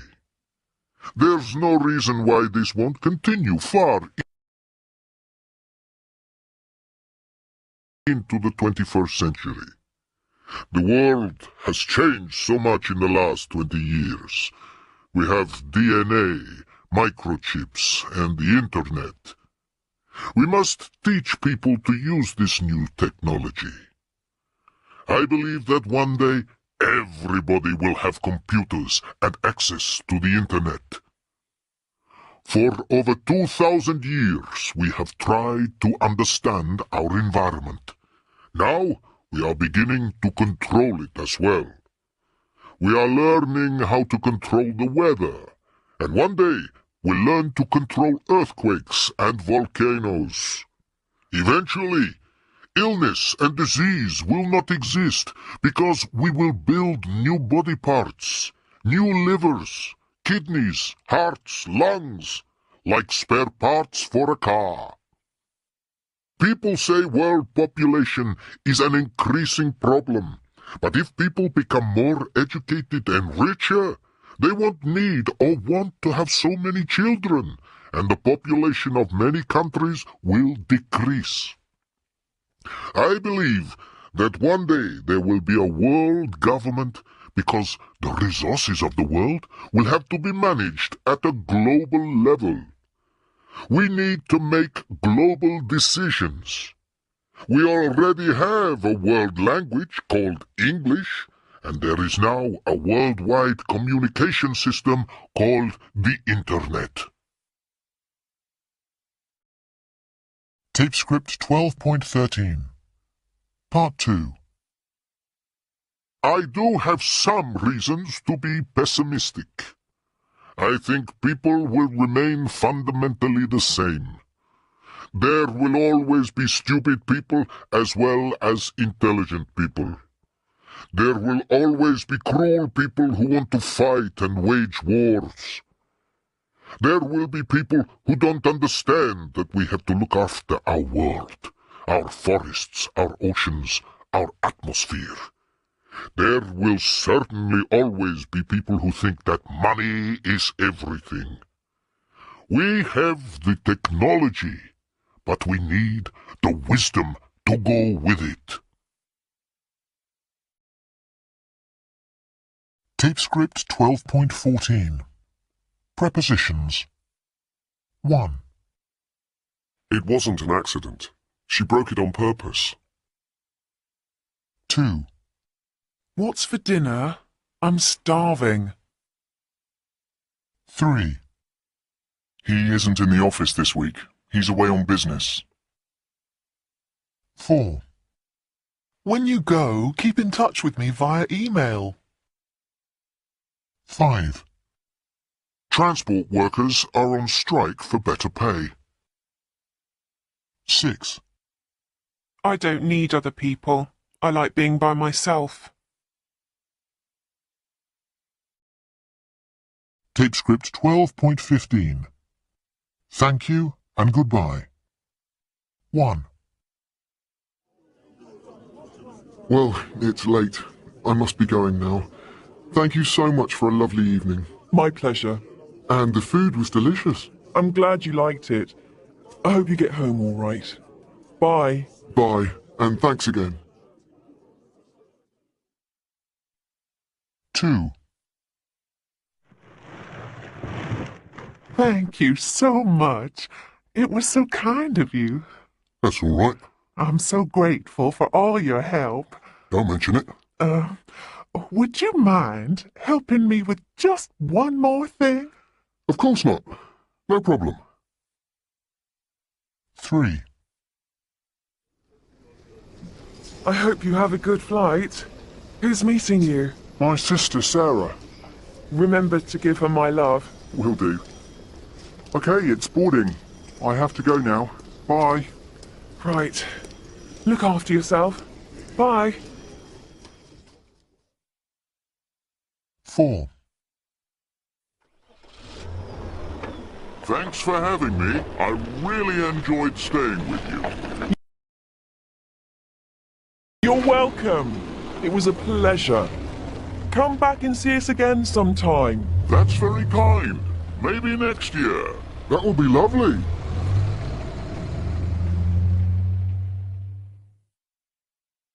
Five. Have a safe journey. Thanks. I'll text you when I arrive. Say hello to your parents from me. I will. Oh, the train's leaving. Okay, bye. Take care. See you soon. Bye.